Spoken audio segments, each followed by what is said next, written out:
I can't believe I believed everything we had was less. So young and naive of me to think she was from your past. Silly of me to dream of one day having your kids. Love is so blind, it feels right when it's wrong. I can't believe I fell for your schemes. I'm smarter than that. I'm naive to believe that with me you're a changed man. Foolish of me to compete when you cheat, when who's winning. It took me some time, but now I'm moved on. Because I realize I've got myself and that's all I got in the end. That's what I found out, and it ain't no need to cry. I took a vow that from now on I'm gonna be my own best friend. Be myself and that's all I got in the end. That's what I found out, and it ain't no need to cry. I took a vow that from now on I'm gonna be my own best friend. Controlling and you say that you love me, but you don't. Your family told me one day I would see it on my own. Next thing I know, I'm dealing with your 3 kids in my own. Love is so blind, it feels right when it's wrong. Now that it's over, stop calling me, come pick up your clothes. Ain't no need to front like you're still with me. All your homies know, even your very best friend tried to warn me on the low. Took me some time, but now I am strong. Because I realize I got myself and that's all I got in the end. That's what I found out, and it ain't no need to cry. I took a vow that from now on I'm gonna be my own best friend. Be myself and that's all I got in the end. That's what I found out, and it ain't no need to cry. I took a vow that from now on I'm gonna be my own best friend. Got me, myself, I know that I will never disappoint myself. All the ladies, if you feel me, help me sing it out. I'm sitting with you. Yeah, you hurt me, but I learned a lot along the way. After all the rain, you'll see the sun come out again. Yeah, I know that I will never disappoint myself. I'm crying. All the ladies, if you feel me, help me sing it out. I'm sitting with you. You hurt me, but I learned a lot along the way. After all the rain, you'll see the sun come out again. Myself and that's all I got in the end. That's what I found out, and it ain't no need to cry. I took a vow that from now on I'm gonna be my own best friend. Be myself and that's all I got in the end. That's what I found out, and it ain't no need to cry. I took a vow that from now on I'm gonna be my own best friend.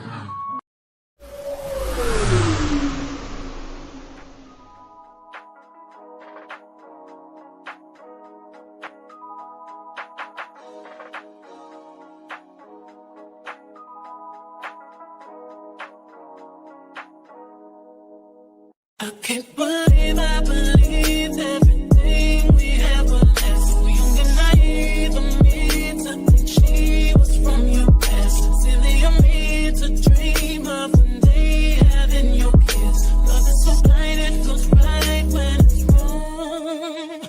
I can't believe I fell for your schemes. I'm smarter than that. I'm naive to believe that with me you're a changed man. Foolish of me to compete when you cheat, when who's winning. It took me some time, but now I'm moved on. Because I realize I've got myself and that's all I got in the end. That's what I found out, and it ain't no need to cry. I took a vow that from now on I'm gonna be my own best friend. Be myself and that's all I got in the end. That's what I found out, and it ain't no need to cry. I took a vow that from now on I'm gonna be my own best friend. Controlling and you say that you love me, but you don't. Your family told me one day I would see it on my own. Next thing I know, I'm dealing with your 3 kids in my own. Love is so blind, it feels right when it's wrong.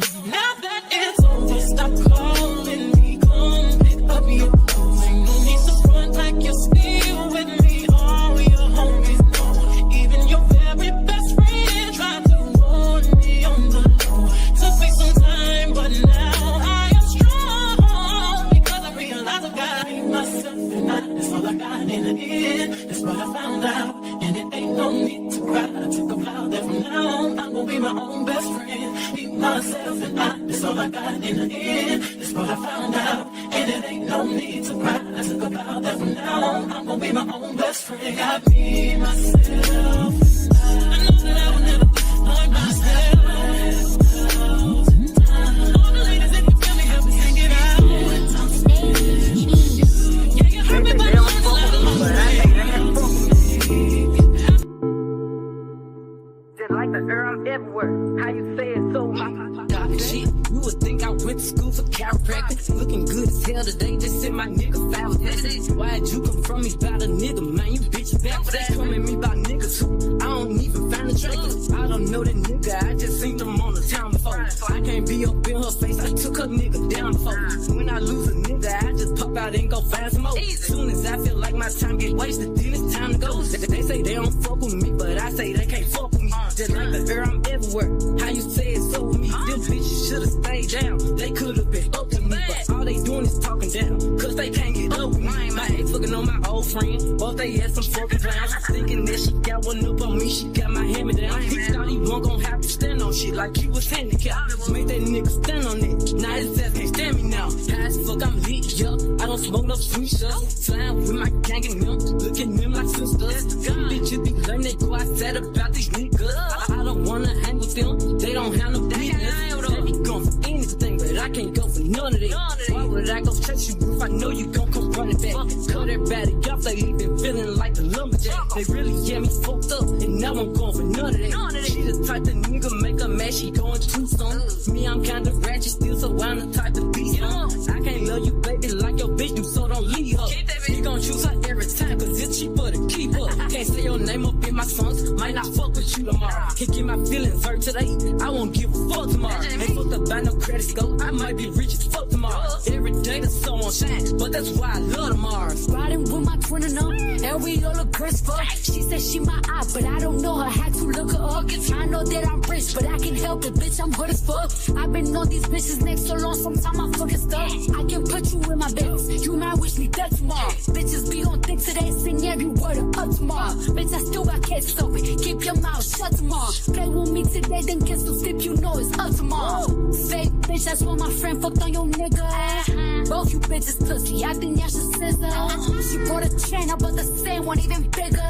She doing shots, that's how I know I got a trigger. I don't speak dog ho, I don't care what no bitch say. I say on her mind, I got condos in that bitch head. She said she don't fuck with me, who said that you can't hold? That nigga munching, he gon' eat me like a mango. Long ass feet, they be tickling my ass crack. Wonder what I do tomorrow that these hoes will be mad at. Oh yeah, bitches sweet, and I always get my lick back. I fight for my bitches and I'm fighting over dick too. Can't say your name up in my songs, might not fuck with you tomorrow. Can't get my feelings hurt today, I won't give a fuck tomorrow. Ain't fucked up by no credit score, I might be rich as fuck tomorrow. Every day the sun won't shine, but that's why I love tomorrow. Can't say your name up in my songs, might not fuck with you tomorrow. Can't get my feelings hurt today, I won't give a fuck tomorrow. Ain't fucked up by no credit score, I might be rich as fuck tomorrow. Every day the sun won't shine, but that's why I love tomorrow. Stop that.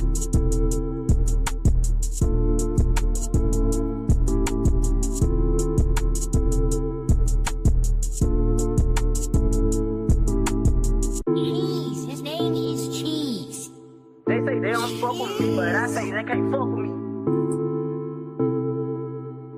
Just like the girl, I'm everywhere. How you say it so shit, you would think I went to school for chiropractic. Looking good as hell today, just sent my nigga foul.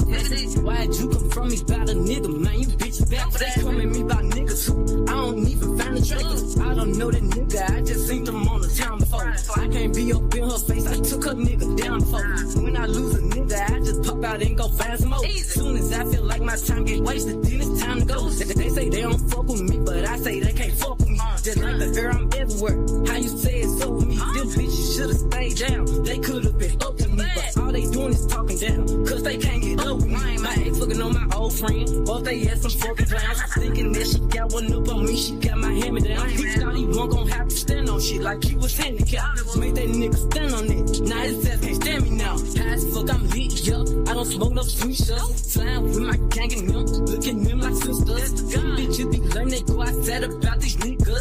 I don't wanna hang with them. They don't have no business. They be going for anything, but I can't go for none of that. would I go chase you if I know you gon' come running back? Cut everybody off, they leaving feeling like the lumberjack. They really get me fucked up, and now I'm going for none of that. She the type of nigga make her mad, she going too soon. Me, I'm kinda ratchet still, so I'm the type of beast. I can't love you, baby, like your bitch do, so don't leave her.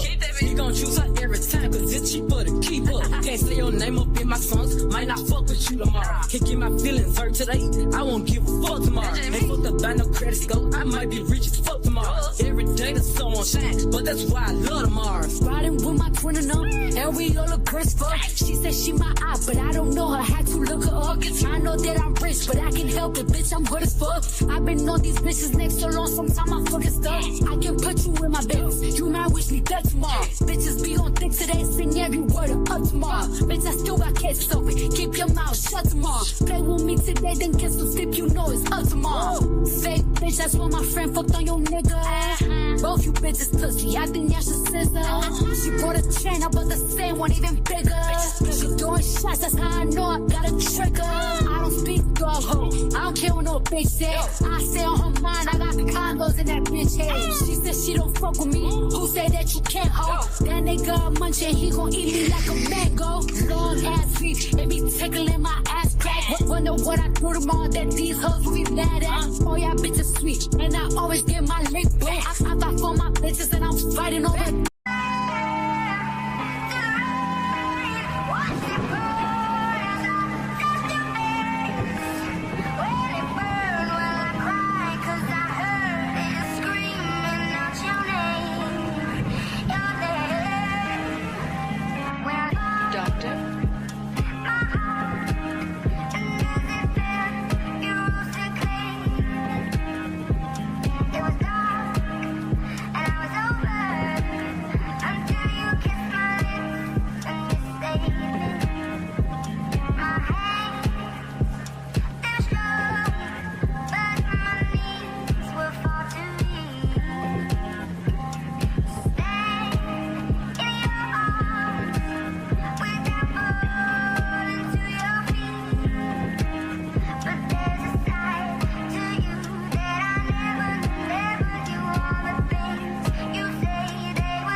Good afternoon.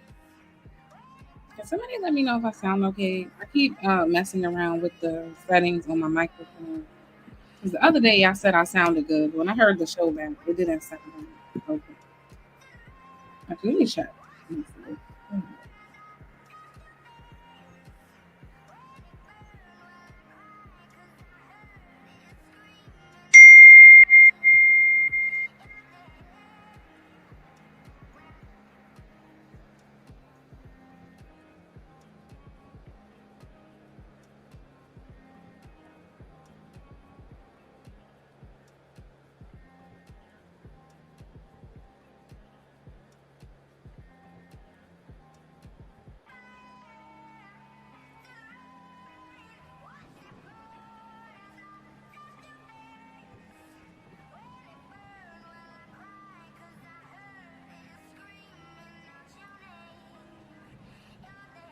I'm sorry, y'all. Give me 1 second. I'm so sorry. I'm having technical difficulties. Sorry, that was my phone going off.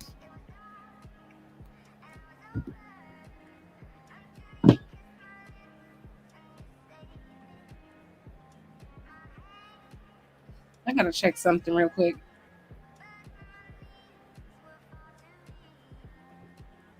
Sorry, be right back.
I am so sorry. Can you guys hear me okay?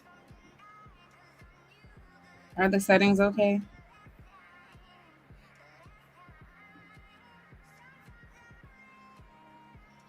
She said you're getting text louder than you. I don't under. Okay. Sounds a bit better, but not too much better. How about now? How about now? How about now? How about now? How about now? How about now? I got a microphone. I'm trying to. Jesus, sorry, y'all.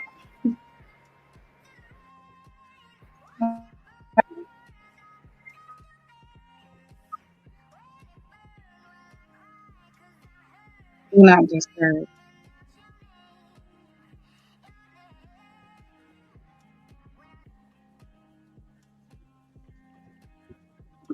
I'm having every technical difficulty in the world right now. Let me just do this. So if I unplug my microphone, do I sound better? I'll deal with the microphone later. No, damn. Do I sound better? Definitely, I'm asking first.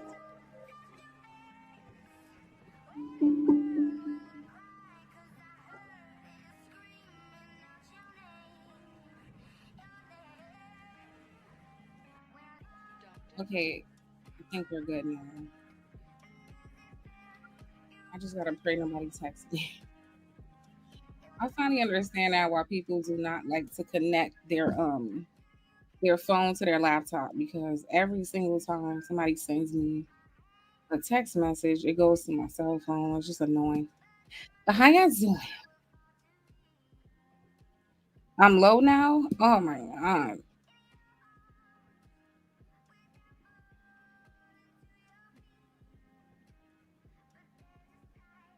Okay. Perfect. Perfect. Sorry. Hi everybody. How y'all doing? So y'all know the last few shows been kind of heavy. Okay. So I decided today to try to make it a little fun, get on a little bit more of a lighter topic. I think that would be interesting. Hi, Lauren, my boo Lauren. Hi, Cynical One, Joshua. That's what I kind of see right now. So what's up, y'all? I don't have a lot of time, and Joshua doesn't either. So I think I did get your cash app. Let me check my phone. I got a cash app from somebody yesterday. After I signed off. I'm sorry. I gotta get better at like checking this at the last second, right before I end the show. But I want to say thank you, Mel. When you gonna hit my panel? That's what I want to know. Was your message for the content? I thank you. I got it. I appreciate you. I didn't see that cash app till I got offline yesterday. So my apologies. But thank you very much for the cash app, honey. I appreciate it. And when you coming on?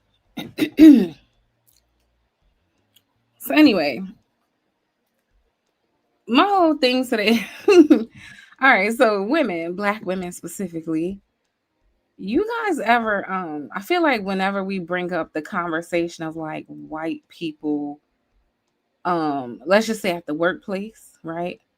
Doing like inappropriate things when it comes to our hair or just things about us, like maybe being just asking too many damn questions. Some of them are touchy feely, just way too inquisitive about some shit that we don't understand. Why do you care? Why do you want to know?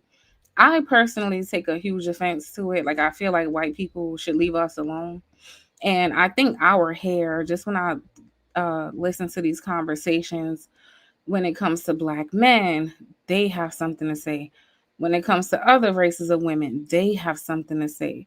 When we're out in public amongst different groups, they're very bold and they want to touch and they want to like. And I just feel like we are not.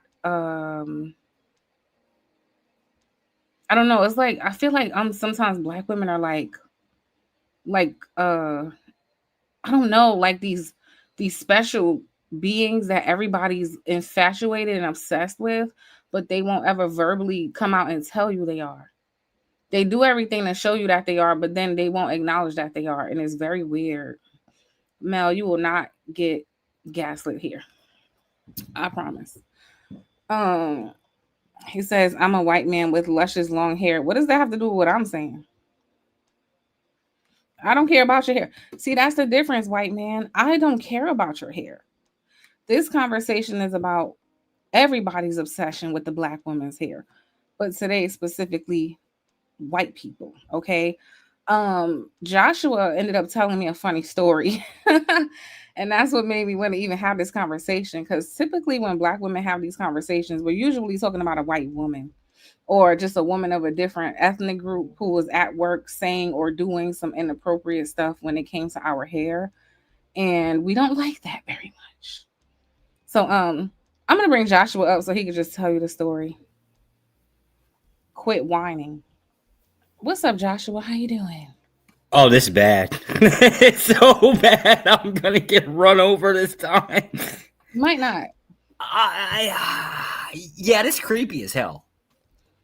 It's accidental, but it's still creepy. So say how it started. Like you said, you were watching some show. Okay, so for anybody that used to be old school CT's channel, there used to be a girl by the name of Japrice, real sweet black girl. Like, I mean, she was super sweet. She wanted to do a show on, I think, like cosmetics, stuff like that, right? And so we were all trying to promote this show and, basically generate traffic. So we're all kind of hanging out here. Now, unfortunately for me, I'm a very curious person. So as she's explaining about hair, I'm hearing stuff I have no clue. Like none of it made sense to me. Like, okay, so black people have different hair. And I was allowed to ask questions, so I did, right? But she's trying to explain the difference, but I don't understand any of it. Can't wash, like if you put certain things in your hair, you can't wash it for a little while. Like there's all this weird stuff that goes into it. And she said, our hair smell different. Like there's just all of this stuff that was just too much information all at once. Now, if you know anything about me, I'm just insanely curious. If I see something that I don't understand, I'm either going to ask questions or in this case, be stupid. So I didn't really understand. Like, obviously it's the internet. I can't smell nothing, right? So at the time, at that time, I was actually stationed inside the embassy, so I had access to the 3 black women that work in the back. They work behind the like if you ever walk into an embassy, there's usually like a glass wall, and they're all back there. So I'm walking around back there, and I'm trying to verify everything that I was told on this cosmetics channel. And so I'm going around just sniffing black women's hair, and I got caught. Obviously, right? Like I'm literally sitting there just sniffing away, right? And this lady, she was a sweet girl. I will give her that, right? She's a sweet girl, but excuse me, why are you sniffing me? Instantly, I got the nickname, at least at that embassy, I got the nickname of Sniffy Joe, aka the president at that given time. Yes, sniffing. Yes, T, sniffing. Walking up to black girls and just sniffing hair. So I have so many. First of all, why? That's a good question. I don't know, other than everything that I was told through that like cosmetic channel. None of it made sense to me. Like obviously, okay, so obviously black women got hair, right? White women got hair, right? And there's difference. I get that, but I don't understand the differences. And the hair care stuff that you guys got to do, see, Anthony's like suicidal. Yes. Yes, I almost got my ass whooped in that office over this thing. But there's so many different things that I could not comprehend it. And you know how I am, insanely curious. So I went to work. Back behind the embassy walls I went, right? Like I'm back there in the office space and I'm just sniffing black women's hair. Oh my God. This shit is so offensive. It's funny. Okay, first of all, what were you trying to see? If their hair smelled bad? Like what were you trying to see? Well, I honestly thought it was gonna smell like cocoa butter. That's the first thought that popped in my head was like, oh, it's gonna smell like cocoa butter. But why do you okay? So my issue with this there's no I can't honestly tell you a valid rational reason as to why, other than I guess I just wanted to die that day. I knew it was no, we gotta really have this conversation because this is a typical issue black women have in public when we're amongst other groups. And then when we talk about this, it's almost a lot of times people don't believe us. They think we're self-centered. We think the world revolves around us when we're like, no, we can't just exist in public and mind our business. Okay. Without wanting some white person or some other person picking at us like a fucking science project. So that's why I'm really curious on like, what gave you, I understand the curiosity because of the show you heard. I'm trying to understand the part where you have no regard for personal space. And you there's no limit to my curiosity. I mean, it's not like I have the option, right? I've never slept with a black woman, right? So it's not like I can get to touch or anything else like this. This was just the only option of access I had at that given time. So, but you didn't feel like, okay, if I don't have access to them, then that's just something I won't experience. You was like, no, fuck it. I'm just gonna. Yeah. And to be fair, again, I was definitely being sneaky about it, right? You'd think maybe there'd probably be a better way of doing it. But in my mind, going up to a black girl, hey, can I sniff your hair? Right? Like in my mind, that's offensive too. So I was thinking maybe if I could do it sneaky way, like I could learn and, nobody'd know, if that make any sense. I just got caught. So definitely the sneaky way.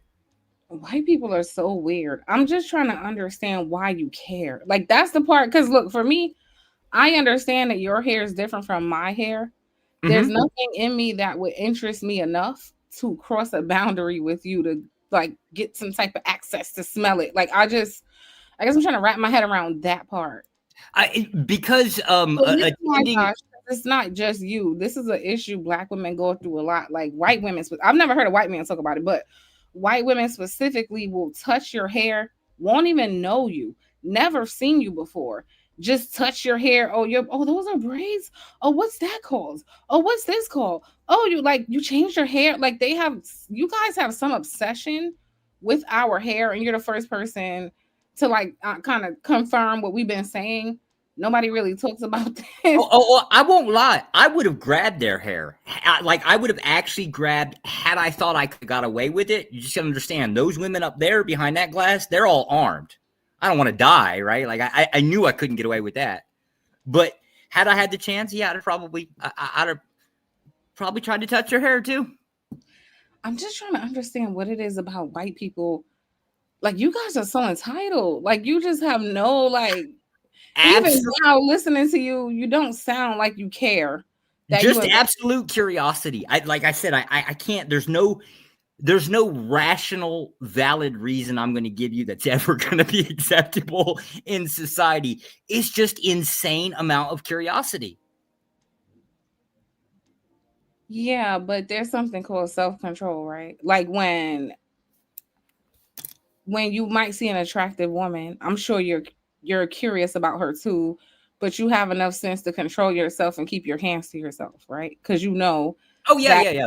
Right. So I don't want to use the curiosity because other places where you guys are curious, you know how to control yourself if there's a consequence. That's what I'm getting to. If it was an attractive woman and you were curious about her body, you would know better than to touch it though. But like Black women are looked at like we belong to everybody and we're just for everyone to have access to. And that's my issue. Like that's what I'm kind of getting at. I don't disagree. That was, and I just admitted, right? Like that was the thing that would have stopped me from reaching out and touching hair. So they're all armed, especially up there. They're definitely armed up there. Grab no girl while she got a sidearm? Hell no. I'm curious. I ain't suicidal. So you were telling me you had all these questions about, I don't know, based on what you heard. So do you want to ask some of the questions or?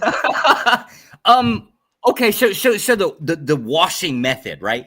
For us, and again, a guy thing I'm sure is different than a white girl. To be fair, we don't understand our women either, right? But like when you're washing your hair, is there something special you have to do with it? Like, is there special stuff that you have to put in your hair? Is there reasons? What the hell is with that thing that you put over your, like a hair bonnet or something? Whatever that thing is. I thought the whole point of getting in the damn shower was to get it wet. Why can't you get it wet? I'm dropping the link because you don't have a lot of time, and neither do I. But it's just in case some of the women wanted to come talk to you. I'm not sure how much I'm comfortable sharing. Let me see. What's your first question? Like what? My first question is there a way to explain to the dumbass white boy that don't know any better, like washing? Is there something you guys have to do to y'all's hair that we don't or something? Like, what's the difference? Yeah. So when you guys wash your hair, for the most part, it's going to dry and still be straight or wavy, right? Okay. When we wash our hair, we have something called shrinkage. Just the way our hair coils, right? So it's going to like we require a lot more maintenance after washing. Okay. Wait, your hair like naturally curl, like as it dries, it naturally goes like into curl mode. It is naturally curly, right? So once it's wet, it goes back to its natural. Our hair is magical, okay? Once it see, that's not the answer you can give me, right? Now that's the stuff that gets me in trouble, right? You start saying stuff like that, I'm going straight in Walmart and I'm snatching hair, right? Like, because they ain't armed up there, seriously, you need to leave Black women alone. We don't want people touching us, smelling us. Leave us the F alone. Well, don't tell me it's magical, right? Like, because that's just going to draw me to it. That's going to make me even more curious. When these Black women going to knock you the hell out, you got to chill out. You know what? That's why I ain't going to New York City, because them women over there are dangerous. You are in New York. Yes, T, we need a lot.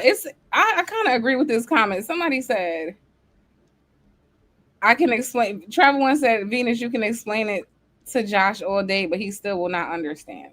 This might be true. That actually. It really is. It's complex for me, and I'm a Black woman. It's going to be very hard for me to explain to you, but our hair requires a lot more moisture than yours does, and constantly using shampoo is very drying. It's very stripping of people's natural oils that your body produces. That's not something necessarily good for us to do to our hair every day. Okay. Okay. So the entire hair care method itself is okay. Let's just say there's like a lot of steps to it. It's also very time consuming. 1000%. You see how like you can get out of the shower and just I'm drying off, and, right when and I'm I'm trying, the hair is still dripping down their back, and they're going to work, and it's gonna dry, and it's gonna be good enough. yeah. It's We usually have dry by to the time you get to work. Yeah. style our hair. It takes more time. Wait, there's a potential. Do you know who Brian O'Shea is? Josh, do you know who that is? I have no. I don't. Let me I bring him don't. up. He's a white man. I know that. Judge Jay, is that you? Yes, it is. Okay. Let's see what the white man's talking about. Hello, sir. Hello, ma'am. Joshua does not represent the white people. Okay. Damn. Walking around sniffing hair. Come on, dude. You're giving us a bad look. Did Joe Biden not like? Are there how many photos are them of him doing it? Yeah, and that wasn't creepy. Him sniffing children. I just admit that I was running around the embassy and I was doing it. Cool, man. Okay, so I hope Brian, you've never been here before, but we don't think Joshua speaks for every single white person on the earth. Just so we're clear, we understand that. He has to be trolling. How can he think it's cool? That's dangerous business. Walking around an embassy sniffing black women's hair. Come on, man. It is dangerous. I admit that. Do you know karate? No type of.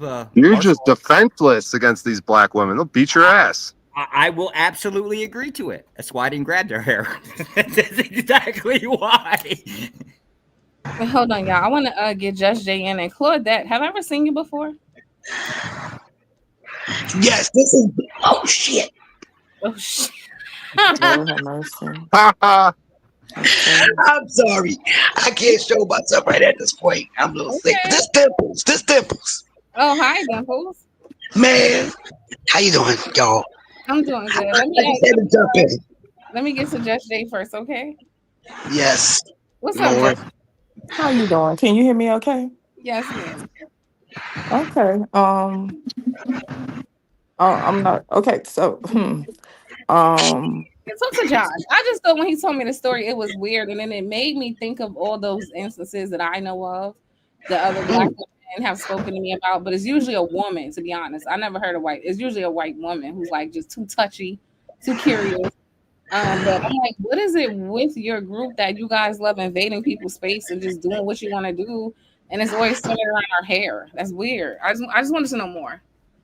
I ain't gonna hold you. I don't have a ton to say to Josh because, like, first of all, that type of behavior sounds deviant as ever. It's like it's very strange, and yeah, that's a level of deviancy. It's to me that's akin to people going around sniffing people's butts in public. It's akin to a butt sniffer in public.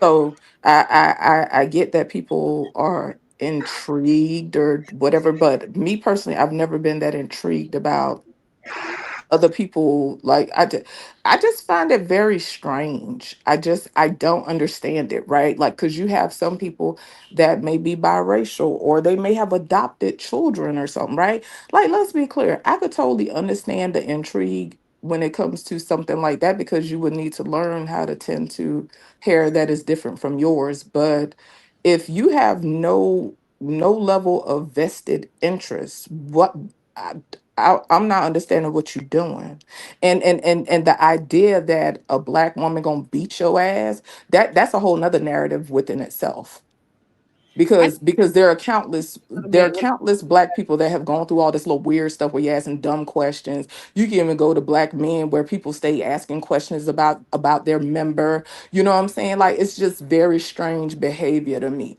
And yeah, I find I don't know. I'm a little disgusted and I'm a little annoyed right now, but I'm trying to see where this conversation going because just hearing about people's obsessions and fetishes, it just yeah, I don't get it. Hmm. Oh, Right. I can tell you it's straight up curiosity. I mean, the reason why this conversation went this way was I'm curious about a lot of things. A Okay. lot. Yeah, well, I mean, this was the thing that I was curious about, and the reason Venus found out about it is I just flat out asked her. I says, "Y'all's hair is different." Does she work in an industry? She'd And probably he know. asked me, "Oh, can you Well, only?" isn't it obvious the hair is different? Yeah, but like the word "different" just implies it's not like ours, right? So, like, what's different, right? You want the details about it. Why don't you go ask a Why? Jay about a quote unquote nappy fro? Because I've seen plenty of Jays with quote unquote nappy hair. But are you intrigued about their nappy fros? I don't know. I don't know what nappy means.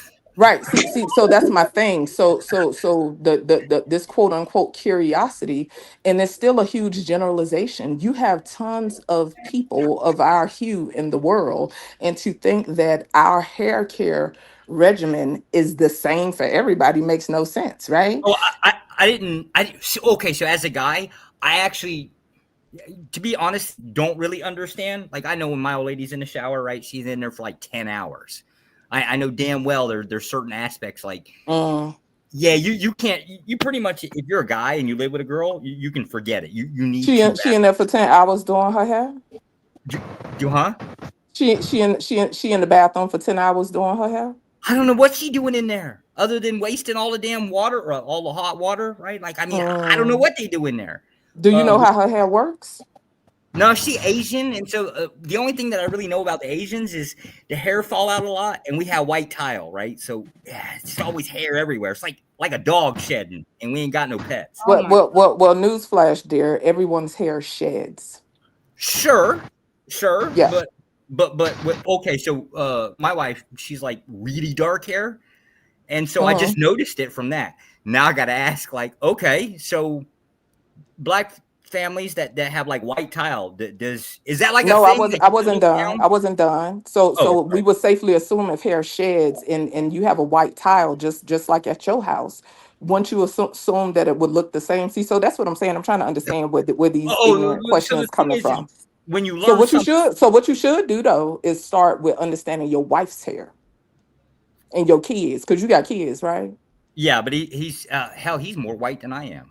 Okay, so maybe you should start there. No.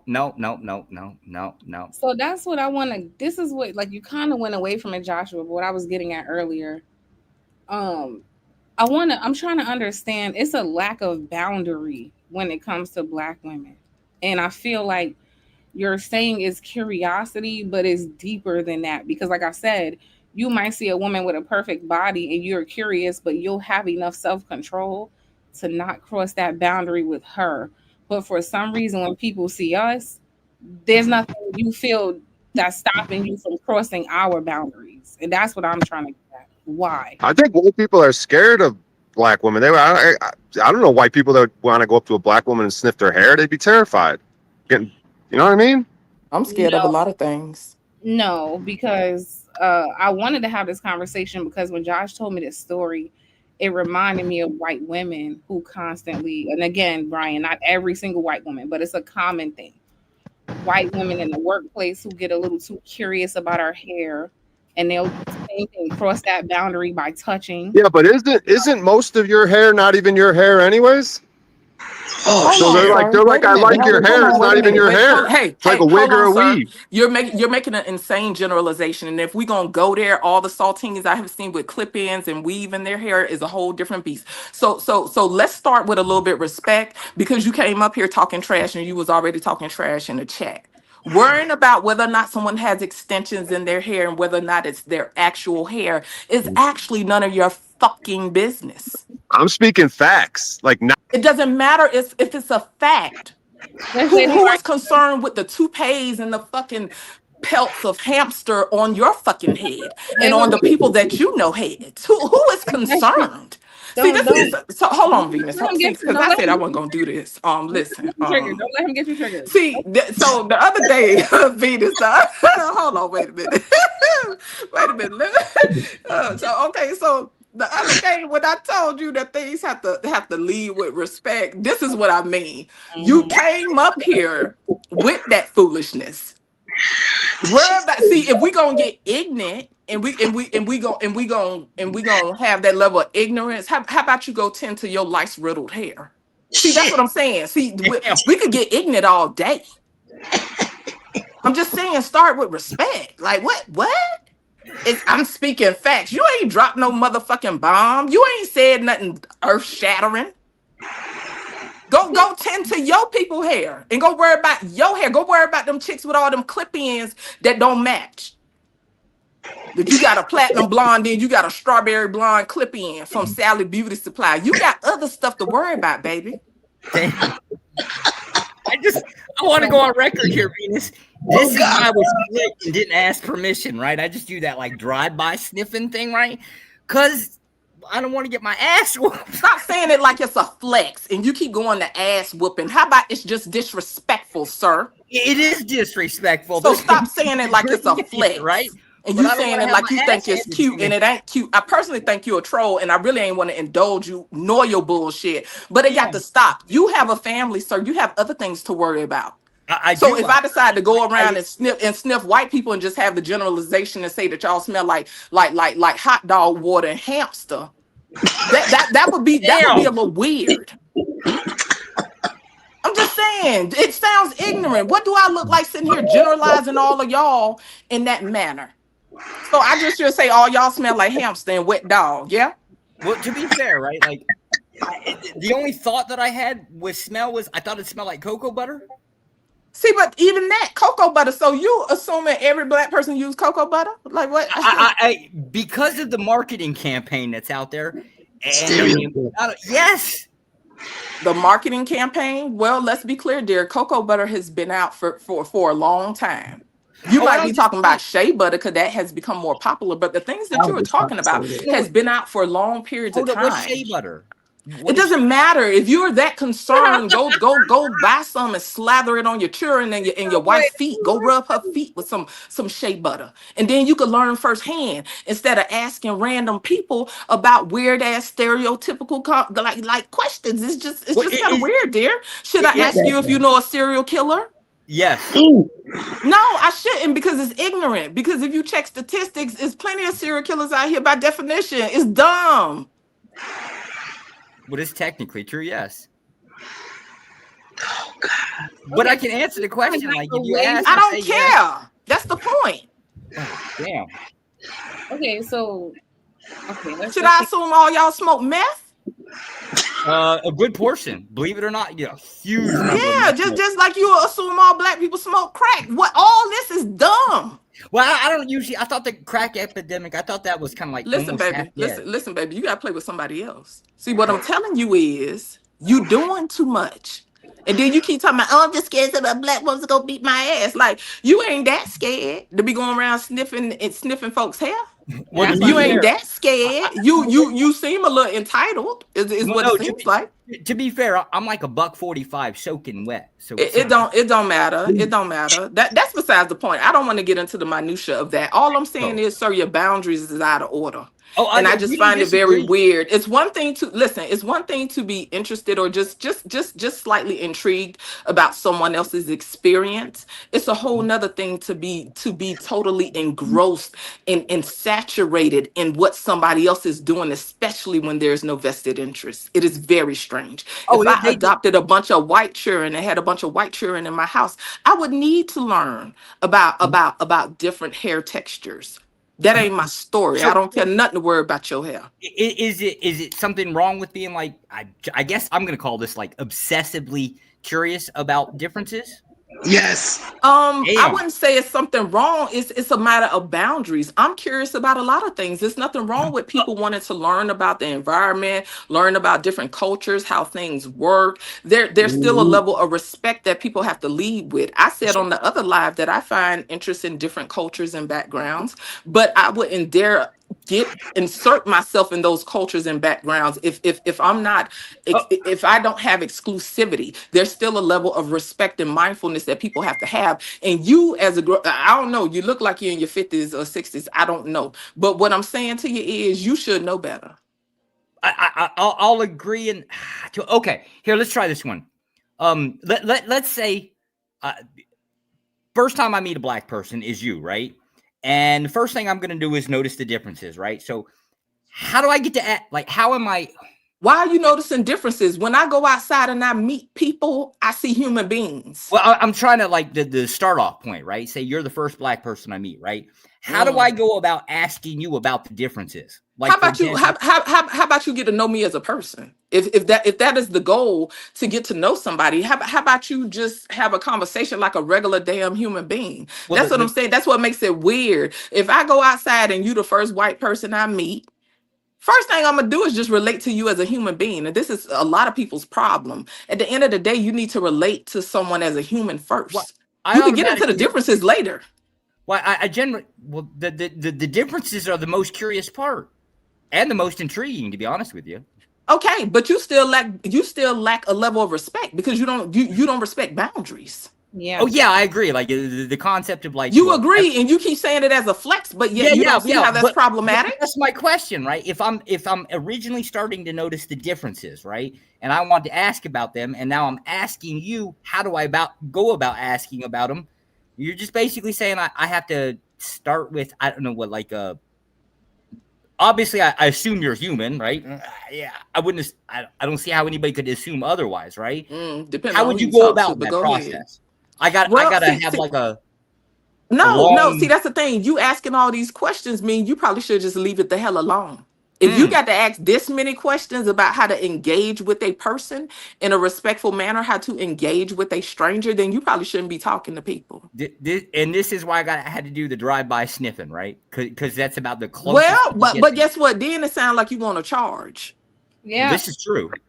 Okay, so you don't mind crossing boundaries, then this is the problem. So we back to square one. You don't mind crossing boundaries. Correct, and because that way apparently seems to be the most efficient way to get the information. Now you sound like a damn fool right now is what you sound like, and I think that's really what it is. And the fact that I'm talking to you this much, I've already indulged you enough, right? But check this out: if I wanted to relate to someone that I don't know, see that's the thing. If you have a goal of relating, you start with relating to them as a human being, not the differences. And this is why a lot of people get into conversations and get into arguments and debates, because they don't see the person as a person first. They have to bring all the separation into play, and maybe that's a primal thing, and that's cool, because human beings can be tribal. Like we have to find things that we have in common. But if you take time to find out what you got in common with a person, you shouldn't have to go through all that. I just find it very strange. Yeah, I'm not really interested in the things that I.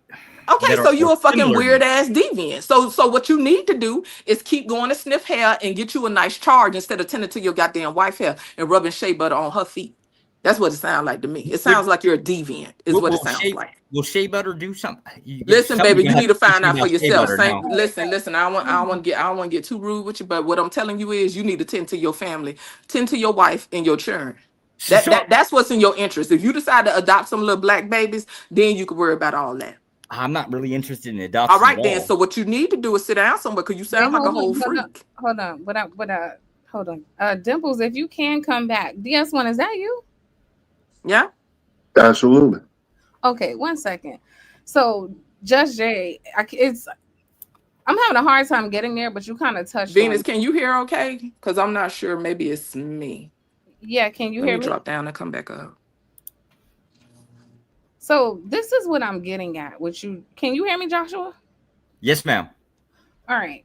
What I'm getting at with you is, can you hear okay, Josh? With your freaky ass. Yes, ma'am. No, you think that shit cute. You aggravate me. I've indulged you a lot today. Cause something off about you. Yes, ma'am. No, yes, ma'am. Is that better?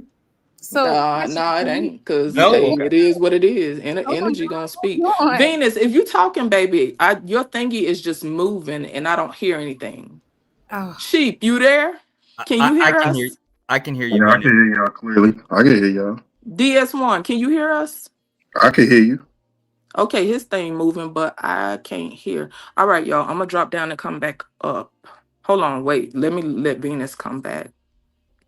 And if y'all could hear me in the chat, y'all be sure to hit the like. If y'all want to support the show, hit the Cash App. Is $1 Rule by Venus. Y'all could share the live. Venus already dropped the link, so if y'all want to hop up on the panel, and Can y'all hear I me? don't know. I don't even know y'all. I'm trying to be respectful. Can you hear us, Venus? I hear you. I think you're the one struggling to hear us. Because Let me look in the chat. Can y'all hear Venus in the chat? Because I hear clicking. Okay, somebody says my audio. So let me drop down, y'all. Okay, Joshua, you hear me? Yes, ma'am. I can hear you. So have you ever gone around sniffing anybody else's hair outside of Black women? Or it was just Black women? To be honest with you, I'd never had any interest until Mr. Priest did that show on hair care products, some type of cosmetic thing. I don't really understand what it is. And you've seen a like very attractive woman before that you were curious about, but you had enough self-control not to touch her, right? Well, yes, right. Like, but if the problem is I'm married, especially at that time I was married, right? Like, so yeah, the idea of being you can look What I'm getting to is you keep calling it curious, but I really feel like the way you all view Black people is almost like property and not people, and that's why you don't feel any way about crossing the boundary, about crossing personal space. Like, even as the Black woman is kind of saying to you, is disrespectful, you're like, yeah. Oh yeah, you know? okay. Like, okay. So there would have been a similarity like back in high school with gingers, like redhead women. We just call them gingers. Mm-hmm. But I did touch her hair, right? But as soon as I noticed it was just, I don't know, similar to mine, so lost interest. You a damn lie. I absolutely did in high school. Can you hear me? Josh is a pervert. Yes. Yeah. That is definitely that white boy is. I couldn't hear y'all. My bad, y'all. I hear you, Just Jay. Okay. But let's get DS1 in. What's up, DS1? What's up, y'all? What's going on? Josh, listen. This kid right here, right? He's a pervert. And him and a lot of his friends grew up perverted as little boys.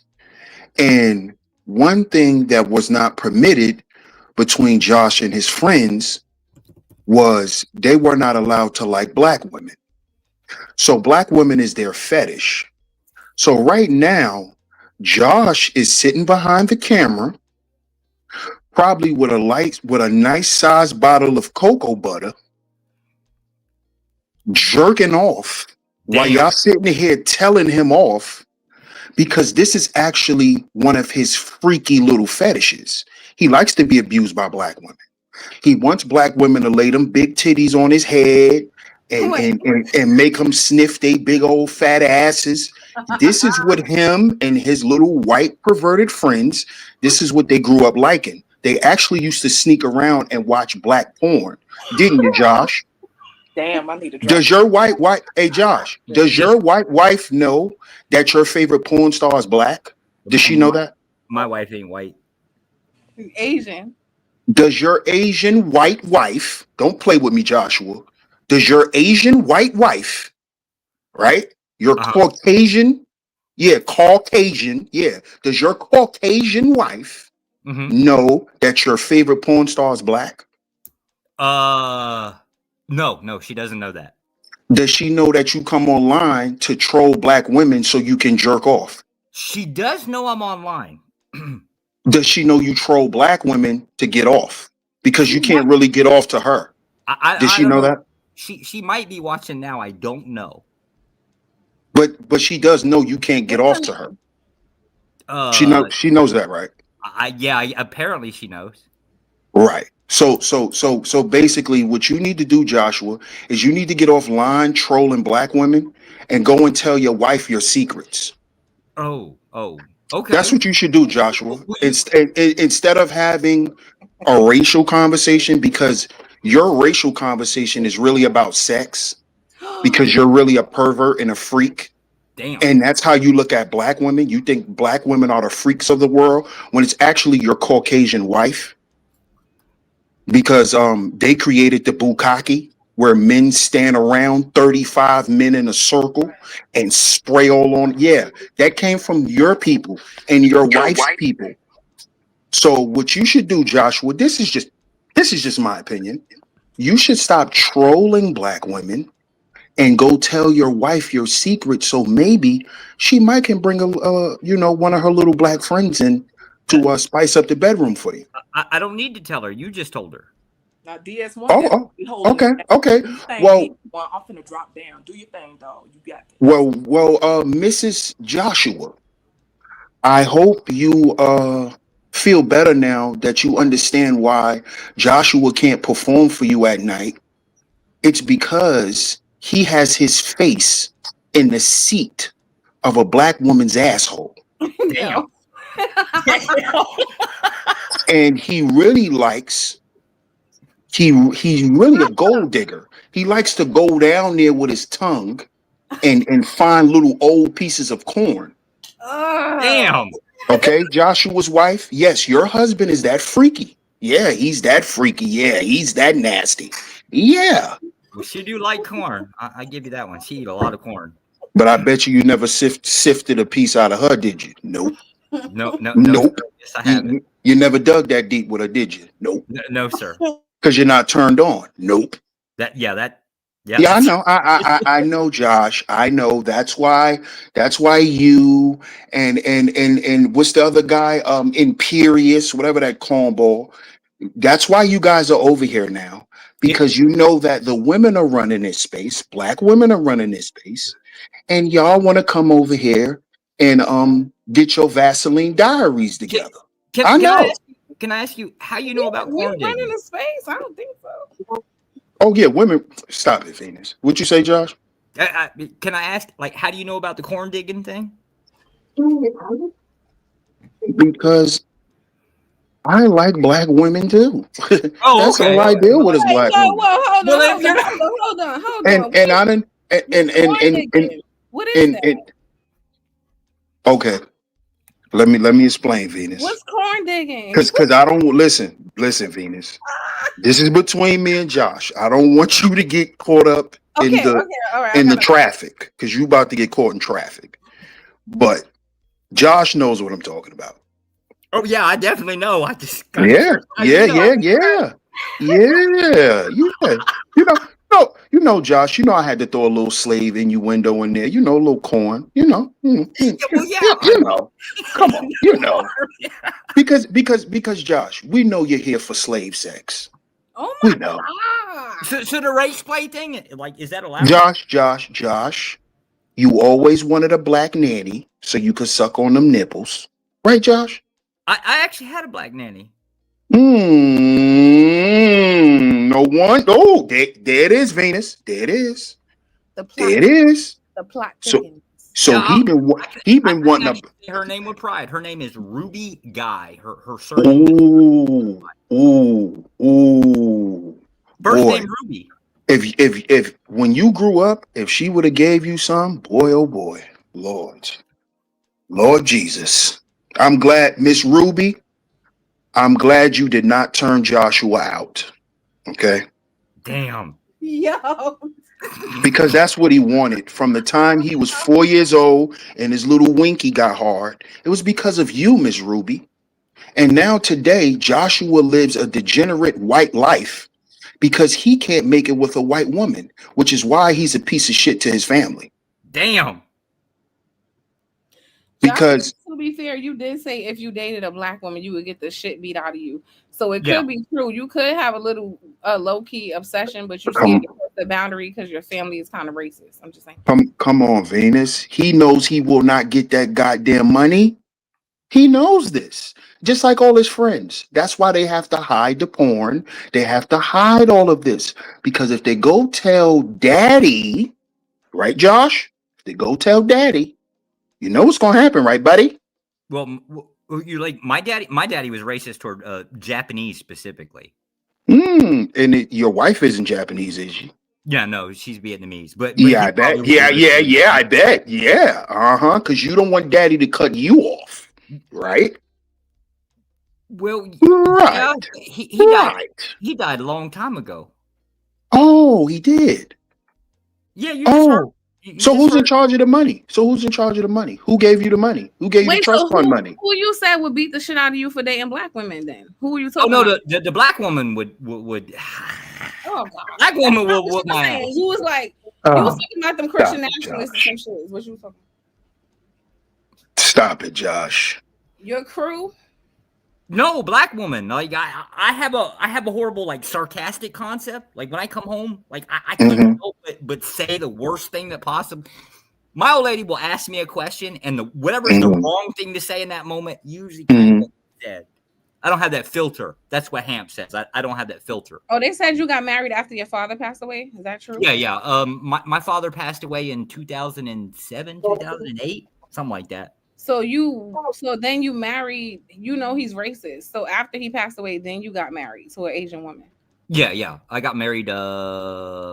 Shit, now she's watching this show, right? I ain't gonna remember. I'm wanting to say it was either 18. It was 18 or 19. One of those years. Yeah, don't fuck up, Josh. Can she click the link? Tell her click the link. I'm gonna Don't fuck up, Josh. She'll wake up roughly around 7:30 tonight. 12-hour time difference. She'll watch. She's definitely gonna watch. I'm definitely gonna get my ass in trouble. Hey, Josh, we ain't trying to break up your marriage, man. It's okay, right? Like we just want the truth to be exposed, and now she knows the truth. Now she can go and check your history and see all that BBW black porn. Right? Right. Yes, BBW. Yep. Mm-hmm. Yeah. Oh, I know. If the truth can break up my marriage, right? Like a little black MILF porn, right? Little black MILFs. Mm-hmm. Yeah, I know. Yeah. Well, there goes my Google search history. It's definitely I get stuck now. Yeah. Yeah. Because you research the same shit I do. See? Wait, hold on, DS1. You be looking at BBW? What? That's what you. I'm just the moderator. If she's not 180, she's not for me. If she's not 180, she's not a lady. No, not at all. So what if she a little bit smaller? What if she like 160 and she want to holler at you? What you mean? It depends on how it's proportioned. Because I like thighs and shit. What if she So 125 and she really? No. I don't want to feel spinal cord. Damn. Like when I place my hand on that lower back, I don't want to feel bone. I want to feel a mountain of fat. Dead ass. I'm a man. And a big nigga too. I don't know. No. I'm a little guy. I'll get lost way too fast. I feel like that's what Joshua like too. Joshua low key wish he just like scared. He kind of look at those women, he be like, oh, I wish. But he just can't, you know what I'm saying, get himself to take it there. Yeah, Josh wants them to sit on his face. He likes to get pancaked. He want that pancake in his face, right, Josh? Right? Don't you? You know I'm gonna suffocate, right? Yeah, Yokozuna. Oh, okay. Well, I mean, I guess. There you go. Because we know, bringing them out. Because we know your wife. Because we know your wife can't do that, Josh, and that pisses you off. That she can't sit on your face the way you want her to. You know that what? pisses you off. That might be what the obsession is about. Is sexual frustration. He might actually be right here. See, we getting somewhere, Venus. Wait, DS1, why are you bringing them out? Freezy, why are you in the chat agreeing with DS1 talking about big facts, literally? Shout out to my guy, Freezy, man. Freezy, no? Dimple said, please, y'all gonna get her fired. She over there dying. But shout out to you, Venus. I just wanted to come up real quick and holler at my man Josh. Hey, Josh, man. What's up, man? Tell your wife the truth, man. Y'all stay married, bro. You just told her. Tell her the truth, man. Everything. But you know she's gonna want to hear it from you. Oh, now Because see, she's now gonna, you're because honest you know with she's me. gonna want confirmation, Josh. She's gonna Wait, say, wait. Joshua, was that man lying? Was that big black man up there? Was he lying about everything he was saying about you? So you have to confirm it, Josh. It ain't enough for you to get a black woman to basically suffocate me, right? That ain't enough. I gotta die from the commie too. Jeez. What's the commie? Asians. Most of the I don't Asians know are commie. nothing. What's the corn digging? There's so much going on. Well, I don't know. Meanness. I mean, you know what? I came here asking questions, right? I can't offer information. You're gonna have to ask him what corn digging is. So if y'all want to know, ladies, why guys like Josh and Imperious comes around and they troll black women and they want to talk shit to y'all, it's because it's their fetish. And what y'all are doing is y'all are actually turning them all the way on when y'all get turned all the way up. That turns them on. Just like on the flip side with white women, when when they're dealing with black men and black men start saying all these racial epithets and talking down on them, and it's the same thing with Josh and Imperious. They like to hear black women talk down to them and say all types of shit because it actually turns them on. It's their fetish. I just want to be clear, right? This is true only when a black woman says it, not when a black man says it. When a black man says it, there is no erection involved. Nah, all jokes aside, Josh, it makes sense. Yeah, I think y'all do have some attraction to like the women who be going off. Y'all love to like. Well, it could be the truth. Actually, I think it is true that women with attitude are attractive. Why? Hell if I know. I don't know. It's a domination thing. It's got to be a sexual thing. I can't think of any other rational reason. Like you want them to dominate you? Well, hell yeah, I got married. Obviously, that's true.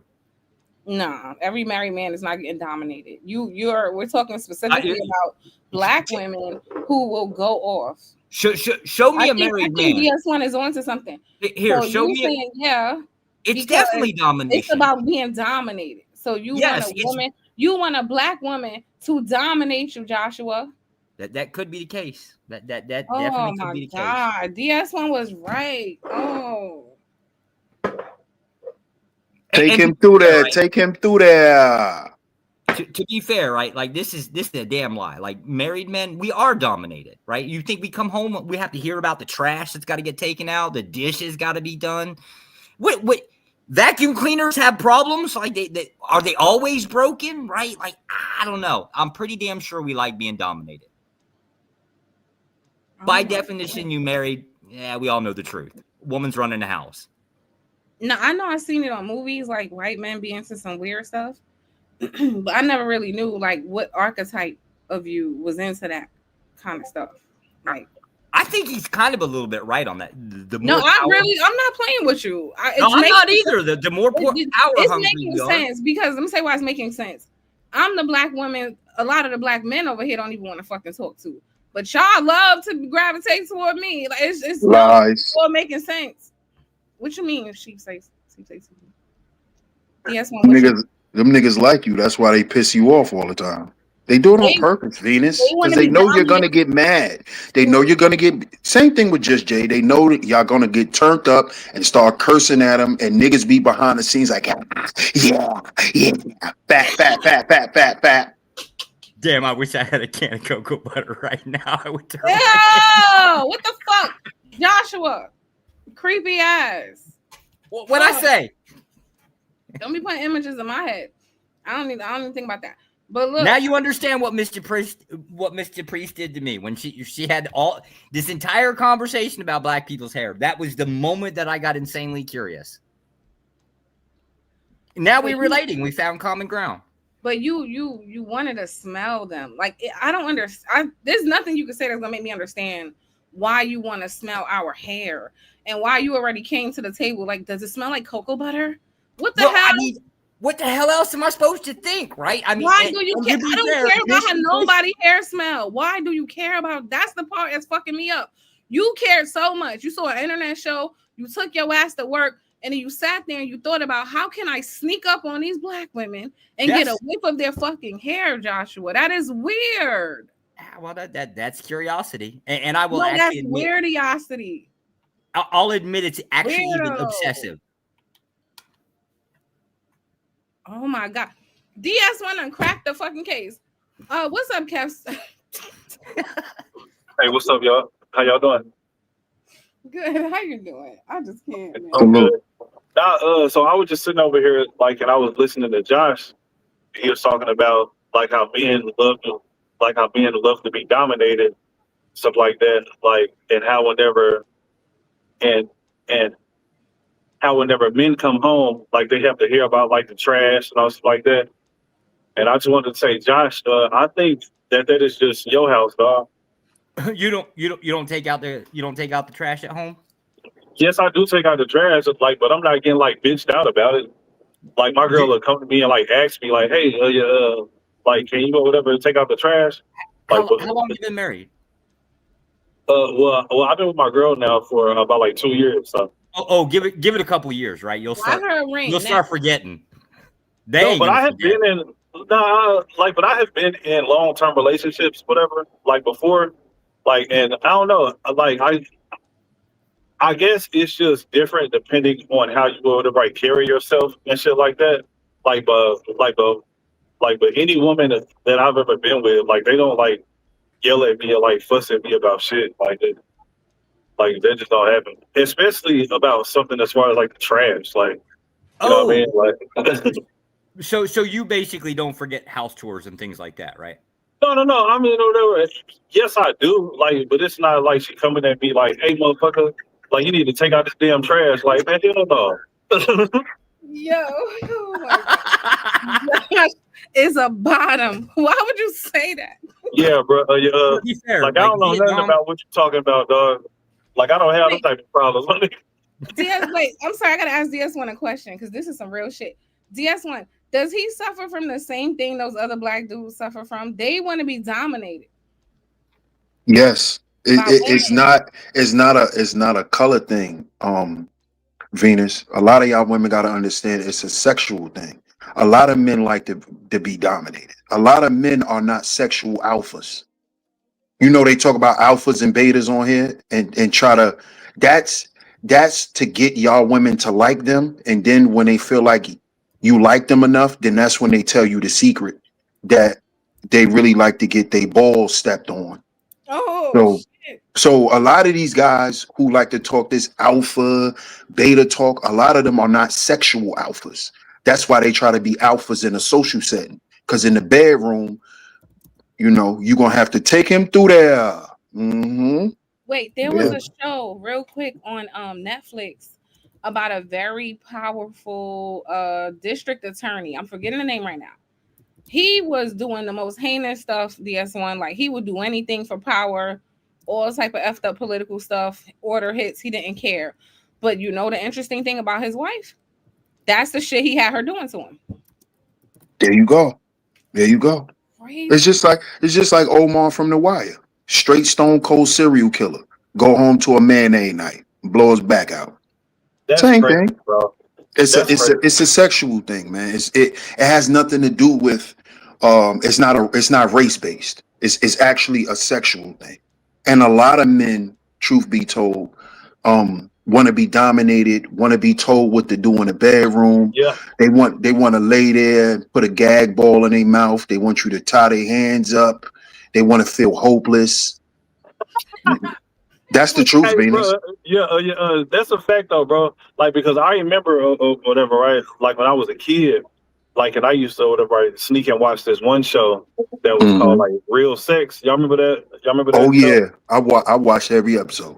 And I used to see whatever, right, dudes of like, you know, man, Mexican dudes, white dudes, black dudes, like, and they all was just like into that shit. Like, they want to be like dominated, like whatever, right, whoop my ass and all this weird shit, like, you know. So yeah. Why y'all? Oh, just Jay coming back for you, DS1. It's a show called Billions for anybody who want to watch it. It's not really about sex. It's a good ass show. It's about a billionaire who doing some crazy corrupt shit. It's a good ass show called Billions, but he just made me think of that that damn district attorney who was in the world fucking wreaking havoc and then going home doing exactly what he just said, like bent over, tied up, the wife beating shit out of him. That shit is really on point. You on point, DS1? I'm sorry. Go ahead, y'all. And it's actually crazy though, just how many women like who are actually attracted to that. You know what I'm saying? Like as far as like the bedroom go, like because like a lot of people don't actually believe this, but there's like a lot of women like who don't want to be dominated inside of the bedroom, which is kind of like crazy to me. But yeah, like they want to be the dominant one, you know, slapping you in the face and all this shit. I mean, calling you a bitch and all stuff like that. I don't know. This shit crazy to me. I don't know. I'm not into that. You know what I mean? I can't do it. When you say a lot, I don't know if I agree. A lot of women don't want to be dominated. Maybe I don't know. Yeah, like there are like okay. Well, I won't say a lot. Like, but I came across quite a few in my day who wanted to do like stuff to me like that I just wasn't with. You know, but yeah. These freak assholes you be what's up, Judge J? Nah, I came back because I saw What's up, Judge J? What's going good on? with you? Nothing much. You How was you doing been? your thing. I'm well. That's why I went ahead and dropped down because I know you was looking out for your girl. No, don't do that. Don't drop down. That made me feel bad. Okay, Made me my feel like bad. you was Okay, running well, I'm gonna from me. stay. Thank you. You're welcome. Thank you. I appreciate that. Why y'all sound like sexual chemistry? Ooh. Excuse me? All right. Now, all right. I'm out. Sexual chemistry. Because this was about Josh. This was about Josh. Yeah, but he made it about you, sir. I did. This nigga Josh be having like clothespin hangers on his damn nipples. That's the type of shit that we be into. Didn't I say this man was already a deviant before DS1 got up here? I already said he was a deviant. Yeah, that boy different. Wait, I gotta think next level for the cash apps. Thank you. Next level. I like what you said. Wait, hold on, Josh, because this is true. He said black people's hair is energy and we have a divine connection. And he also said white people know the power in us. That's why y'all curious. And I'm gonna add obsessed. But okay, go ahead, y'all. Yeah, I'll concede the obsessed part, definitely in there. But I got to defend myself a little bit right here. DS1, who brought corn to the table? That was me. Okay. I just. That was me. Carry on. This the show. Y'all gotta watch. Who said sex class on the panel? Have on the baby. All I need. You got me thinking about. That's why I went ahead and dropped down because I already knew this was gonna get crazy. Yeah, I'm about to leave. Thank you, Venus. I appreciate you. You could stay, Judge J. I'm out. Thanks, Venus. I just came up real quick to throw my little piece in and let y'all black women know. Stop letting these Caucasian men come around y'all and trigger y'all because they busting a lot of nuts because of y'all anger.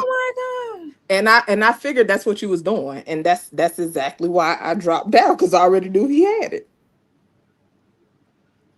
Yeah, I mean, you know, y'all are a help to a community out there. And I'm pretty sure that Josh does appreciate y'all. What? Wait, what do you mean we're a help to a community? Yeah, first of all, this dude be talking shady anyway, so I don't even know what that's about. So, but thank you for your because dude has said or whatever, like that there are dudes out here getting off to y'all. And I was like, you know, like that y'all are a help to a certain community out there. Okay, well, we wasn't asking to be a help. See, what happened was when he got on the panel, he just set a standard. That's all it was. He just set a standard. Oh, okay. Yeah. This is a freaky ass nigga. I've been sitting in the back listening. But I'm gonna come back on here in just a little bit though. Wait, but Kev Stutters, I wanted to talk to you because I feel like I've seen you talking shit somewhere. I just can't. Yeah, that's me. I talk a lot of shit. What happened? You know what I mean? Like, but But I'm not disrespectful with it though. I think that we just disagree on some things. But give me about like 10 minutes, like, and I'm gonna come back on. Okay. All Yeah, right. no, here for the tea. I really wanted to know what the obsession was too, but I think Joshua is very clever. He's not going to ever freaking say it. But what I was getting at was they'll use the word curiosity to mask like outright lack of respect, I feel. So it's That like could you be. can kind of cross all types of boundaries, do whatever you want, and then be like, oh, I was just curious. Yeah, that could be too. Because I can't actually articulate what it's about, to be honest with you. Maybe it was just Caprice, just I don't know, did it for me that day. I have no idea. All I know was that show pretty much just ruined everything for me, right? Because that was the downfall. And to be fair, right? It was a black man that introduced me to Mr. Priest's channel. What does that mean? So because of wait, what? I just have A to say, black it, man who yep. was shining light on another content creator who's a black woman who's most likely talking about, if she's talking about hair care, she's talking to other black women. How the hell are you blaming a black man for you Well, coming up with some weird ass fixation about black women's hair? I'm calling it outright. It was EAE that basically brought me into that space specifically. I don't know who the hell that is. It basically worked. I always worked for CT for I don't know how long. Just Jay is here. I'm sorry, my Yes. sound keep cutting out. My apologies. Oh, okay, you're back. I want DS1 to come back. I'm sorry I said that. DS1, come back. That's what I'm saying. That's why I was just saying in the chat. How you gonna ask me to come back up? Then you go leave. He need to come back up here. He is hilarious. Girl, Yeah. you know he from up north with you, so you know you relate on a whole different level. I'm not that quick with like clever like that. I think people who know how to like do that stuff on the spot, I'm not like that. Like, I don't know, they special. Listen, you know he used to be in the roasting sector. Oh wow. Like, listen, him and I'm not sure if you're familiar with his homeboy Ronan. I'm not sure if you're familiar with him, but listen, child, they'll come with him back to back to back to back to back to back. It don't stop. I think regardless of where you're from, though, it's only certain people who are quick like that. Like my mind just doesn't. Yeah, he definitely quick with it. I can't think of like 25 insults in a row. You just can't. I don't know. And it be telling you, that's why I dropped down. As soon as he started, I said, okay. And then when he got going, and then I heard somebody, whatever them terms was, y'all, them vegetables or something like that. And so, yeah, that's why I don't know. I think they was talking about vegetables, but that's why I said, I would just drop down. It's a lot. DS1, come back. I wanted to talk to you anyway. I can't remember. You was doing a show about something, and I was like, I want to talk to you. Get you when I catch you on a panel next time, and now I forgot what it was. Damn. Man, DS1, get up here. Talking about he tried to stay in his place. Yeah. Ain't no place. But anyway, outside of that, I feel like we could pivot. I thought that black women. This is what I thought when he told me this story. I thought this would be kind of like because I know a lot of us have this experience at the workplace where there's like usually one white woman at least that's just can't help but touch your hair and do all this weird shit. So when he told me that, I thought, oh, if I brought the conversation forward, the black women would be able to relate and kind of like maybe we could get some clarity on why the fuck they feel so comfortable doing this shit. But it's sounding like just a straight up lack of respect or regard for people's boundaries. And I don't think I take it. Yeah. And I don't think it's all people's boundaries. I think it's black people's boundaries. But we know Josh going, go in circles and not really say, so we can move on. Yeah. Well, so like I said before, like me even indulging this much is a lot for me because I ain't gonna hold you. Like when other people have this curiosity and be asking all these goofy questions and stuff, I ain't gonna hold you. I typically don't entertain. And so in my real life, right, I've encountered over the years people that just had a genuine curiosity, right? Not like I'm a science experiment, right? Because to me, that's different. Nothing like a science experiment, but I've encountered people that just had a genuine curiosity, right? And for the most part, I have indulged those people, throughout my life, right? To your point, Venus, I've also had people that just come up, like you say, and want to touch my hand. One lady, one time, she's like, "Oh, it just feels so weird." I say, "Well, who said it's weird?" I say, "Maybe I think your stringy ass hair is weird." That part. You know what I'm saying?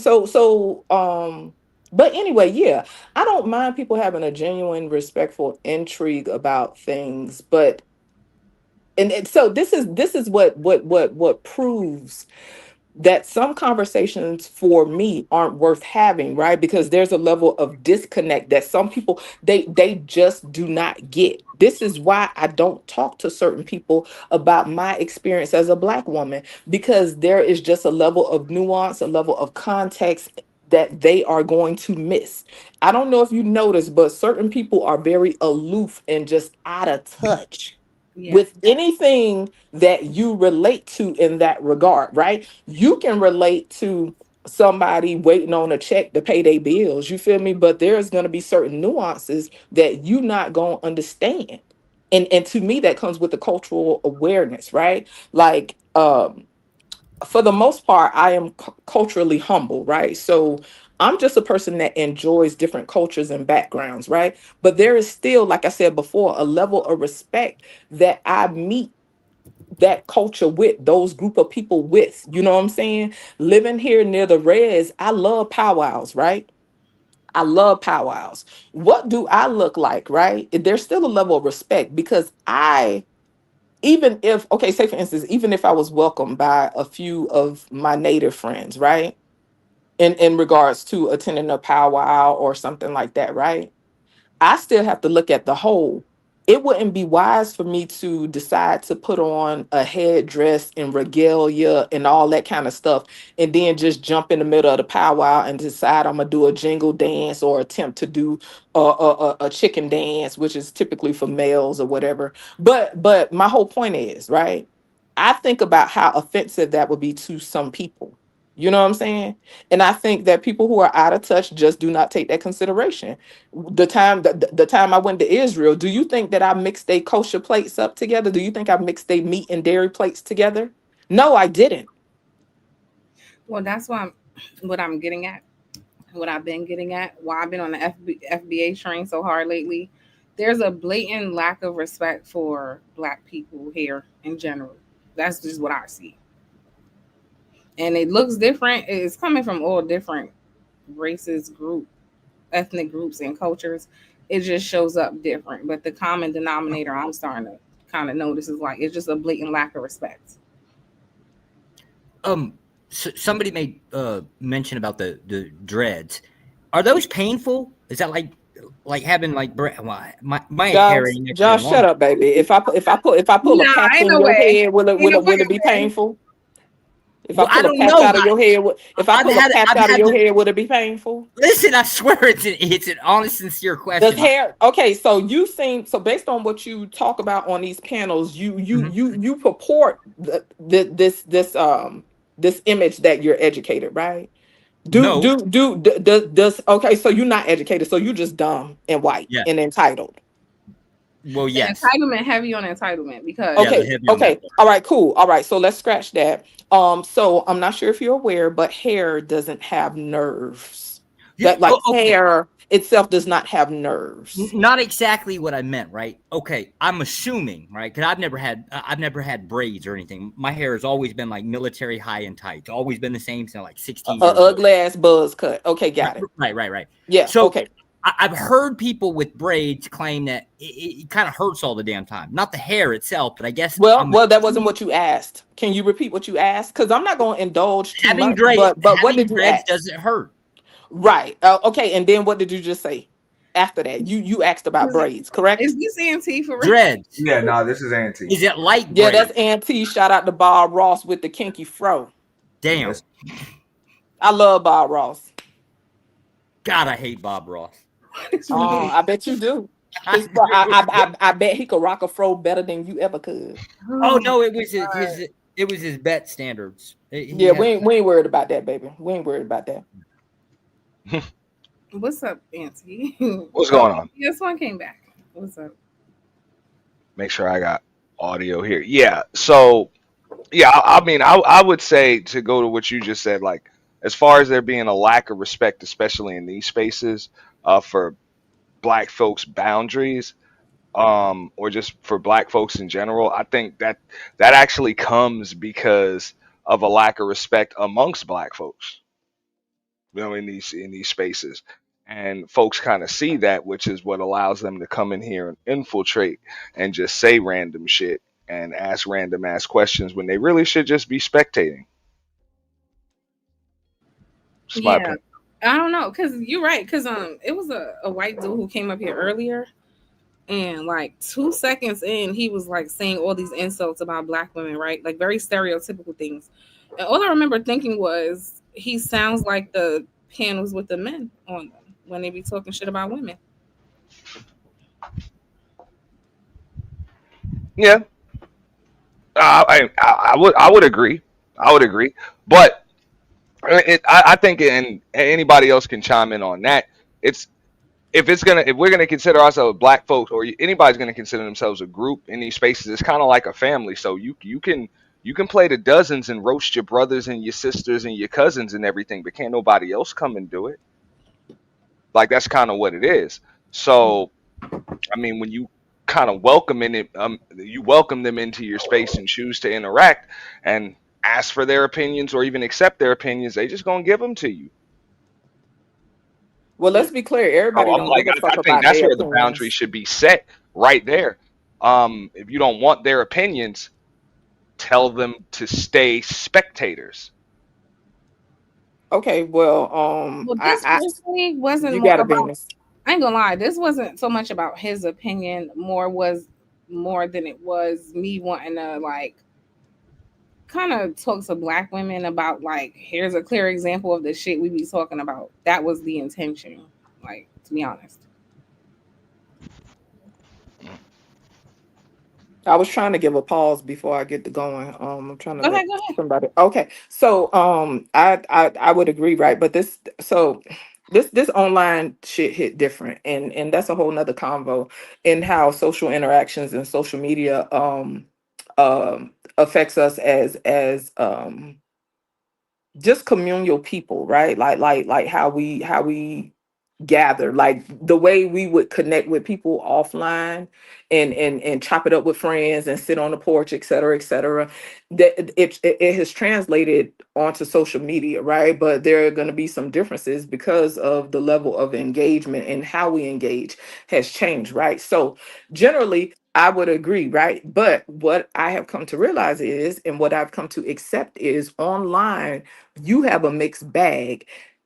If I'm outside at the park, I can choose what group of people I'm going to hang around, and I can have proximity with those people, right? And distance myself from those that I don't want to be around.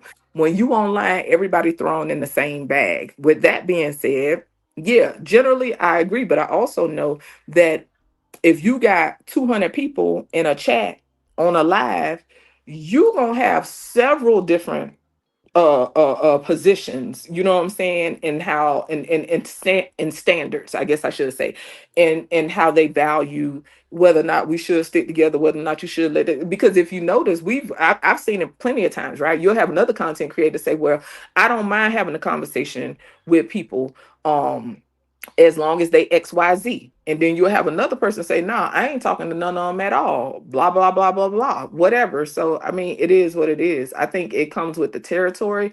Me personally, I limit my engagement because I know that my tolerance level is low for certain stuff, right? But you got some people that can truly engage and just be okay with it. Like, as long as it's respectful, it doesn't matter.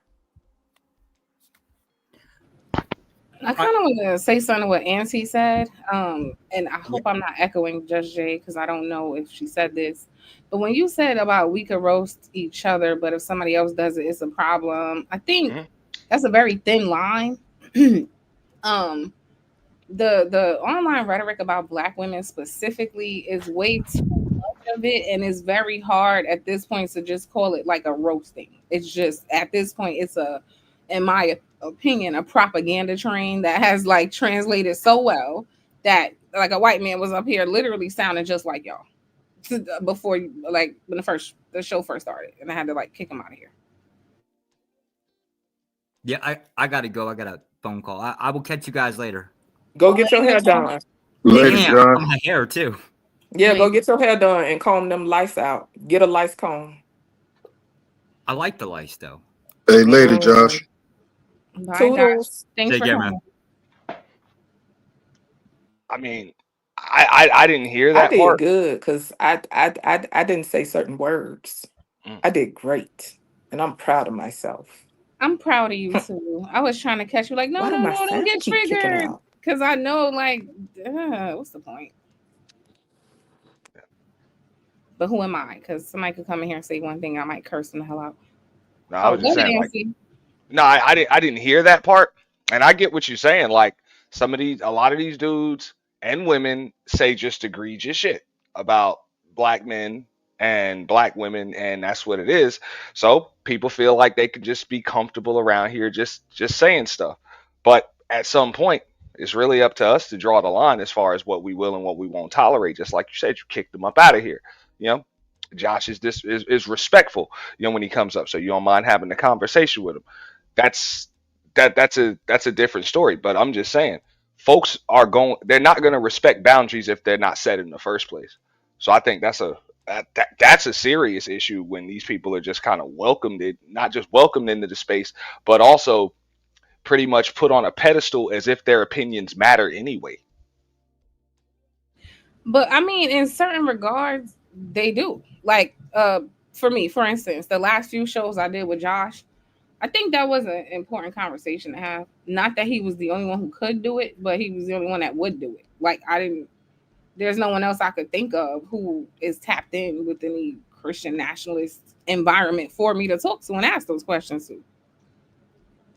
So you see what I'm saying? Like, I think it just depends on what we're talking about. But that's just my opinion. Can you hear me? No, I get it. I get it. Like I say, once folks are respectful, like me personally, I prefer not to even have like racial topics. Yes, like, Judge Jay. Okay, or cool. discuss them because their opinions really don't matter or hold weight when it comes to race. Not with me anyway. Well, to your point though, Aunt, they don't matter to you, and for the most part, I could care less, right? But you have some people, right? They view conversations in different ways. Again, I don't have the topic, right? My daddy was born in 1934, okay, and people don't heard me give that speech, right? Because I love my daddy, but yeah. So I'm my father's child, and there's just certain things I don't have the patience for. But you have some people, right? And shout out to Freezy, shout out to my brother. He like Freezy, for example, right? When he has a panel or whatever, his mindset is the panel is for the viewers, the conversation is for the viewers, right?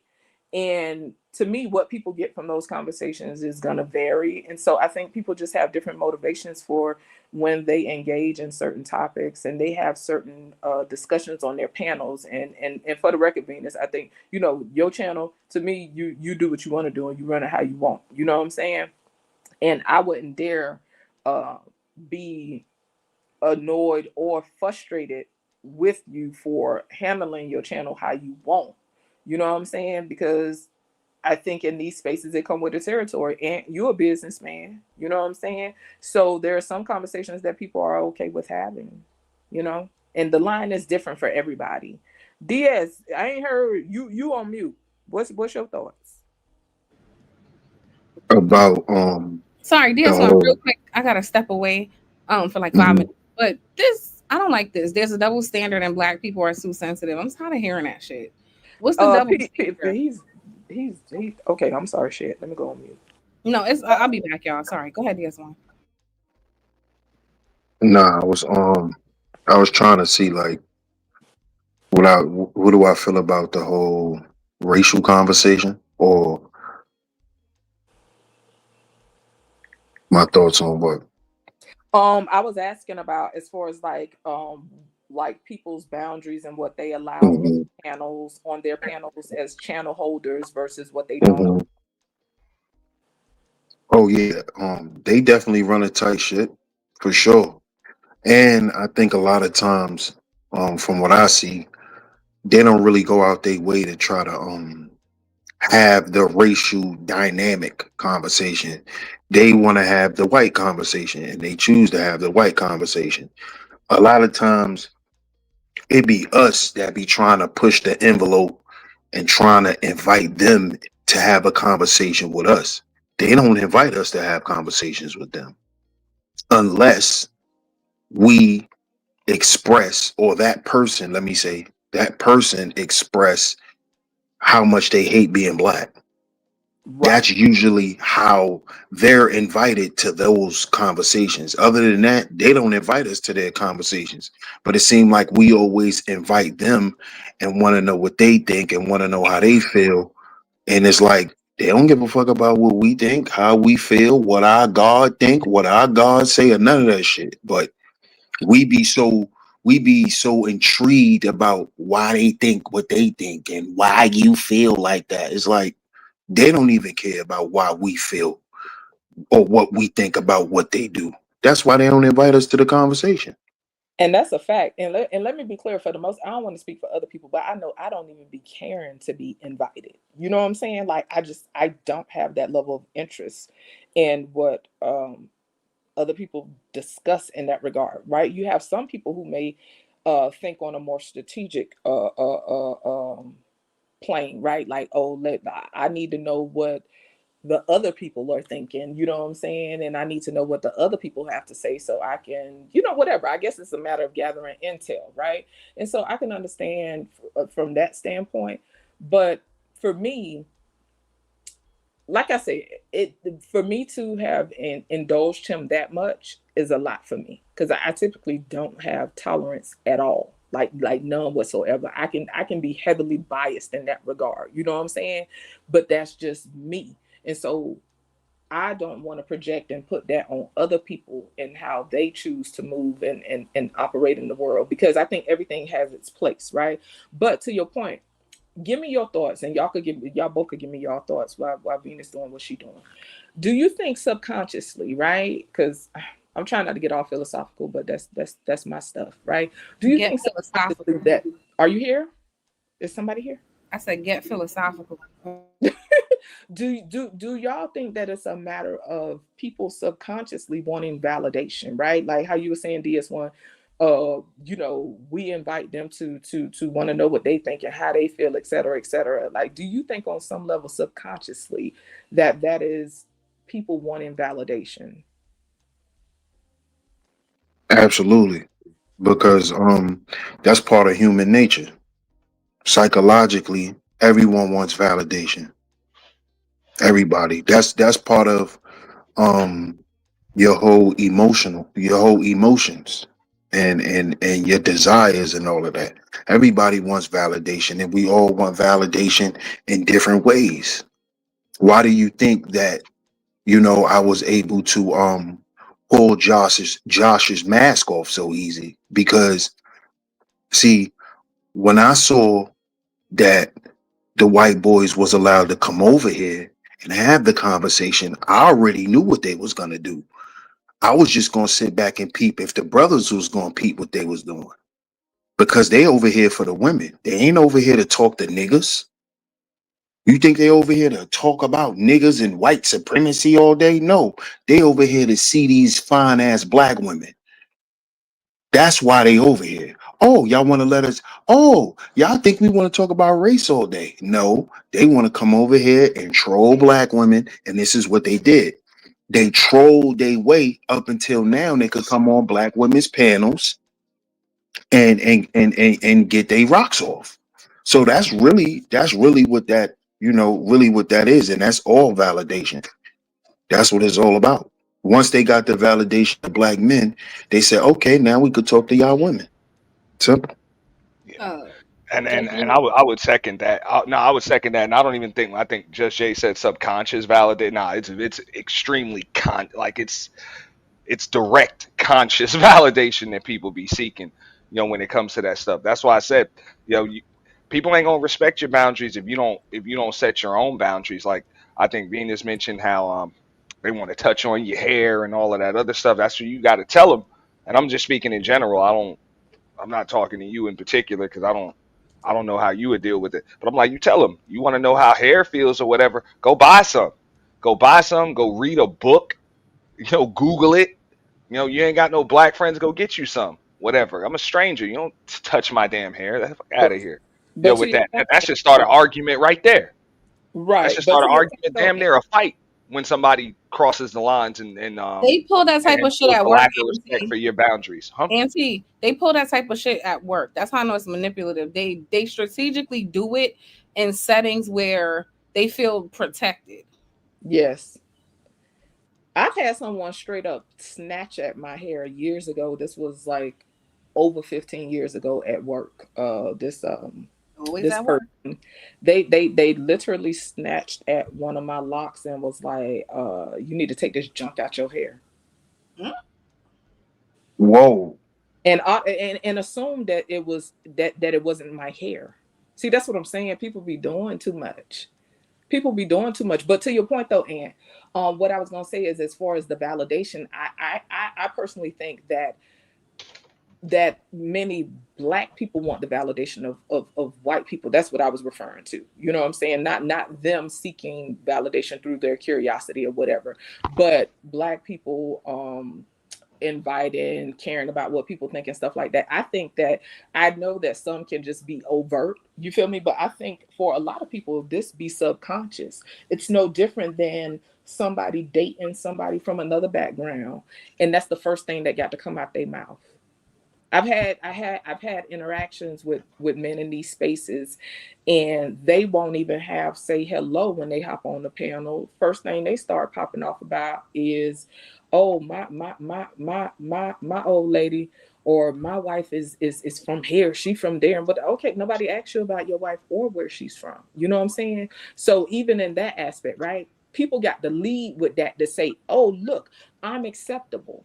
You know, the centuries and centuries of oppression and being told that I wasn't ish because of the hue of my skin, and being told that I was subhuman and a primate and whatever other derogatory stuff come with that, right? Since this person accepted me, that means I made it. And this is how a lot of people move subconsciously.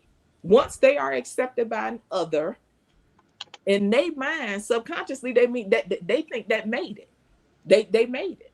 So to the point in the chat, oh, you if you think if somebody is beneath you, they can't validate you. That speaks to the point of supremacy and people thinking that others are superior to them.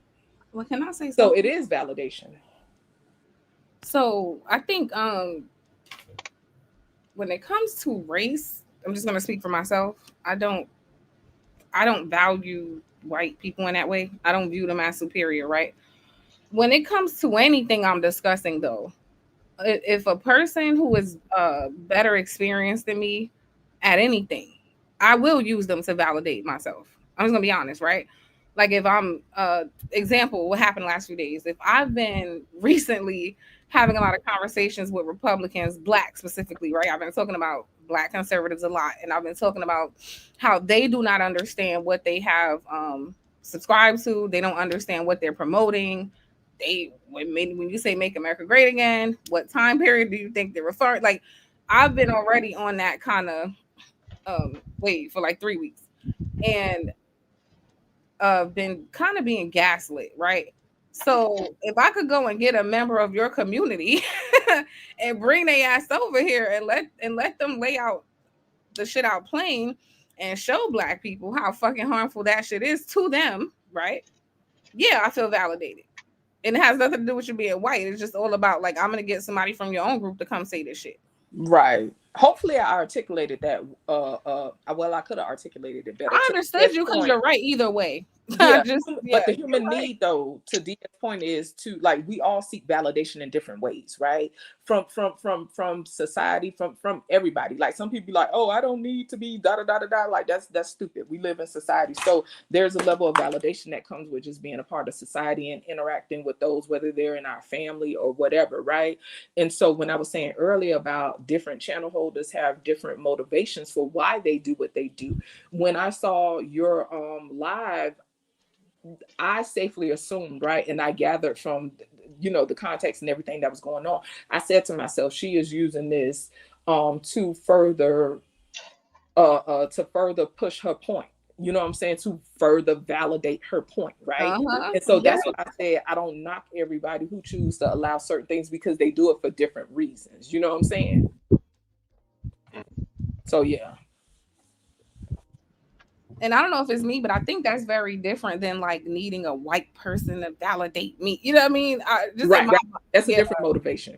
It's Yeah. not to say, oh, I need to hear that you agree with me or, whatever. So now this means now I'm acceptable, because I think a lot of people do that subconsciously. You know what I'm saying? But it was in a way like this. To some of the people I'm talking to, I understand that the white man is your superior. I understand that you worship his opinion. So guess what? I'll go get one and let you hear him and how he really think about you.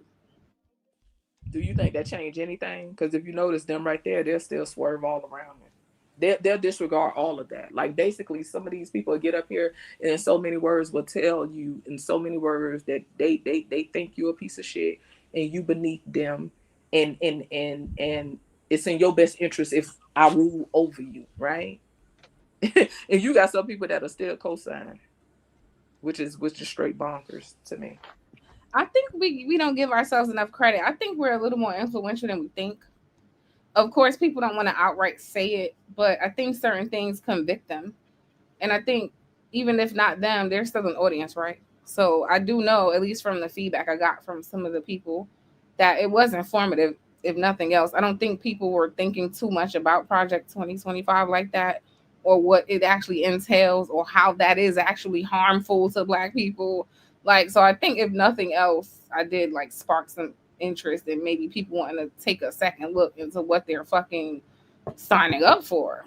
Like, y'all are okay with this man stripping away rights, not understanding if you get into that project, your rights coming shortly behind that. Like, I'm just trying to make sure we understand what we're okay with. Now, I don't know. No, it does, because honestly, some conversations, and especially with the upheaval and everything that's going on, like, to me, based on what I've seen in my lifetime, this is the most unstable I have felt,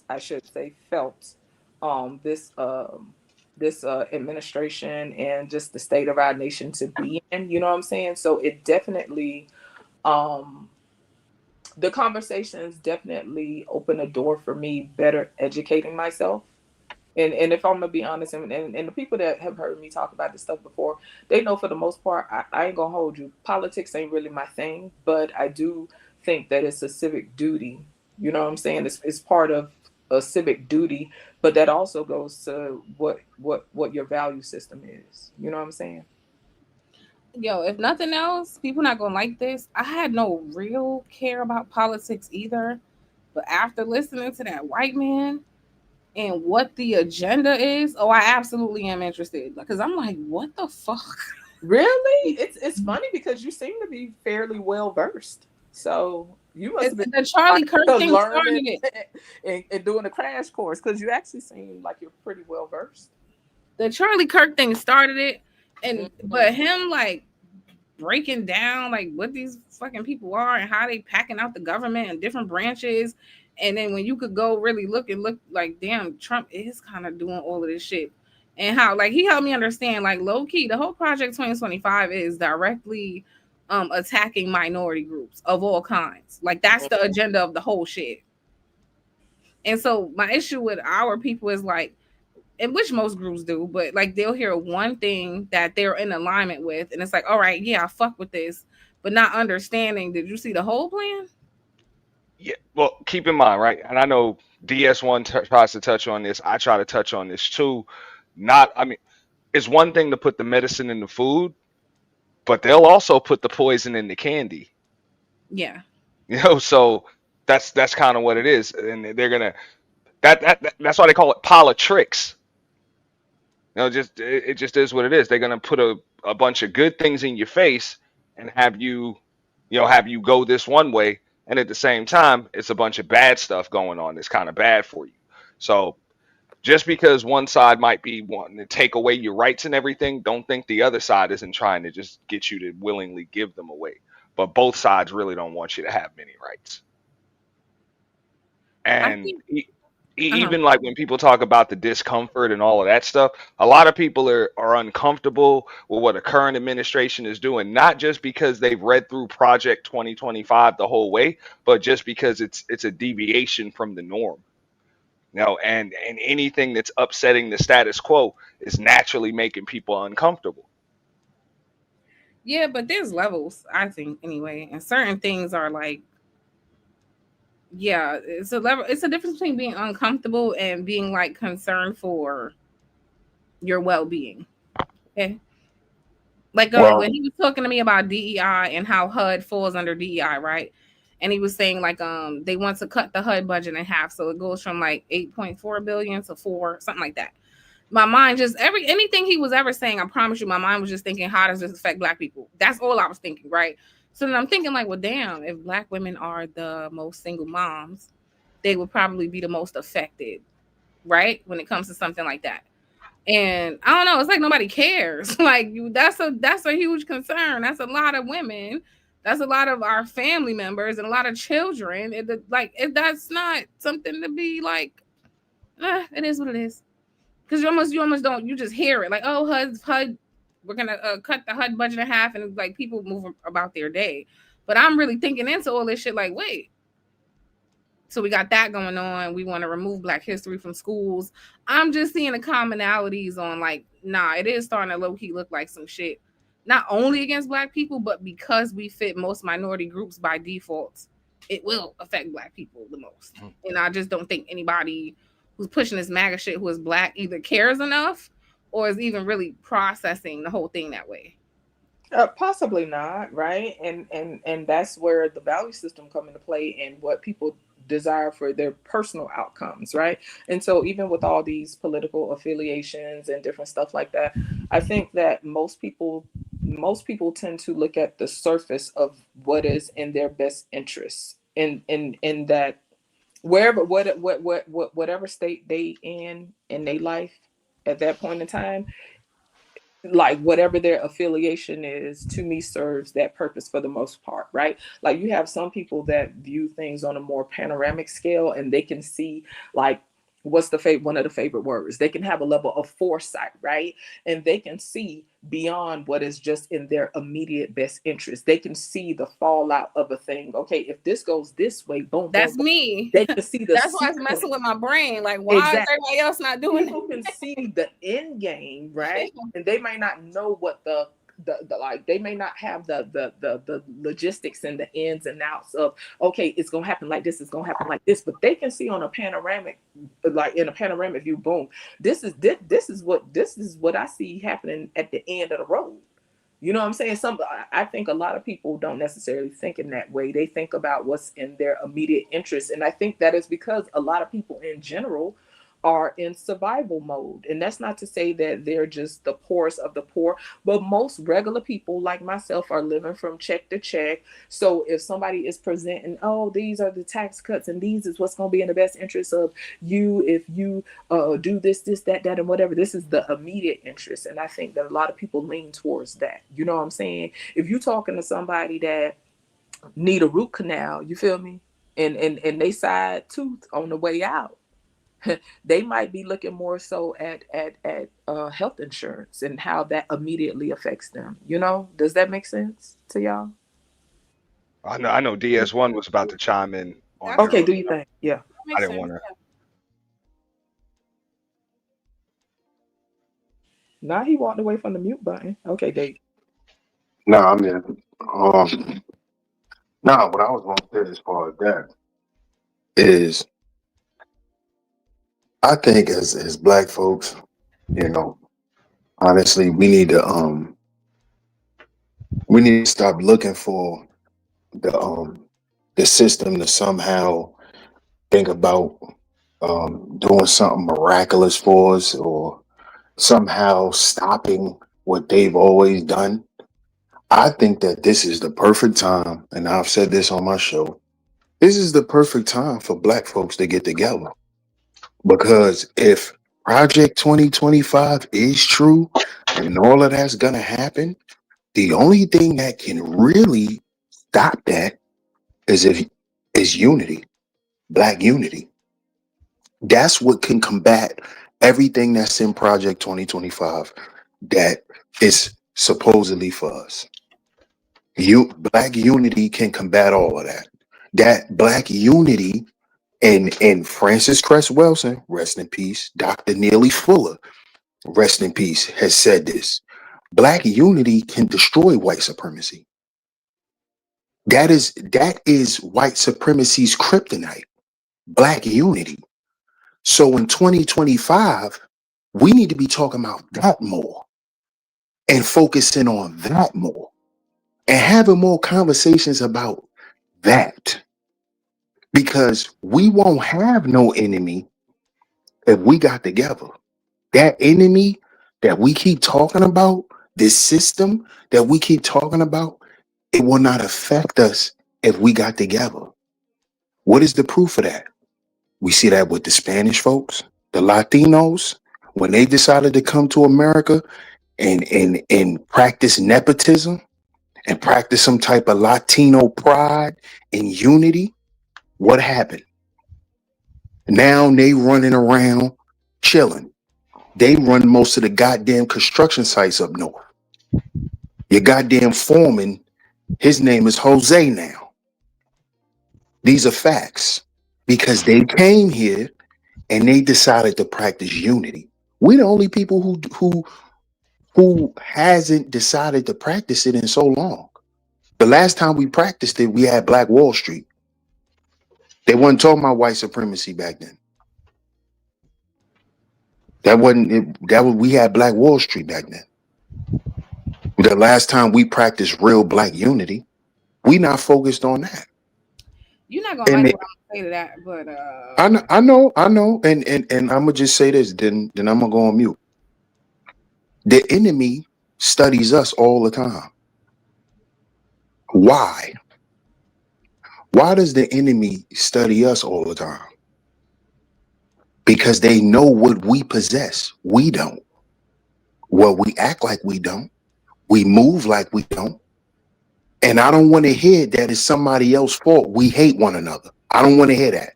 It's 2025. It's not 1938. I do not want to hear it's because of some white man we still hate each other. That's cap. I think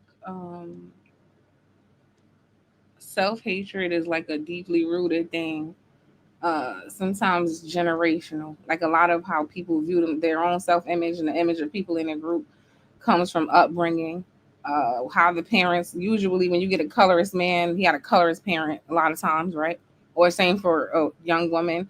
She nobody because kids don't know no better. They as they're growing up, they're hearing that shit or being internalized with that somehow, some way. So I do still kind of think at the root of it, I know where that comes from.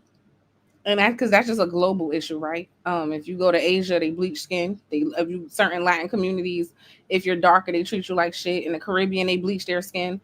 It's a deeply rooted thing, but at the core of it is white supremacy. So that's why I understand what you're saying directly, but at the core of all that, it is white supremacy. Like it really is. But black men tend to date out the most and like really suffer more from the self-hatred, if I'm just gonna be honest. Like there's this desire to lighten the next generation. I want to make sure my kids don't have this texture hair. um so if we're on some black unity stuff but our men are obsessed with light skin and softer curls, how does that work? Well, I mean, look, I would go to because I understand what you're saying. That could be like the root of it right there. But what DS1 is saying, the solution to it, because now we're the parents and we about to be the grandparents, and some of us already are the damn grandparents. So it's all up to us how we do things. So even to go to what you were saying earlier, as far as like Black history being taken out of schools, I'm like that glass is kind of half full as opposed to half empty, because I don't have a problem with that, because Black history in schools, that was a skewed version of history that they was teaching us in schools anyway. I always had to do my own research when it came to Black history to learn everything full circle. They tell you it's Black History Month, the hell out of here. Black history is all year round. It's all around you. So if you telling me ain't but 1 month that you can teach me that, or it even matters, it's already messed up. So a lot of people just, they believe that the status quo does need to be taken down. Like it just needs to be taken down altogether and rebuilt properly. So now what they're building in place, I think that's where you going with it, Venus. I can agree with you. You might want to be a little bit fearful about what's being built currently, but that's really up to us right now. But as far as the current system, I don't mind a lot of this stuff being taken apart. Doesn't make me feel uncomfortable at all. I do, because when DS1 gets up here and say no white man ain't teach you to hate each other. Okay, so when a white man removes any presence of Black contribution in a positive way, Black representation in a positive way, and indoctrinates my child for 8 hours a day, only showing my child every positive thing and every contribution of white man, I wonder if that would affect my child's self-esteem. I wonder if my kid would want to grow up and want to date white women, because he in his little mind thinks that they're superior to him. I wonder. And I would say that Yeah. has to do with what I teach my children in my household. I should have more influence on my children than some white man at their No, that's school. not. Your kids are affected by a lot of things, not just you. They are in school for 8 hours. They are around other kids. That's a fantasy. So no, I want Black representation in as many places Oh, as I can outside of well, me. that's I agree with that, but I still think that parents. Well, let me just say for me, I went to white school. I went to public school, but my foundation was Black first. So no matter what a teacher taught me in school about some white man, no matter how much they tried to discredit my people, I knew from what I was taught at home what my people did in this country. That was never removed from me because I went to school for 8 hours a day. Never. That was never removed. And it isn't removed in any children. Because if that's because if that's the case, when white kids go to school with Black kids, does that turn them Black? No, because Okay then. everybody in the books that they're reading are white. The authors are white. No, The people in the but pictures are but white. That's but subconsciously. but what I'm That's saying, the Venus, kids. but what I'm saying is cause see what you making it seem like is you making it seem like everything that you learn in school is to teach you how to be white. And it don't. That's not true. We learn all types of different subjects, and we learn about all different types of coaches and people in school. So when white kids go to school, if they go to school with Black kids, they learn about other people's culture, being around them, hanging out with them, and learning about it in class through different subjects. They learn more than just about American whites. They learn about German whites. They learn about whites all over the world. They learn about blacks all over the world. It's I understand what you're saying. The indoctrination is real, but what I'm saying is today that indoctrination is not really there no more. And you know why I'm gonna say that? I'm gonna say that because I look at the children, Venus. I don't look at the adults. I look at the kids. And when I got little white kids telling me their favorite rapper is NBA Youngboy, I don't want to hear about racism. Oh my When I got little white boys telling me, calling me slime, telling me that their favorite rapper is NBA Youngboy, and they mothers let them listen to NBA YoungBoy and they go to NBA YoungBoy concerts. I don't want to hear about that, because that at this point, in the way that it used to affect everything, it doesn't affect it in every way anymore. It just does. It just doesn't. Now, do we know NBA YoungBoy is signed to white people? And oh yes, we know that. But white socially, white socially, racism is not as prevalent as it used to be. It's just not. Man, all right. It's I not. disagree with that, but I just understand people never gonna see what I'm talking about. So I mean, we can move past that. I mean, I would even go like, even when you talk about like black men dating out and stuff like that. Look, that's make. Let's keep it real. That's because they're able to do so. Any race of men that's capable Thank of you. dating out is going to date out. Well, that's So not true, because white men are more capable than if you. Wait, white men are more capable than you, but they don't do it as often as you. So that's really not true. It is a choice. I mean, I've never dated a black woman that said she dated white men or preferred white men or dated a lot of white men. They just No, usually don't Auntie, like them. They like Auntie, dark skinned slim Auntie, dudes. That's why hear they what I'm fuck with me. saying. Wait, listen You to what know? I'm saying. You said because they can. There's And a lot of black usually, women who can date out, but they don't. There's a lot of white men who absolutely can date out, but they don't. So when you say black men are doing it because they can, a lot of people can do it, but they're not doing it. a lot of people can't do it, and that's why they don't do it. When you You have think a lot of options, white you men can exercise get options. other That's women what it outside is. their Yeah, race? yeah, and black women that are capable of dating men of all races, usually at least realize that they have those options and exercise those options, and then they end up with who they choose. When you No, have they options, you choose the best option. That's no it. You black just choose the women best option. are That's when race you choose what you loyal. want. No, Here- black You know? women are race loyal. They're not even. Most of them are not even attracted to. So they can. They don't want to. They don't choose to, but they can. I'm just saying, any race of man that's capable of dating out usually will.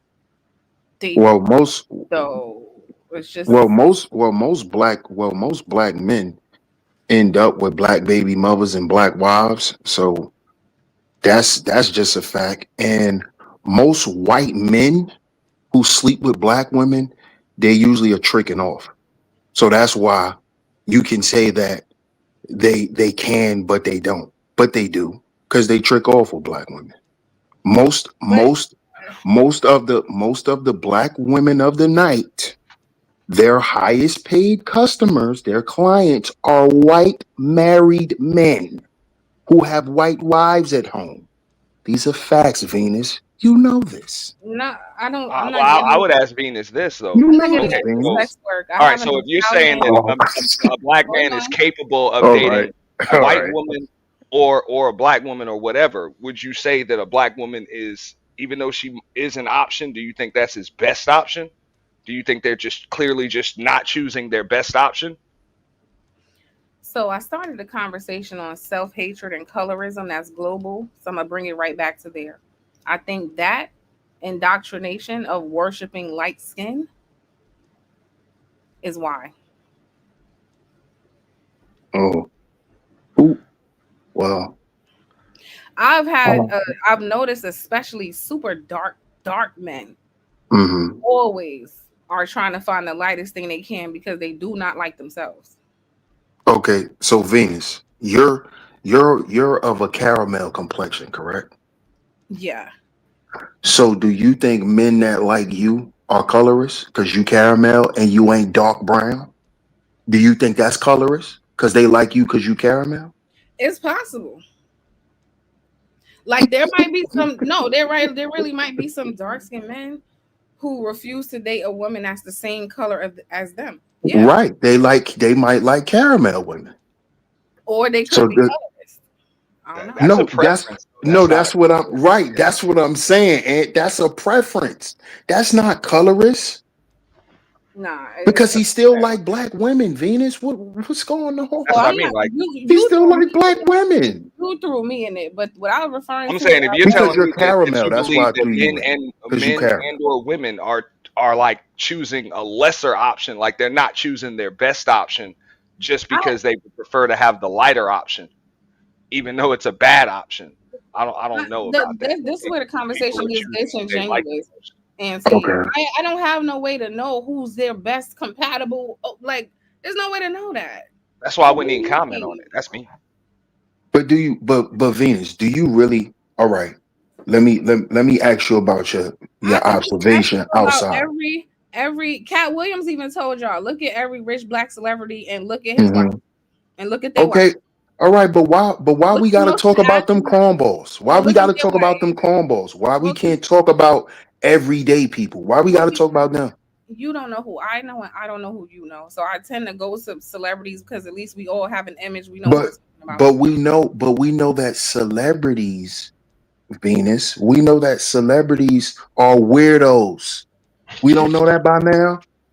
We still going by that standard. We just heard about Diddy parties. We still going by celebrity standards. They're weirdos. Thank you. Somebody being honest. That's They why I said I weird. didn't want to do it because it's like I agree with everybody that. know what I'm saying is right, and it gets frustrating as hell when I don't understand the gas. Yeah, all right. So if you grow up liking red bones when you growing up, that make you a colorist. So now when you get older, if you like dark skinned women now, you're a colorist because you don't like red bones no more. Like, Can what is y'all, going on here? can y'all hear me? What's up, Yes. Jay? I'm gonna chime in right I quick. want to speak to that too. Go ahead, Okay, Judge go Jay. ahead. My Do bad. you? Oh, can I Jay, go? What stop up, running Willie? in and out of here, It, Jay. it, it, Sit your tail down somewhere. this is my okay. So listen. So the whole preference colorist thing, right? To me, when it becomes colorism, it is the looking down upon somebody else in an unfavorable way, right? And so, like somebody just said, right? It was always about that red bone, you know, and to me, the lighter, the better, right? And like based on what I have observed, colorism is a global thing.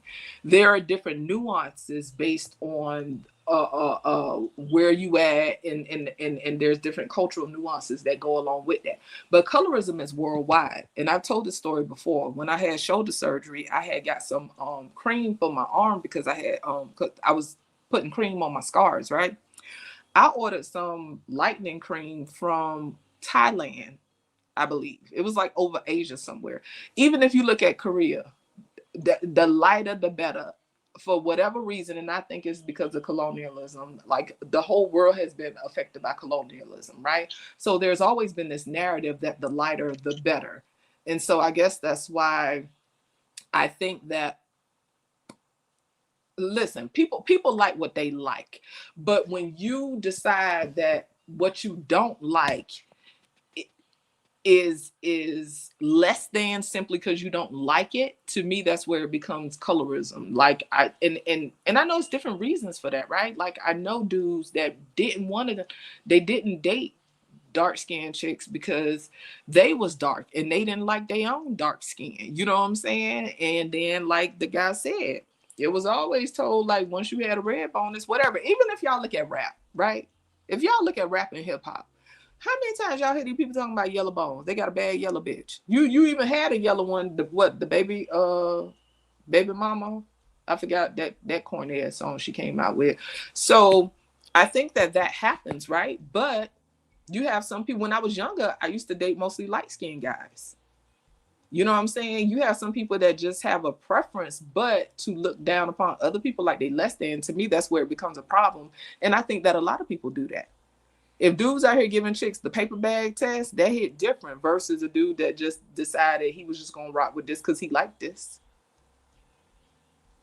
And let's keep it a bean too, also, Jay. If we talk in preference just based on skin tone, that becomes problematic, right? Because we always talking about choose better, do better. Mm-hmm. If my starting point is based on your skin tone or how bad you is, I mean, That's a fact. You you know, already I'm lacking substance in the first place, really. That's what I'm saying. right. Like right. you didn't even care what them dudes are choosing because them dudes ain't got those substance. They shallow Yeah, anyway.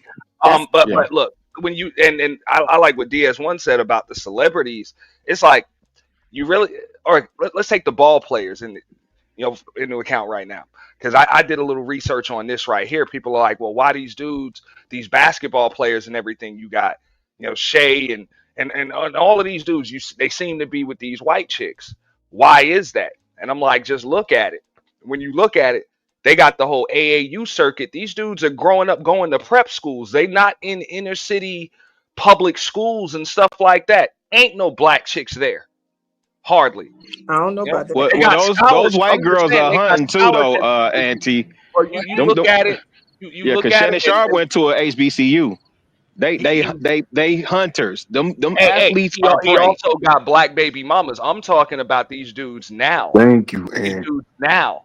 You know what I'm saying? These dudes now, because Shannon Sharp, I believe, went to a public high school and everything else, and you know, he was in black communities and everything, so that's what he grew up around. He got black baby mamas from back in the day. As he started hanging out in different circles, then the proximity changed. But you see this, like people like, damn, you see Bronny James, his prom dates, white chick and everything. Yeah, because he didn't grow up in Akron, Ohio, Sure. like his dad did. I So he's know not gonna those get with people a that Savannah. went Ain't no to black certain. chicks in his damn school. Ain't nothing but white girls at his school. And then you see it even on the flip side. What was the chick in the WNBA, Nafisa Collier? Yep, one of the best ball players there. She got a white dude. Like that's it. You can grow up going to prep schools. But And back to what I you, said you you there earlier, with though. a bunch of damn CEOs, sons and daughters. You Hold know, on. And and they paying 30 grand, 40 grand a year for tuition. okay, but so Y'all when find a way to the whole sub, justify every. I'm not but justifying it. I'm hold on. explaining it. But back These to are what I things was that y'all saying don't take though. into account when y'all have these conversations. Those are definitely things you take into account, right? But like I said, subconsciously, some people truly think once they got something that is white, that they have arrived. So why is it that these people who are quote unquote high earners, whatever, we can say that those people are in certain circles, right? In some of these circles, when you reach certain tax brackets or certain arenas, are more predominantly other, right? Right? Like generally speaking, we like, I'm not saying that black people are not in certain tax brackets, but when the people that you were using as examples, right? Some of the people that are in the higher ups in those certain circles are other. And to me, I've even heard some dudes say, like they needed to get with a other to further elevate their careers or whatever, right? Because if we're gonna be honest, like people don't want to deal with the undercurrent, right? So when dudes show up to the black and white ball, that's 100,000 a plate, et cetera, et cetera, et cetera. A lot of people think if they got something that is other, that will make them more acceptable. I'm not talking about people who were just in their environments and they acclimated to whatever was in their environment. It would be remiss of me to say that people do not choose others sometimes because they feel like it would give them an advantage. I think that a lot of people that are in those situations in certain tax brackets choose other because they feel like that will give them a better advantage. Why? Because Proximity to whiteness. there's generalizations and stereotypes when it comes to They want us. proximity to And whiteness. of course, these are No, lesser that's ball why people. I would So I'm gonna agree say with this and I'm Just gonna give it a Jay business. So like right when she there. made a point of when hold on, that ain't what I want to say. So basically, at the end of the day, all I'm saying is that there are certain things that sit in the undercurrent that we don't acknowledge. Yeah, people have preferences, but yeah, I think that a lot of that is that subconscious stuff. But yeah, that was the point. When it comes to dating, right? There was a time when I was younger where it used to bother me when dudes decided or said that they didn't want to date somebody who was dark skinned or whatever. I used to feel a way about it. I used to take it personal, right? This when I was younger. As I evolved and grew as a person, I realized those are not people I want in my circle anyway. Why? I'm not finna spend my time trying to make somebody accept me Facts. that don't find me desirable or don't want me. You know what I'm saying? So that's why I Can't don't look really be past your impressed skin tone. by dudes when they get to talking weird like that because I don't align with them people anyway. If people always stuck on the skin tone, I don't align with that bullshit anyway. Now, So that's why I would agree with you, but I would also agree with what DS1 said. You really can't take the celebrities and the ball players into account because they don't live like the rest of us. Like And they just see, don't. you make an excuse. We can't say that. We could name rappers. We could name people we grew up with. You're gonna find. I don't understand it. Like you're gonna find a reason to disqualify them from the conversation as well. Well, when you talk about like like what Just Jay said, that's why I'm agreeing with her. Hey, those people just be shallow. Like them people be shallow. If I can't look past your skin tone, or you know, like yeah, your skin complexion and just little stupid stuff like that. Why would you want to be with me anyway? If you a person of substance, you wouldn't even want to be with somebody that's that shallow. Wait, I hate this. It's not And, about and and that's why my opinion shouldn't even matter to you. wait, hold on. It's not about me wanting to be with them. The conversation started about why I would want Black history taught to my child. To be clear, this is my perspective. Is not about dating. I don't give a fuck about niggas who don't like. I don't care. I'm looking at the grand scheme, right, and what that does to the confidence in the Black person, the Black individual, and why they look at other groups and worship them. That's where I was going. It's not about me dating. I don't care about that shit. I mean, if you think that has to do with school, that's one thing. I mean, I've had to have plenty of conversations with my son. After coming home from school, I had to explain to him, you know, like those stories about the pilgrims and settlers and all of that other stuff. I had to explain the meaning of things like Christmas, Halloween, where that stuff came from because they were taught skewed things in school. They were taught little bits and pieces, or pretty much just the things that they wanted to teach. I mean, I can remember growing up. I mean, if we just took into account what the teachers told us, they would make it seem like Black folks were just swinging from trees, speaking gibberish to each other, and they had to bring us over here as slaves to civilize us. That's what you would think. So all of that Black history that they teaching in schools be messed up and skewed in the first place. So it's up to us to kind of like reteach Black history to our children. We have no choice. What's up, Ella? Rilla? I'm sorry, I keep calling you Ella. No, it's good. I know Ella been over here for a couple days.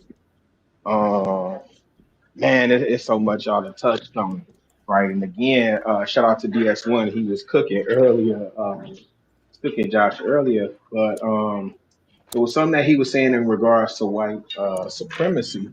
In my position, what like I said the other day, right, we're better together. Period. Like that's the bottom line. And I don't think the agenda or objective should be to stop white supremacy.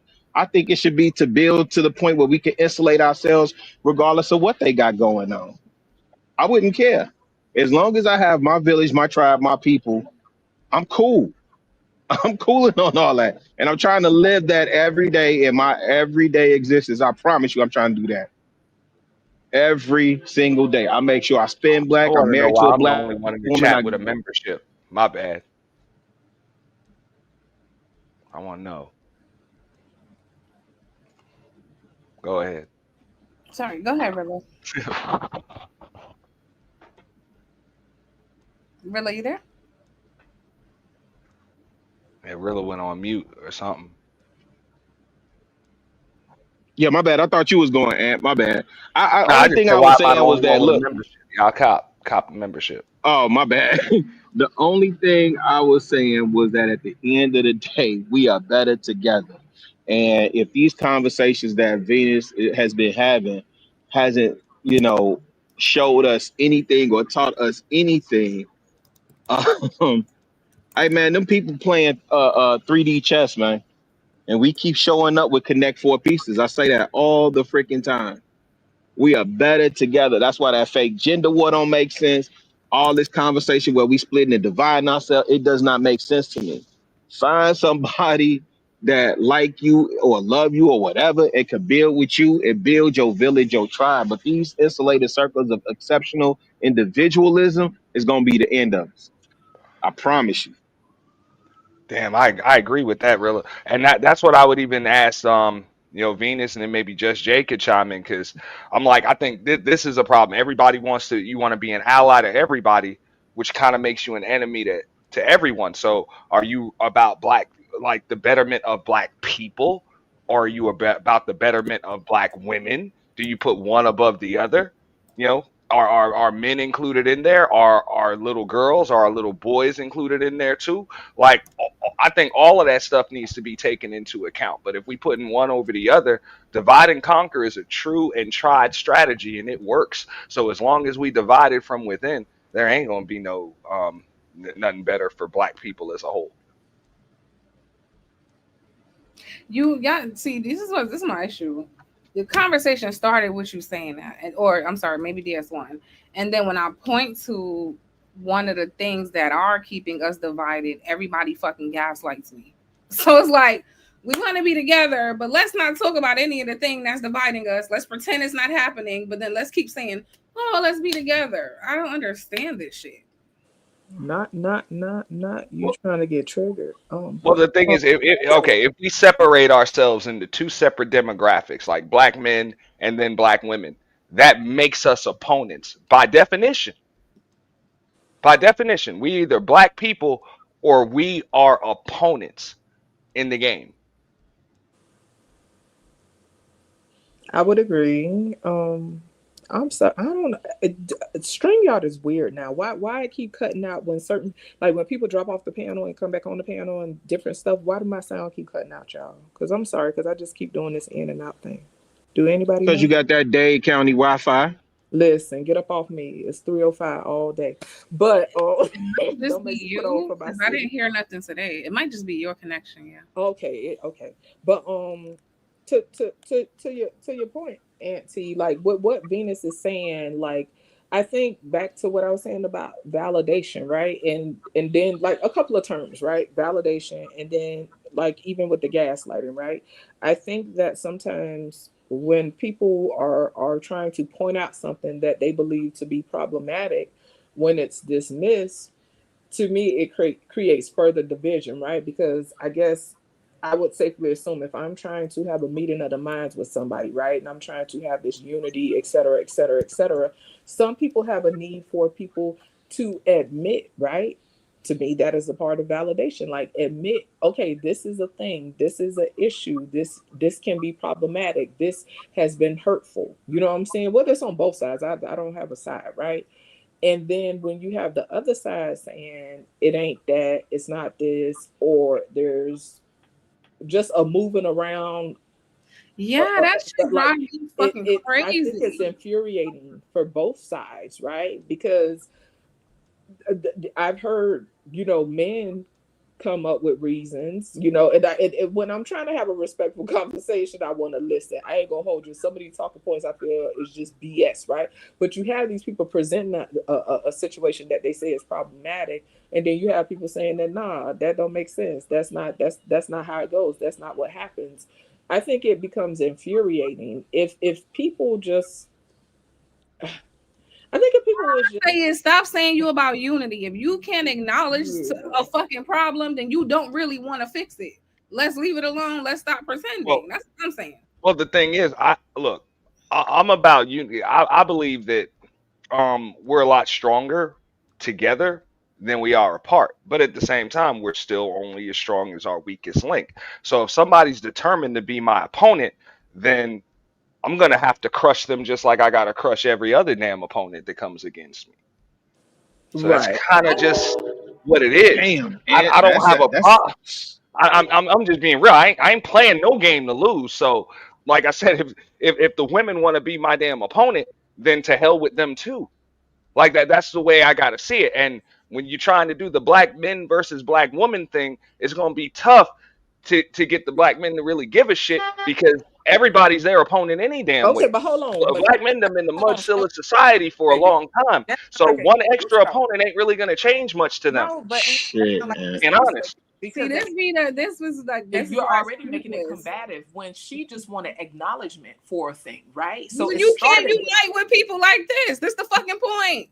No, I'm Cannot just saying we don't have to fight, but we can well, actually find some common ground. But it's almost but like How even you look at gonna your find title. common You ground with want somebody defense of black presenting women, this but then fighting do you? you want to be a feminist, a womanist, a racial?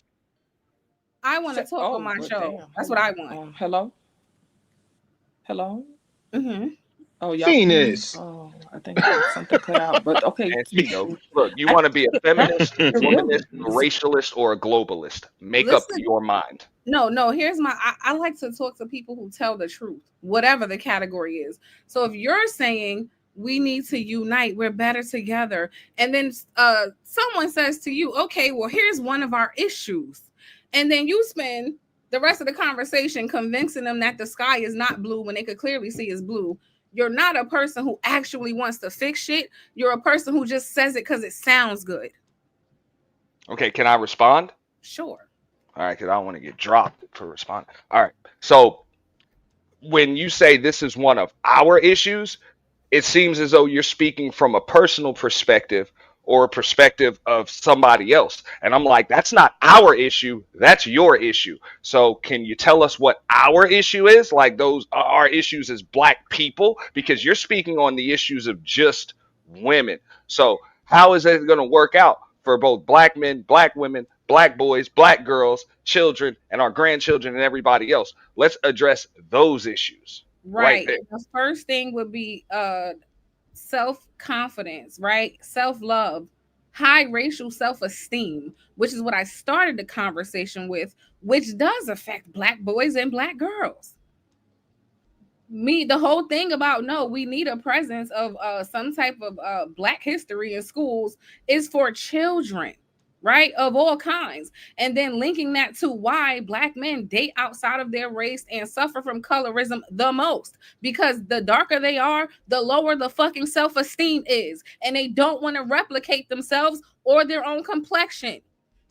So when I'm saying all of this to you, where there's plenty of research on it, ain't nobody making shit up, instead of spending fucking time telling me, no, that's not true. No, we can't look at celebrities. No, we can't look at rappers either. No, we can't look at the fucking schools either. No, we can't look at the people we grew up with either. You're bullshitting. You're gaslighting. You don't want to acknowledge a fucking problem. So again, if you don't want to, stop saying we need unity. You don't give a fuck about it.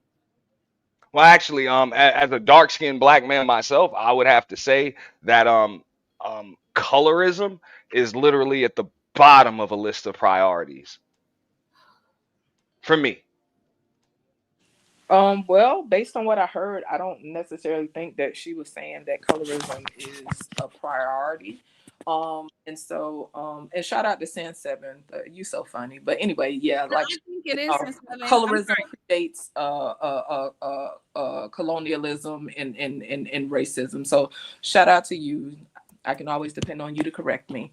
But at any rate, Auntie, I think, like I said, like I was saying before, there's a level of acknowledgement that needs to happen in order for people to move forward in a productive way when they have conversations. And this is just an opinion. I could be wrong.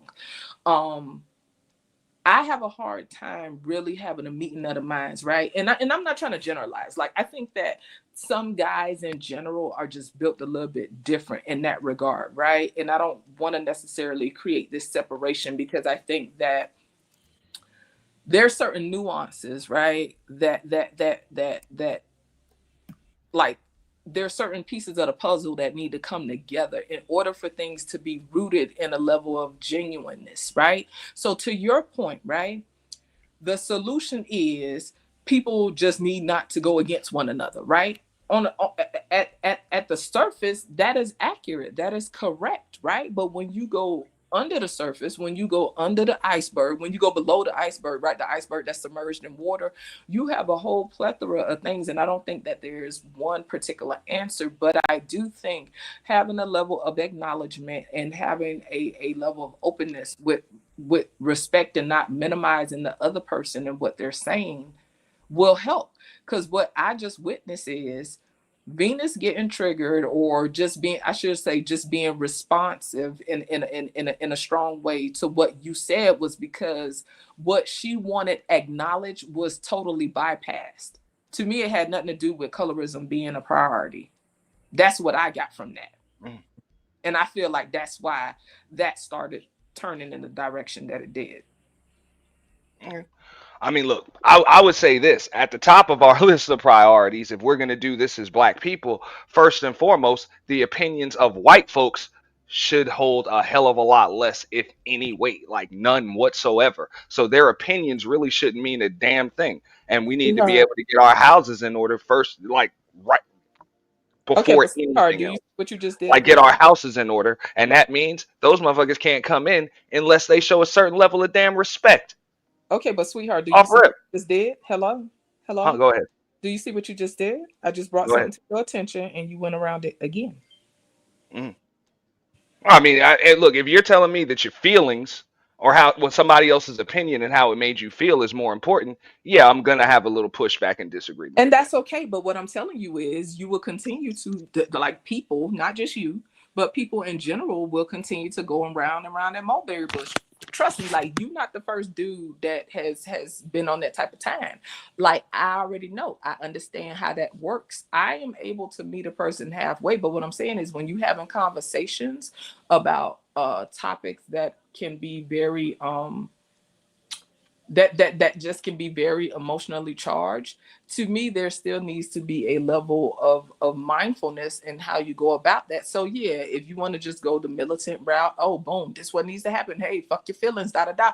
When a person lead with that, to me, off rip, it's just gonna be a level of resistance. And to me, that's with anybody.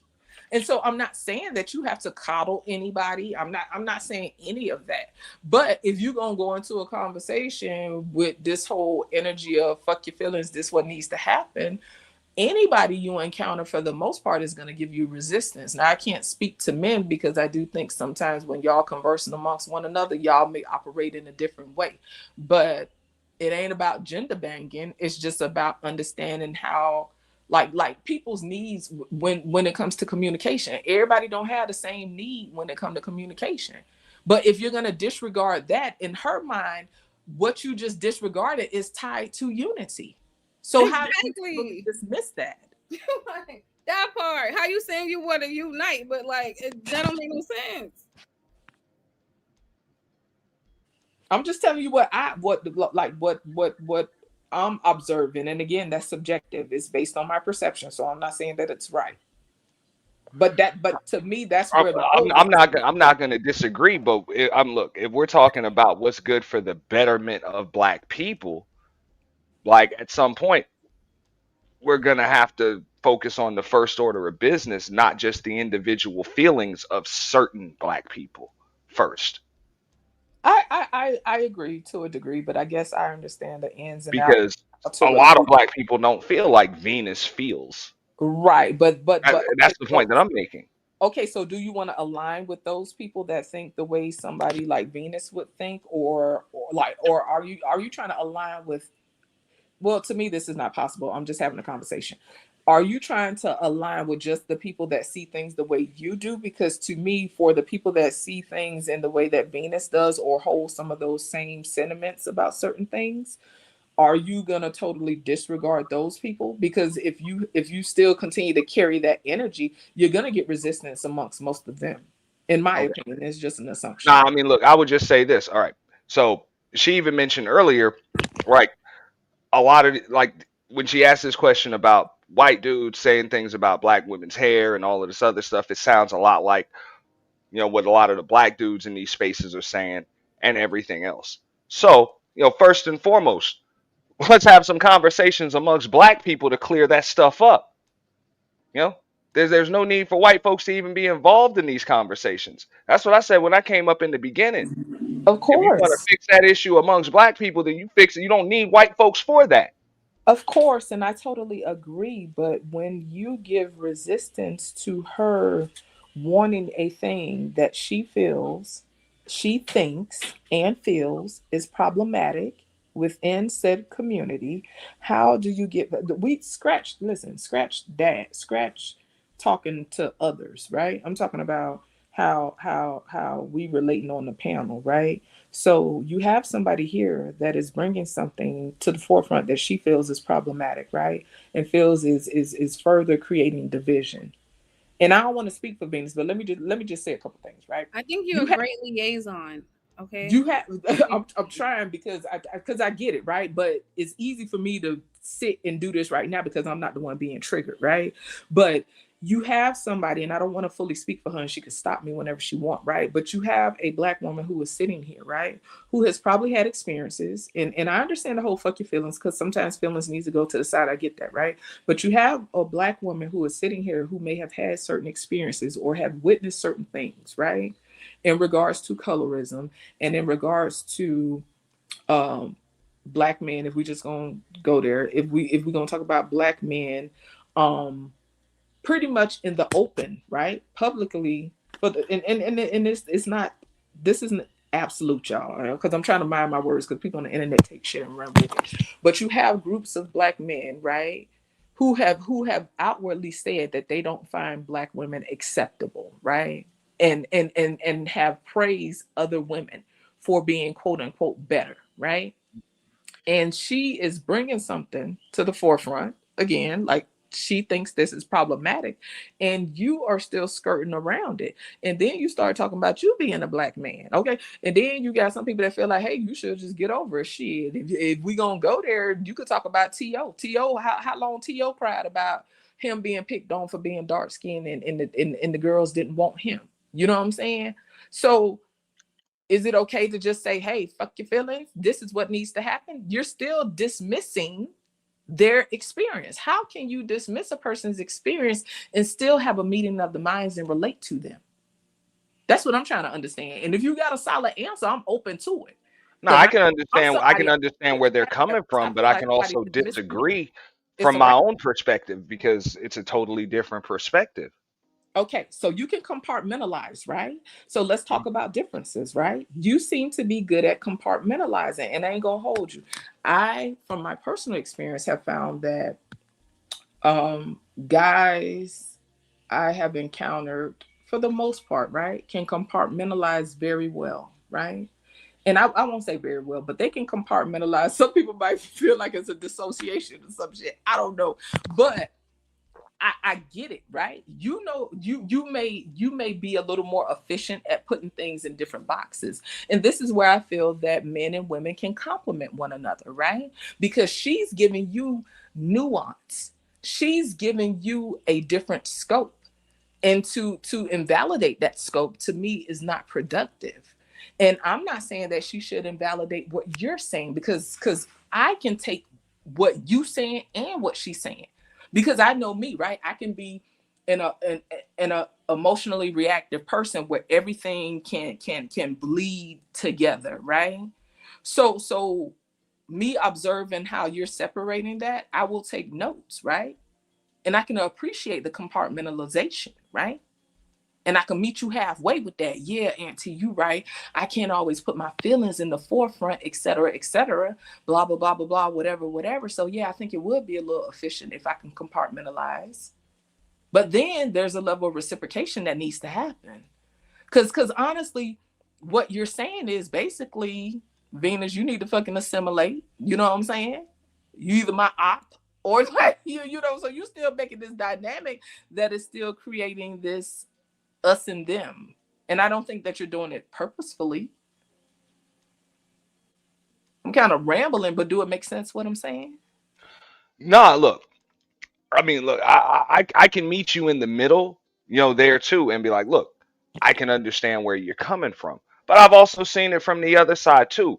Just like I've heard black men, you know, say that, hey, they either prefer to date white women or they prefer to date lighter skinned black women or just, you know, Latinas or whatever. I've heard the same thing from black women too.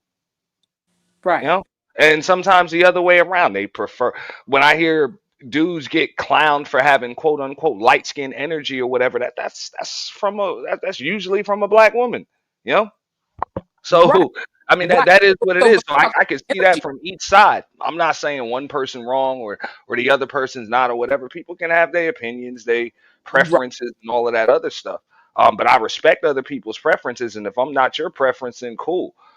I understand where she's coming from. Yeah, it could affect someone's self esteem, but at the same time, that's why they call it self esteem. Like you Okay, got to get that but from within. but you So but if you it's take still enough coming time. from the If you take external enough rather time, than the internal, I think your need is therapy, not StreamYard links, not YouTube channels, but therapy. you Maybe going a life coach. growth I don't though. know, a This is hobby or about something. simple acknowledgement of a thing that happens within the black community. It had nothing to do with her personal experience. I didn't hear her bleeding all over the panel talking about they didn't choose me because I'm chocolate. Like I didn't hear none of that, sweetheart. So check this out. If another person got on the panel just now, a woman got on the panel and she said, yeah, I think unity does need to happen, but I can't really trust a lot of y'all niggas because all y'all do is beat women, right? But then she also give you a solid plan and solutions to how we can be further unified.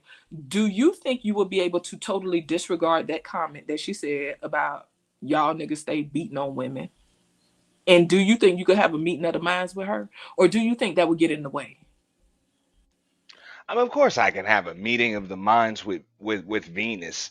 Not Venus, I'm talking about a random person that got on the panel and said, yeah, I think as a collective, we need to be unified. This needs to happen, XYZ. And she actually gives sound points. And then she also throw in, but she don't know how she gonna be able to do it because a lot of y'all niggas be beating women and harm women and just start saying whatever, whatever you could fill in the blanks. Do you think you'll be able to really converse and relate to that person? Absolutely. Absolutely, because those are niggas that need to be castigated, like gone, exile, like that is what it is. Like we don't fuck with them niggas. Just because they're black men does not mean we on the same damn team. I ain't on the same team with them neither. But So guess that what? I've said that already. Dudes that have that mentality or whatever, there needs to be a clear cut divide and separation amongst Okay. them and black men that aren't about that shit.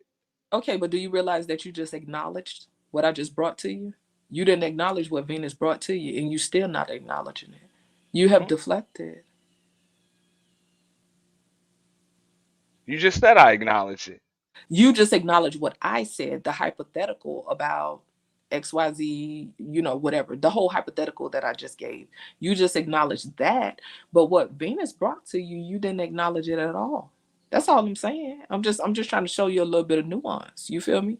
I'm not even knocking what you're saying because I agree with the whole put the feelings aside, whatever. I think everything has its place, and I do think that sometimes people can get caught up in their feelings. But if we're gonna keep it real and if we're gonna break it down on a philosophical level, like your feelings is gonna contribute to your experience. So how do we remove those barriers? Is it just telling people fuck your feelings? I'll tell you this, no, not necessarily. But at the same time, you got to understand that you're talking about helping or fixing a demographic as a whole. And that's something that's going to take generations to do. So if we're going to talk about like the first order of business, feelings change with the weather and they're going to vary from individual to individual. So that's something that really has to go either toward the middle or bottom of the list if we're talking about handling business. Because that's something that an entire demographic isn't going to get on board with. There are not just going to be men that don't agree with Venus. There are going to be multiple black women that don't agree with Venus because they don't see things from her perspective. So let's see what we got in common and what we can actually take care of as a collective and then address that first and foremost. That's what I'm saying. Okay. But as soon as if we make the feelings the number one thing to take care of, we'll be dealing with this shit for another 200 damn years and still likely have gotten nowhere. That's why these conversations have been going on for the last 10, 15 years on YouTube. And you know why I think it's because there's no answer. Because I think there's a group of people that are comfortable staying where they are, right? And they just need this as a cathartic experience, right? And I also think that there are a group of people that on some level want a level of acknowledgement and validation in order to move forward. Am I saying it's right or wrong? No. You know what I'm saying? And let's be clear, like for the people that don't know me, I just talk. Like I don't care nothing about changing nobody's mind. I definitely like the prompt and I'm just philosophical. And I enjoy philosophy and I just enjoy exploring. I definitely ain't here to change nobody's mind because I think that would be foolish and delusional. But I definitely like to challenge people's thinking. And I also have a genuine desire to understand how people think. And for the people that know me, when I don't care, I pretty much tell you I don't give a fuck and fuck what you think and fuck how you feel. Fuck everything about you. But yeah, I just sometimes I have a genuine desire to understand how people think. You know what I'm saying? But you there, Venus? I know you just sitting there side-eyeing and just looking at the corner of the wall or something right now. She said she had to step away, but she can still hear. Okay. But yeah, so to your point though, like the people that have been in the space 10, 15 years, how long people been having conversations about these conversations, right? To me, it will continue to be circular because it's typically not led with a level of respect and genuine desire to understand somebody else's experience. Now, that might sound a little bit airy and hippie and, extra for a lot of the logical minds, the quote unquote logical minds, you know what I'm saying? But I think that will always set the tone for the experience. You know what I'm saying? But that's just my personal thinking. Because I know me, and if I feel like somebody is being dismissive of what I have to say or truly don't value my thoughts and the way I think and the way I experience and view the world, I ain't gonna hold you. Maybe this is immature of my extra grown ass, but I have a hard time conversing with people like that. I shut down. Especially like if I'm in a place where I'm genuinely trying to have an exchange, like a meaningful exchange that has a level of reciprocity, yeah, I'm gonna shut down. So I'm just trying to figure out how people who may also view things the way I do or experience things the way I do, how could they effectively Now, think be about a it like part of this, these though. At the solutions? same time, if somebody comes to you and says, look, my feelings are the only thing that matters, they're the first, the second, the third, and the last thing that matters, is that going to make you shut down or probably even pivot and say, hey, you know what? There are some other things that matter too? Yeah, absolutely. Did you not hear me acknowledge how I That- actually can appreciate the way you compartmentalize? Because I do think it has value. But that's me meeting you halfway with understanding how your mind works and your need for communication. Like the needs that you have when you communicate ain't the same as mine, right? And so it would be remiss of any of us to assume, and I think that's where a lot of us in general as human beings get caught in this box, right? We want the world to move the way we want it to move. We want people to have the level of understanding. We have the capacity, the tolerance, the compartmentalization, the quote unquote emotional intelligence, the quote unquote logic. Like we want people to have all that packaged up in the way that we want, which is self-serving, right? So in order to relate to people, in order to build rapport with people, when you build a rapport with somebody, you have to remove the misunderstandings and bring those to a minimum as much as you can in order to build a rapport. And what I find is a lot of people that have conversations, and not just in this space in general, right? We don't make extra effort to remove the level of misunderstanding so that we can build rapport. How can we talk about unifying and coming together when we don't even have a rapport with people? Can I say something? Oh, you bet. Or you may not. Do your thing. First of all, Just It's the Jay, world. you are like very keen on communication. Like you interpret very well.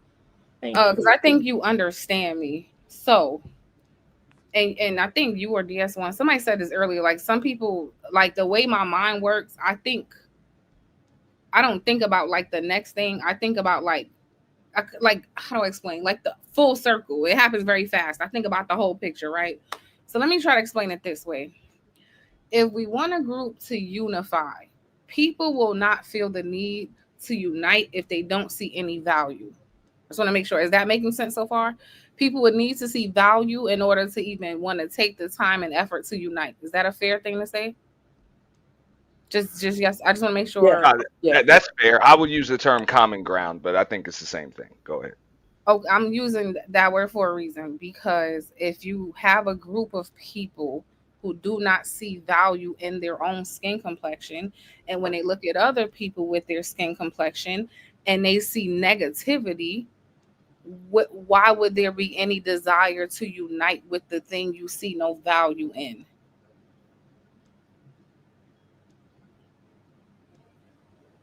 That's essentially what I was getting at. So I just thought about a better way to say it. Like, does that make sense? That's my entire point. If we have a group of people who have low racial self-esteem, right? Because of several reasons, indoctrination, colonization, white supremacy, whatever. But it exists and it's heavy in our culture. So if we're dealing with those people, how are we going to get them to even feel motivated to want to unify. Because if we're talking about like getting together, right? That's a huge thing to consider. Attraction, how people are viewing people who look like them. So it's actually very important in this conversation. That's where I was going. I mean, that's why I would go back to like what DS1 said earlier when he was up here. This starts with the foundation, which is in the household. You know, it really depends on how you were brought up and how you were taught. I mean, if you were taught in your household by your parents, your grandparents, your aunties, your uncles, your sisters, your brothers about that whole, brown paper bag thing, then yeah, you might have some low self-esteem, or you might have some stereotypical viewpoints regarding people that are of a different complexion. I know personally, my household was different growing up. It wasn't like that. I understand. So I I would want say it starts there. It starts in the household, and if we can make sure that our foundations in our households are solid, and what we teach our children, what I'm saying, how we treat our brothers, our sisters, and everybody else, and I mean that literally in the household first. Then we could take that outside of the household, and what's going on in the schools and in the streets and on the internet and all that stuff. It won't even matter because our foundation will be solid. Can I point out something right quick? sure. Okay, so this made me think of some children, right? Um, kids, especially now, right? You have younger kids that ask more questions, right? To your point, and growing up, depending on how your household operated, most people didn't really have the opportunity nor the liberty to speak on how they feel as children, right? Or to give their piece as children. It was do what I said. Why? Because I said so, right? Now, for some children, that builds up a level of frustration and resentment, right? Like now, like my little one, sometimes whenever I tell them to do something, they want to have a whole conversation. I'm like, yo, do what I said. Right now ain't the time to be asking me about all this other stuff. And what I found is my child would get frustrated. My child will start grunting. Sometimes my child will cry when I don't give them the opportunity to speak, right? Now, to me, there's a middle ground with that. What I take from that is, okay, Jay, there are times where you need to give your child the opportunity to express themselves, right? Because that stifles how people relate. That stifles that level of communication that needs to happen when you engaging with with other people, right? The other half is sometimes you don't get the opportunity to express everything you feel because right now ain't the time. So God forbid if there's an emergency or something popping off and mommy told you to move, right now ain't the damn time to ask me nothing. Do what I said, right? So do you see how I just translated that to what you were saying? Now you pretty much gave the undercurrent of F your feelings, Venus, but you're also telling us this is what needs to happen and to hell with your feelings.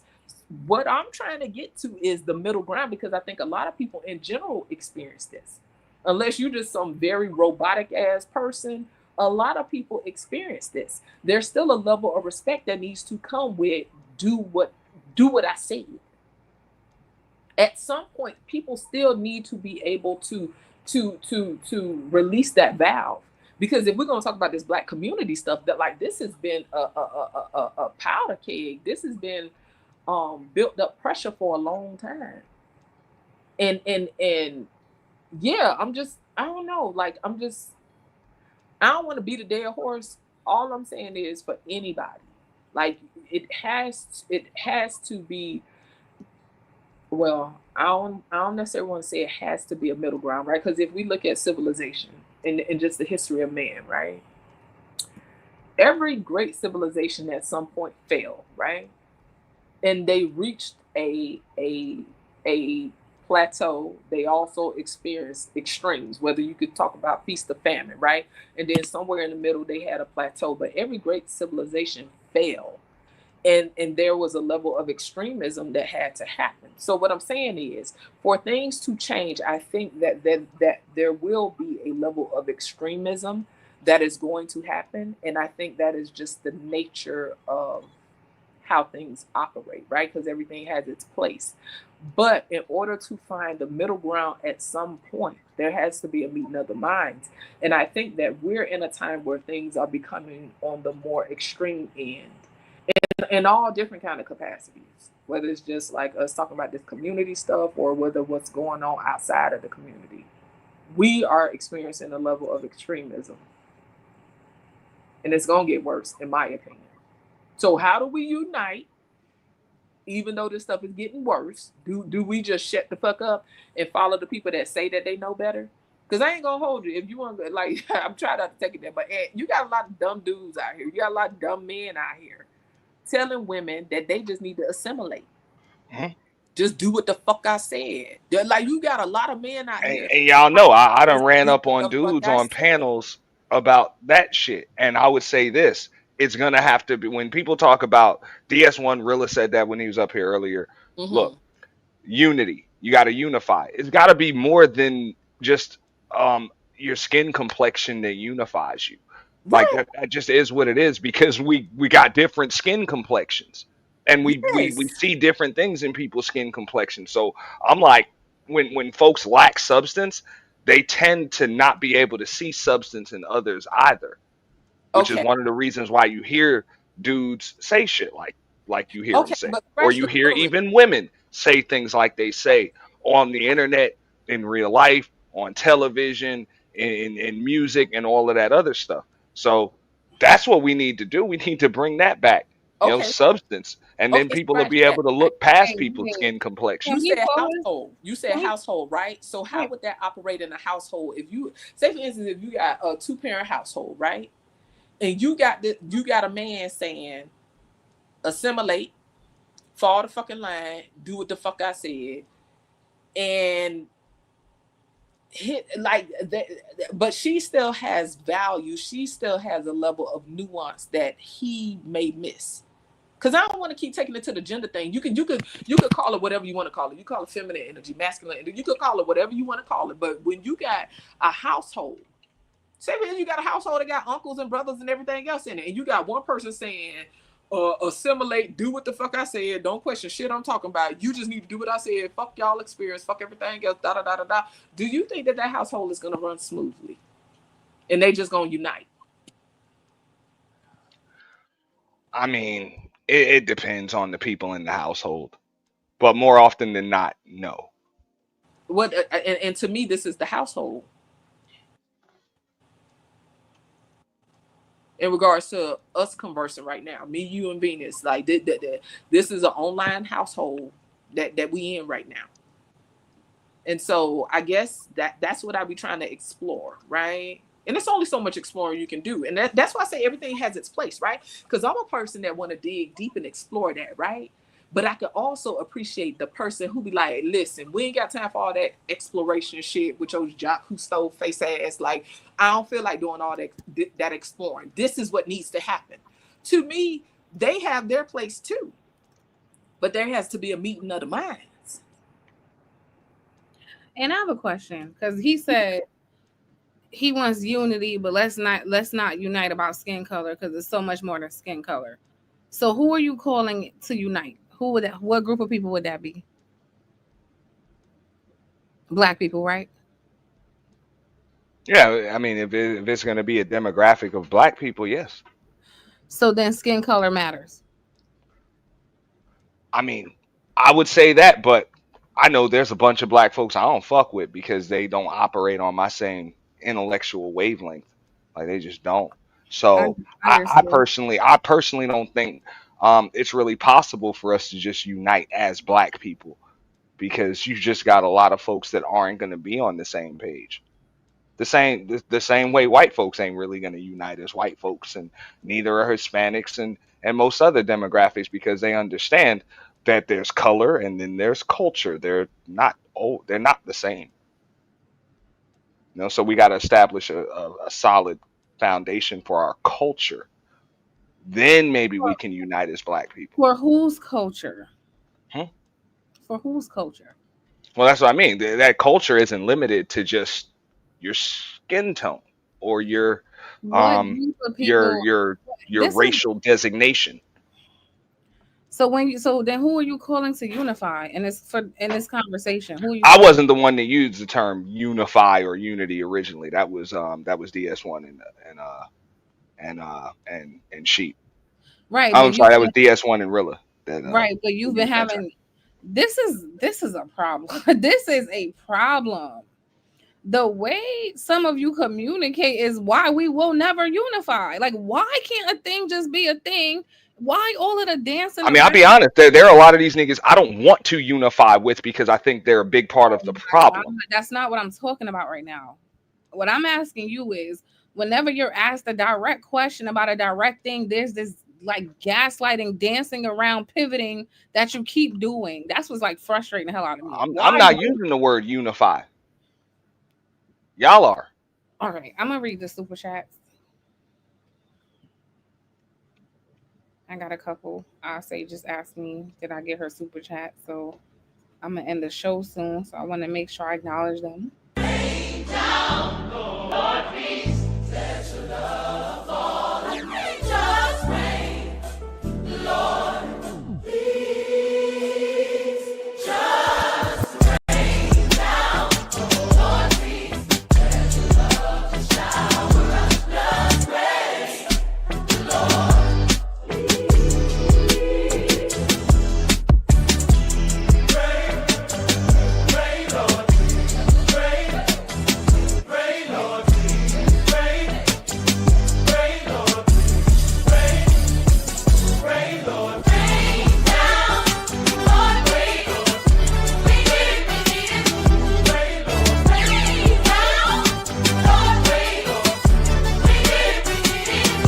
I make it rain down, Lord, rain on.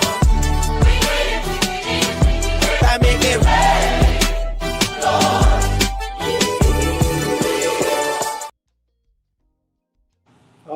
All right. I'm so glad you didn't play you didn't play that like 10 times throughout the live. Yeah, no need. Yeah, I know. Sometimes it's too much, right? When content. But that's a fire video though. That's nice. I like it. I like it too. Thank you, Lauren Mack, for the $20. She said it's good to hear Just Jay voice again. Salute to the panel. Hey, Lauren. Yes, Just Jay be going missing every 5 months, and she come back for 2, and then she leave for 5. Thank you, Auntie, for the membership. I say thank you for the $5. She says, can men be the most logical with the lowest literacy? Y'all complain about nails and lashes for goodness sake. To the only male on the panel, do you want to acknowledge that or no? I mean, I don't care, man. Hey, shout out to Sir Ism. He said we like our women cooked, man. So, hey, if nails and lashes and wigs are your thing and they look good on you, man, I'm glad you got them. Shout out to all the ladies looking good. You know what I'm saying? Hey, I ain't got no problem with it.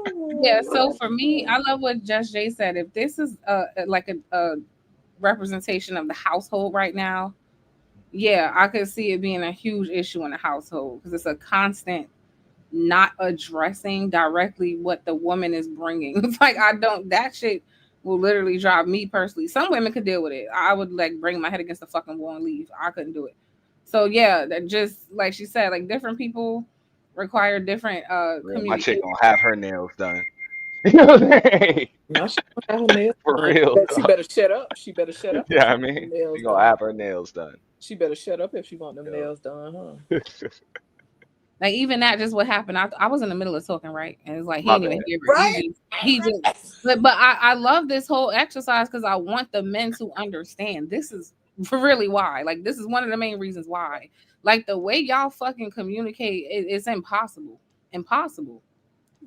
I ain't gonna hold mad you at me, to this. A Venus. lot of dudes don't care, and so I think it's a matter of picking and choosing battles. When it comes to this whole collective thing, you know, I get in where I fit in, and I don't personally think it's realistic to feel like I'm gonna align with everybody. But I think it's possible to unify, right? And still have subsets within that unification, right? I think that's possible because I think it's ignorant to say that other groups of people relate on the same thing. Other groups have just as much division, but you know they and this is just a generalization, y'all, they do a little bit better at keeping stuff in house. You feel me? And that's why I was trying to explore that whole subconscious validation thing, because it's not like it's uncommon for people to witness or observe a level of, we always inviting people to the cookout. You feel me? And I think that there are different. It's like a symptom of a thing. You know what I'm saying? I'm sorry. Excuse me. I muted my phone. Oh, sorry, that's another thing. Oh, okay, that's you. But yeah, I think that when other people are just seem to have a way of keeping things in house for the most part. And of course, if you look for stuff, you could find it, you know. But yeah, anyway, I'm just saying, at the end of the day, you know, it takes effort. It takes we have to be a little bit more pliable if we are gonna quote unquote meet people. You know what I'm saying? It's like people in general love to say I'm open-minded and whatever. Like people in general, we like to say how open-minded we are. But when you think about it, as human beings in general can be very rigid and very predictable in how we move. Like, we really don't like change in the way that we claim we do. You know what I'm saying? Because that would require a lot of us to be uncomfortable. And most people don't like being uncomfortable. You know what I'm saying? For me to meet somebody that I don't necessarily see eye to eye with, for me to meet them with a level of unity, I would have to put certain things aside. But the things that people hold close to them are a part of their identity, you know? So I don't necessarily want to go down that road, but when you start talking about breaking down the ego, you know what I'm saying? And the death of ego, you know what I'm saying? With that comes a blank slate of sorts, you know what I'm saying? To where you can start from scratch. But if I decide I'm going to hold fast to what I think or I perceive my identity to be, I'm a Black woman, I'm a mother, I'm a this, I'm a that, this is my belief, this is my religion, this is my gender, this is my orientation, this is my da da da da da. And don't get me wrong, those things have their place, but if we continue to hold tight to that, right? If we continue to hold tight to that without any level of pliability, we're not going to have this unification that we say we want. You know what I'm saying? It's so many different nuances and levels to it. We in America, as Americans, a lot of people are very individualistic when you compare us to other groups, right? You know, like they have the stereotype, you could have 10, 20 people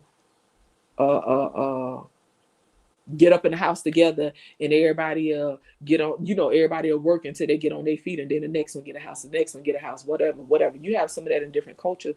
As Americans, a lot of us are individuals and really don't cling to community anyway. And you have less and less community as well. So you have a whole bunch of different layers. Ain't no one answer, but we could definitely start with acknowledging other people's experiences, whether we agree with them or not. That I can agree with. I will agree with that 100%. Yeah. Yeah, ladies and gentlemen, this was a classic case of like why dating is in a trash 2025, because the men communicate fucking horribly. They don't listen to what you're saying at all. They just fucking talk. They don't process what you're saying. They don't acknowledge what you're saying, even if you say it 7 different fucking ways. And this is why we don't get along with them. Any final words, y'all? Like, I'm a no. I'm sorry. I would say just because somebody doesn't agree with you or just doesn't give a shit what you just said does not mean they're not acknowledging you. That's exactly what that means. What the fuck? That's exactly what that means. What are you speaking Because about? I can hear what you say and acknowledge it. It just doesn't mean that I agree or even care. I'm not saying that's the case here. I'm just saying that can be the case. And I'm just saying that women are smart enough to know when she's talking to a man who don't give a shit. That's why we don't fucking like y'all. Like, yeah, And that's why we just go to another chick. that's all fine. good. Yeah. being petty. So when we talk about the household auntie, right? We ain't talking about you. No, just this is why the women be fucking divorcing, Just Jay. This. But- Cool, and we just get Hold on, another one. y'all. Fucking We was- 4, 5, 6 marriages. Fuck it. You know, Hold on. it's trial and error. It's all good. Sure. Eventually, you find one or you just die. It's all So good. you just keep kissing frogs. So how many frogs we gonna kiss in the community? Wait, hold on. How y'all. many wives you gonna run away in the fucking community?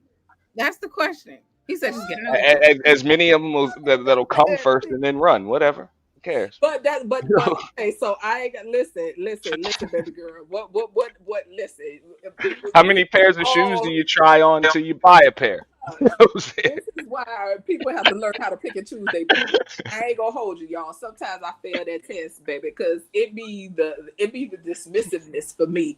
And some people can't stand that word, but listen, at the end of the day, that's what it be. It be dismissiveness. And I ain't gonna hold you. I truly think, Venus, that a lot of men just really don't give a fuck about what women have to say. And I think that some of them ain't like some of them honest about it, and some of them don't necessarily think that that's the case. But I do think when we talk about conditioning, right? I think that in society, most men really like, unless there is a business type benefit, they don't give a fuck about what a woman got to say. Unless it got don't to hit a do with woman's money. panel. Don't hit a woman's panel, because I'm not up here for no reason. I'm up here to talk to people who are actually going to engage in the conversation. Like, if you don't give a fuck about what I have to say, you don't need to come talk to me ever. Just don't waste my time. Don't waste yours. Who said I didn't give a shit what you had to say? You. I was speaking in general terms, and I even gave the disclaimer. Did you not hear me, or did you just not give a shit? You're Which kind one of was just when you say sometimes you just don't give a shit. I'm saying I ain't even asking you to. I'm saying don't bother fucking talking to me. I don't gotta waste my time talking to a person who don't give a shit. When I could be talking to that person right up there, she gives a shit. I even gave the disclaimer too, but I don't think you either didn't hear me or you didn't give a shit. I don't. At this What was time, the I don't give a shit. disclaimer? Nigga, What was I've the been disclaimer? fucking. You've dismissed enough in this conversation. I officially don't give a shit. You're right. I don't. There you go. So hey, reciprocity. That's how relationships work. Well, but you didn't start with reciprocation, baby. Don't play in her face. Now I'm in the house and I'm just sweeping right now while y'all. We're not talking about the household. I'm in the house. We in the household together, and I'm just sweeping right now. I'm sweeping, and y'all doing what y'all doing, but you didn't start with reciprocation. You know, yeah, you didn't extend that courtesy there. So this is why the women be divorcing them, and they be like, she left for no reason. Listen, No, we just paid the bill. Yeah, we just paid the bill and go get a new one.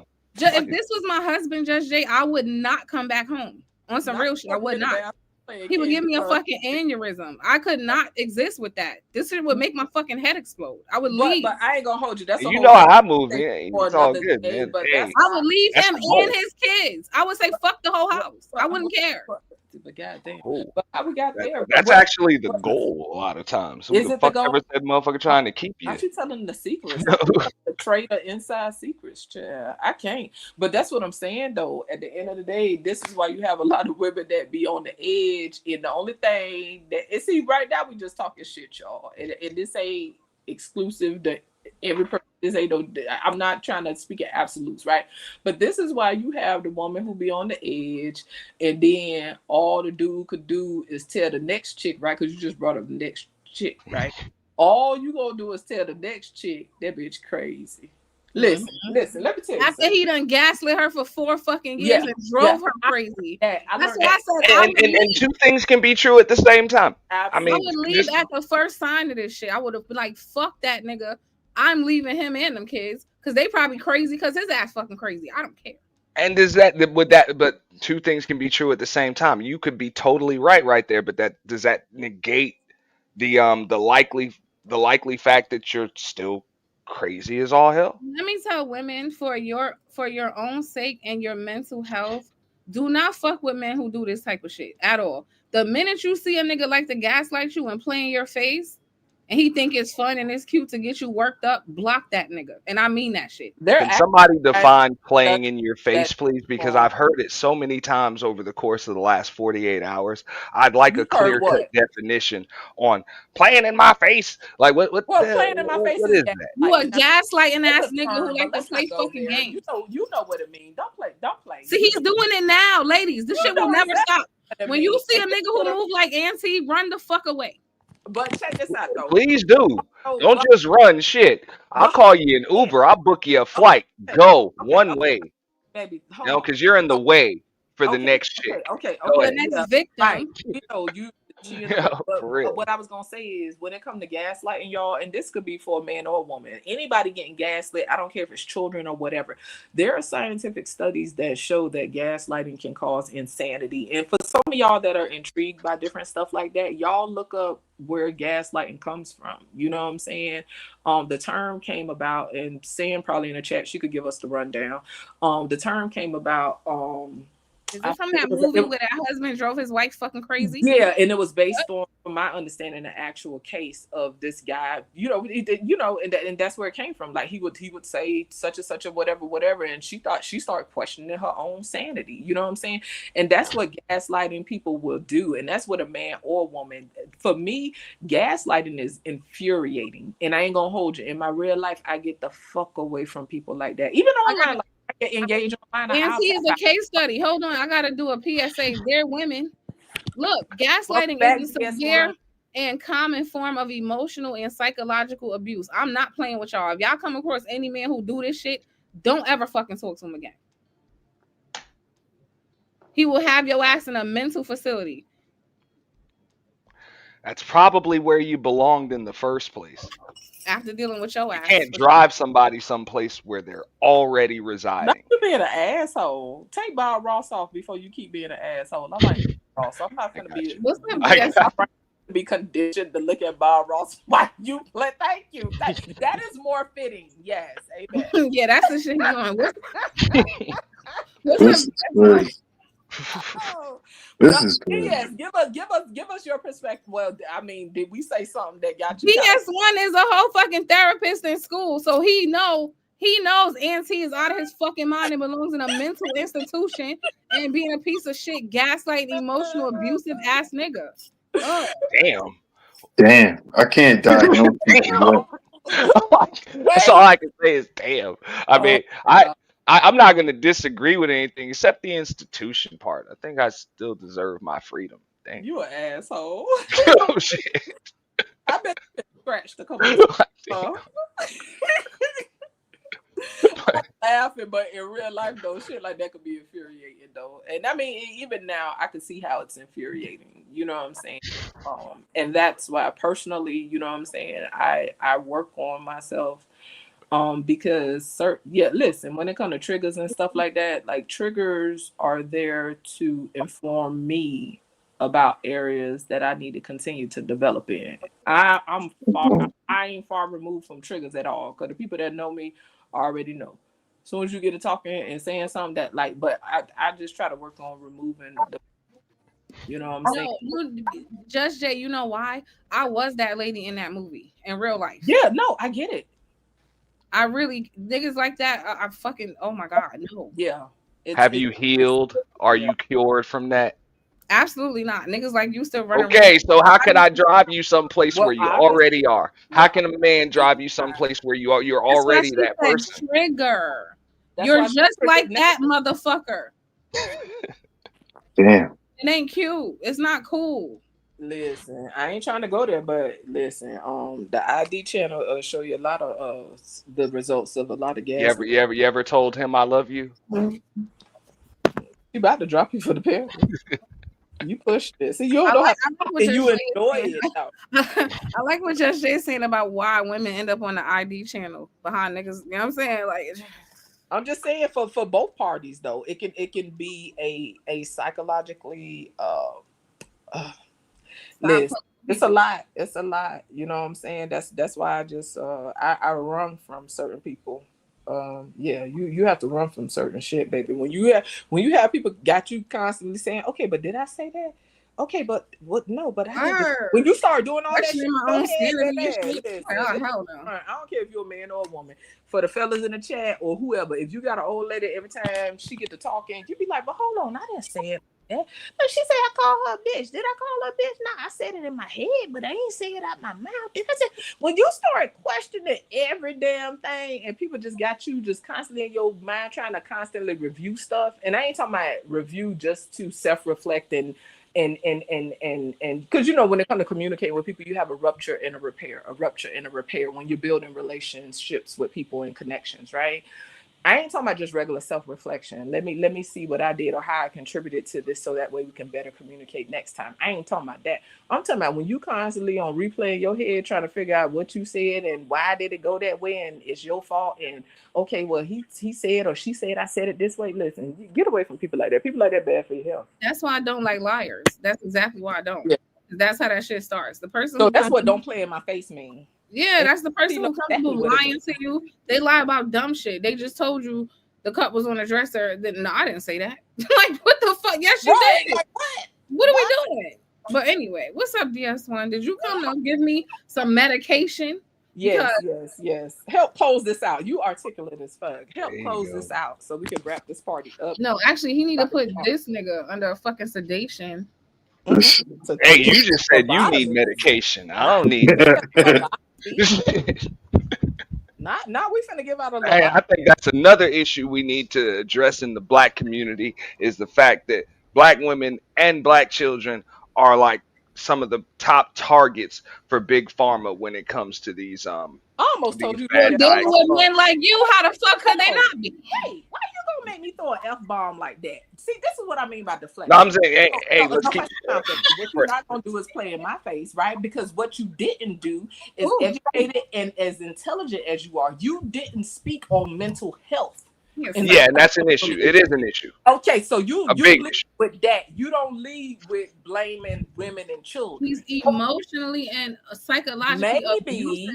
Like the you things just that- deflected from the fact that a lot of black men do not seek out help as much as women do, and there are different reasons for that, right? Like I've talked to people about like in homeless shelters and stuff like that, right? I mostly see men in homeless shelters, right? But every 20 dudes in a homeless shelter, I might see 4-5 women, right? Why is that? Because men are expected to fucking figure it out, right? They expected to deal with a lot of shit on their own, and I do think that is part of conditioning. But I'm just saying that we're gonna have a conversation. Let's be honest. But you ain't. That's why you can't be honest, Judge Jay. You want to start talking about black women and churn, but you gonna act like what is?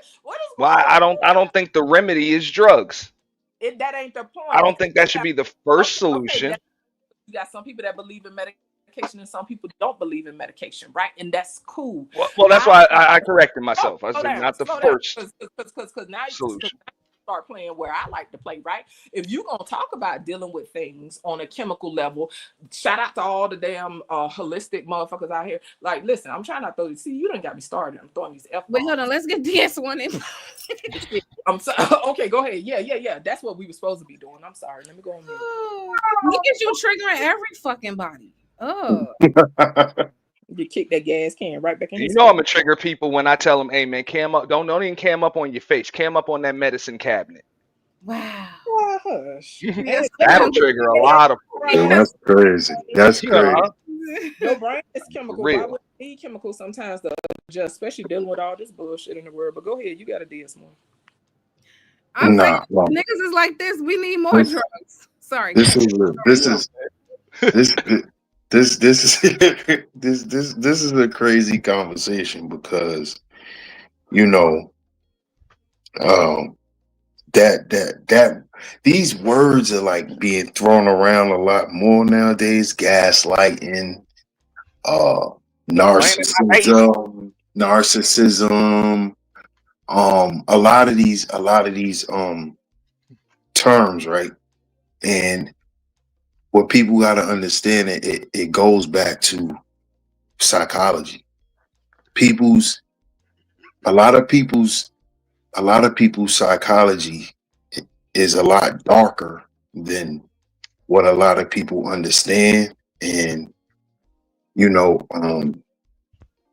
it's not normal, but it is normal because we're in the United States, and in the United States, we have the most crazy people in the world. All the crazy motherfuckers is here, on all different levels of crazy, on all different levels of psychiatric, uh,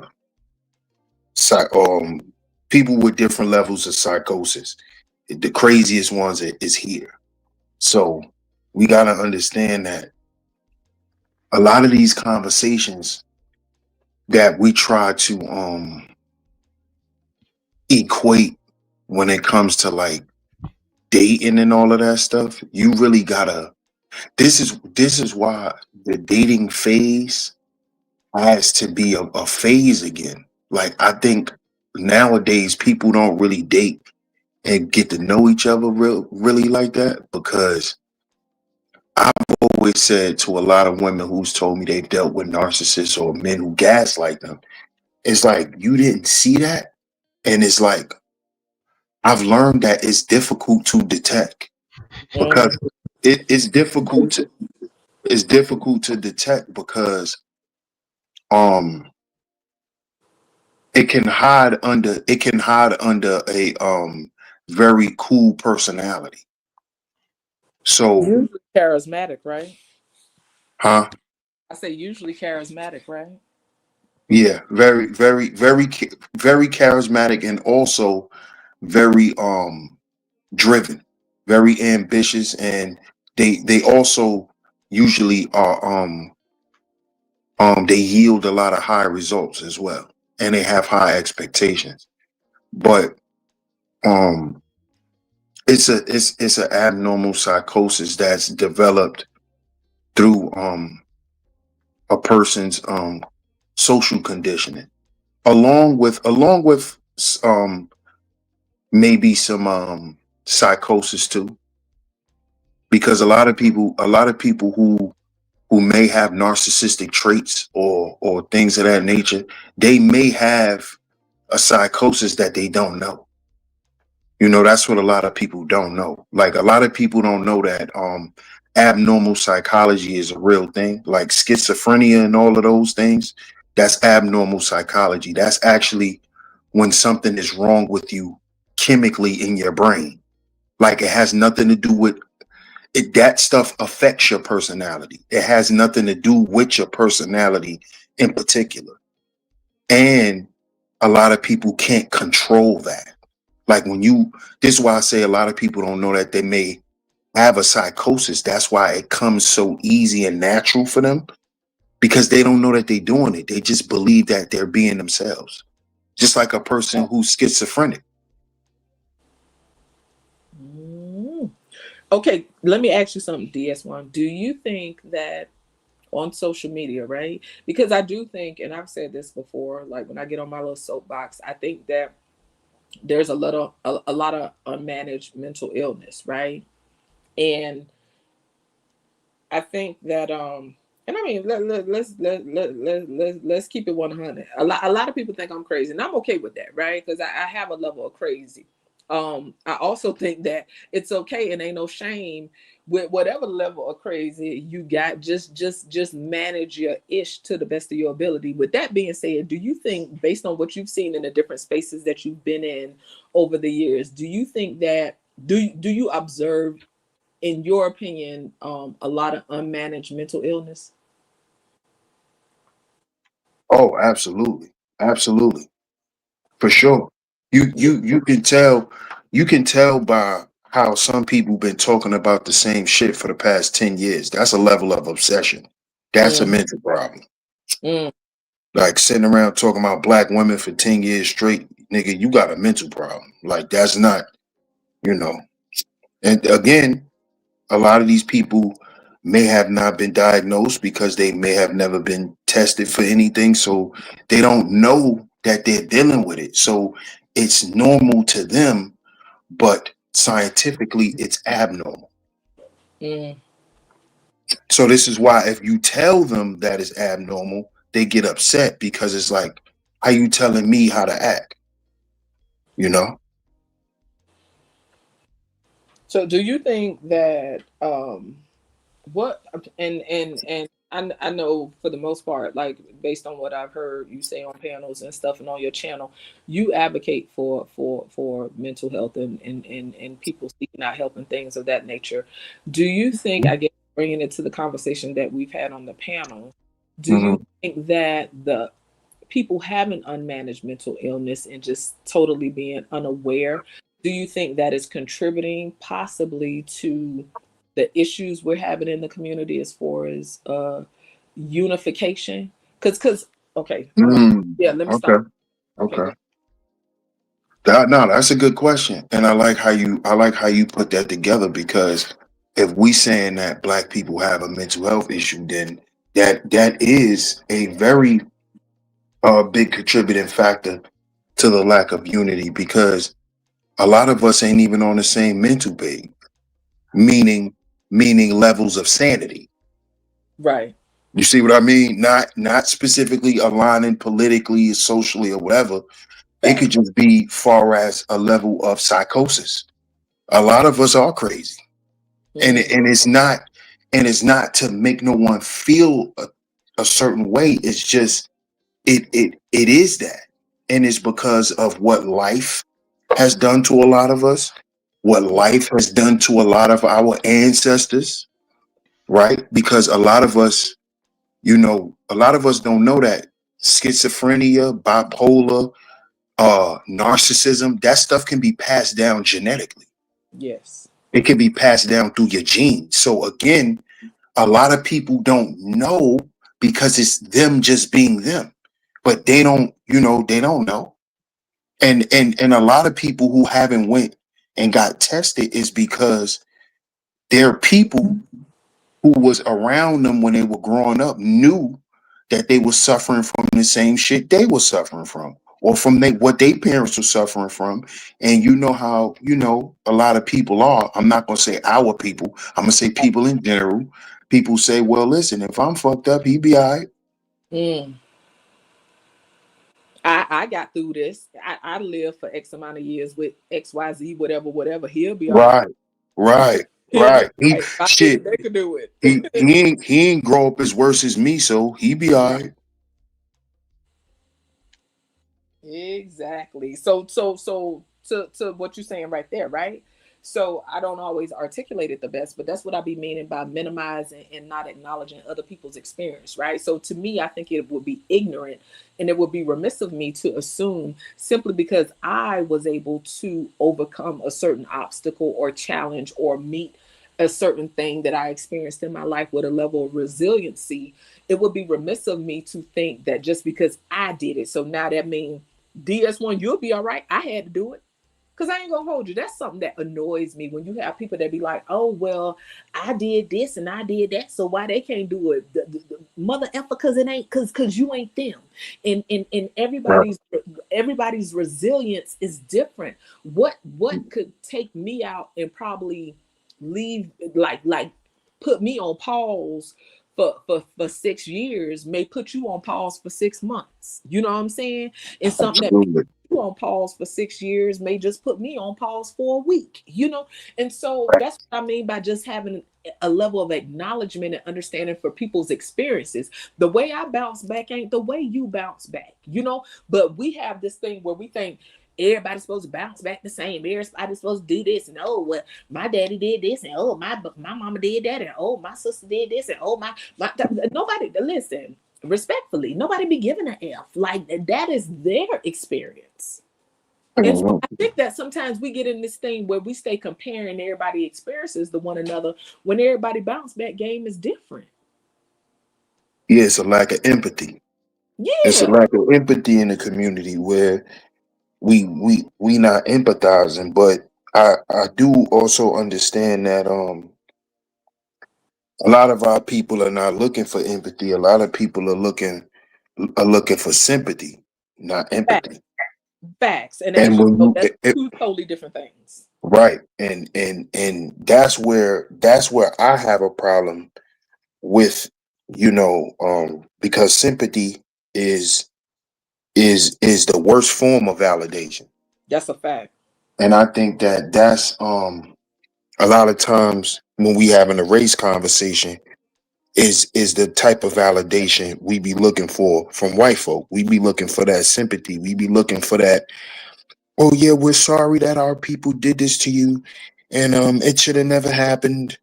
And we looking for sympathy instead of empathizing with each other.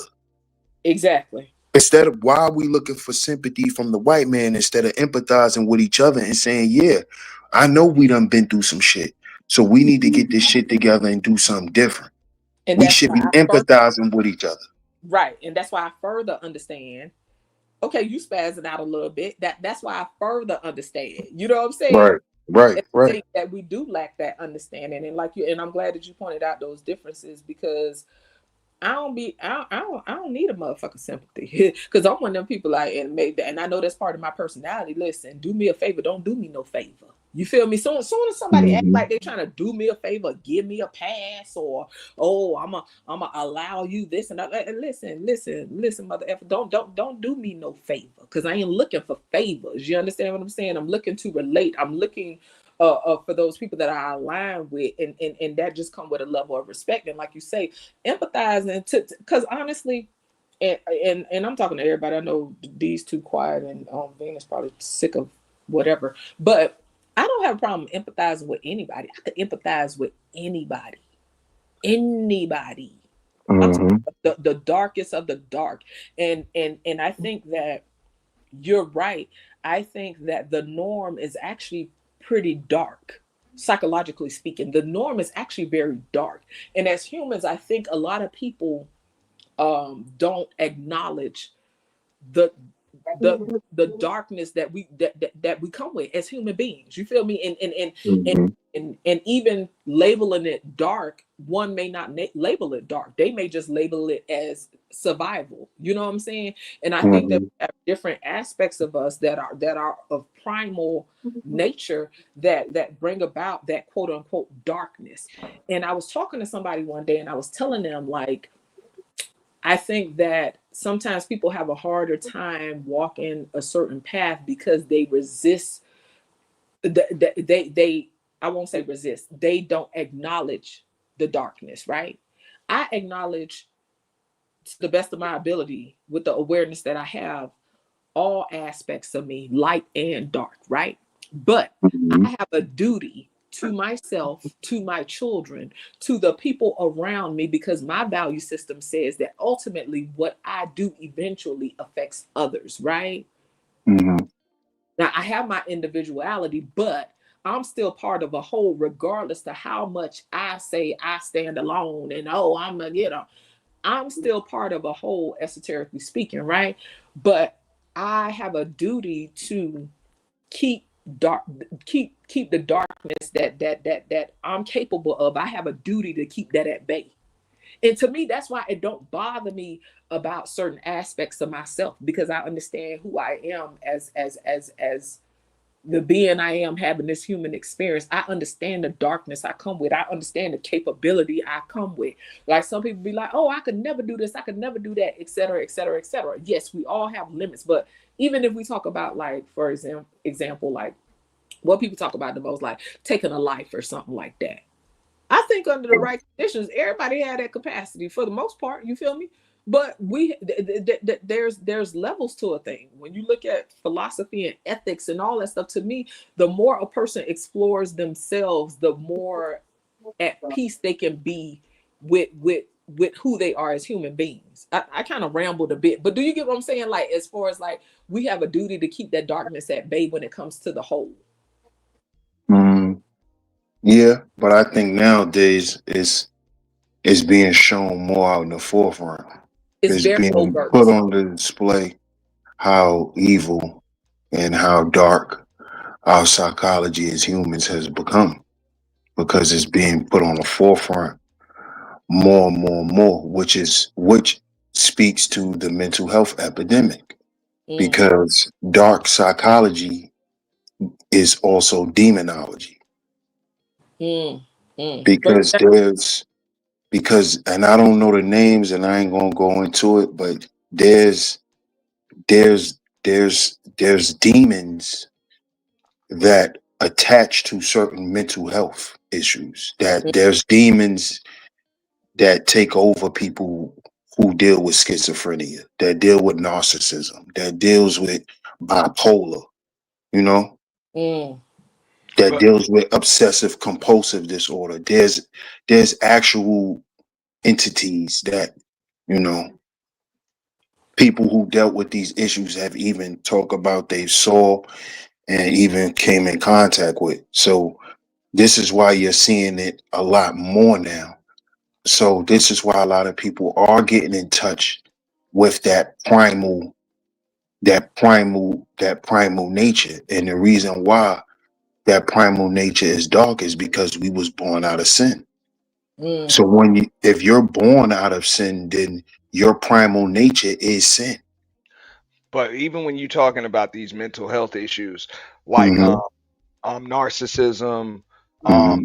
bipolar disorder, Schizo. schizophrenia, Yeah. um, depression, Mm-hmm. all of those things, and then, Anxiety. but even what like Venus was talking about earlier, then there's self-esteem. What's Mm-hmm. the first order of business right there? Because I would assume that, and you have more of a background in psychology than I do. I would assume that Mm-hmm. those other things have to be But addressed first, and then the self esteem. It's kind of like the medicine is in the food. Once you address those, the self esteem part goes up. yeah, self-esteem is something. See, It's a again, byproduct of and healthy, yeah, of good mental a- health. With the other, absolutely, because self-esteem is actually something that's taught that creates a positive mental mindset. But you got to remember, like schizophrenia, bipolar, these are also psychological. These are brain problems. So people that have schizophrenia, they have a chemical mental imbalance. So it's not just a behavioral issue because of something traumatic. It's a psychological imbalance that can set off at any time, and you can go off into an episode. Mhm. One of my homeboys I grew up with, he just passed away last year. I went to his janaza, and he passed away from schizophrenia. He was 39 years old, and what triggered his schizophrenia was a traumatic episode. My man got shot in the face, and when he got shot, it sent his brain into a different, it set off something that was a genetic marker in his DNA, because his mom spoke about how back in her family, it was men who suffered from schizophrenia. So this stuff is encoded in you. Again, this stuff can be passed down to you. So it's not so much of something that could just be controlled, so suddenly, those things. But things like depression and all of those things, usually those things come from them people being in an environment where self-esteem isn't taught, where low self-esteem is promoted, where low self-worth is constantly shown. And this is how people pick up these things, and they develop a lack of self-esteem, because self-esteem is something that's taught in the environment by people, places, and things. So that's how, so that's that. So those mental health issues like those doesn't really correlate. Self-esteem will be something that's taught, that's put in a patient's treatment plan while they're being treated for their schizophrenia. And as their schizophrenia begins to, like, the episodes begins to lessen, you'll begin to like teach that later on, because that's part of readjusting to society. You know what I'm saying? Teaching them those skills. To something you said, DS Venus, you good? Can I speak? I don't know if she here. I just want to check in because I'm just rambling. Y'all can hear me okay, right? Yeah, we can. So to a couple of things you said, right? Because I remember one time when I still had my channel and stuff like that, like when during men's mental health month and mental health month, whatever, I would show videos, make posts, and just have discussions about mental health. And when I did research on mental health in different countries, right? Because I wanted to see how it varies from country to country. Like there are different groups of people in the world that don't really even acknowledge mental health. Like for them it's not a thing, right? And that's no disrespect to anybody's cultural background or whatever. I just find it interesting, right? Some groups of people view mental health as a spiritual issue, right? um some people view it solely as a physical thing, or a physiological thing, I should say. But I find all of it interesting, and I'm one of the people. I'm gonna take bits from everywhere that makes sense to me, and I'm gonna put it together in a way that makes sense to me, right? But I find it interesting um, when you look at different indigenous tribes and stuff.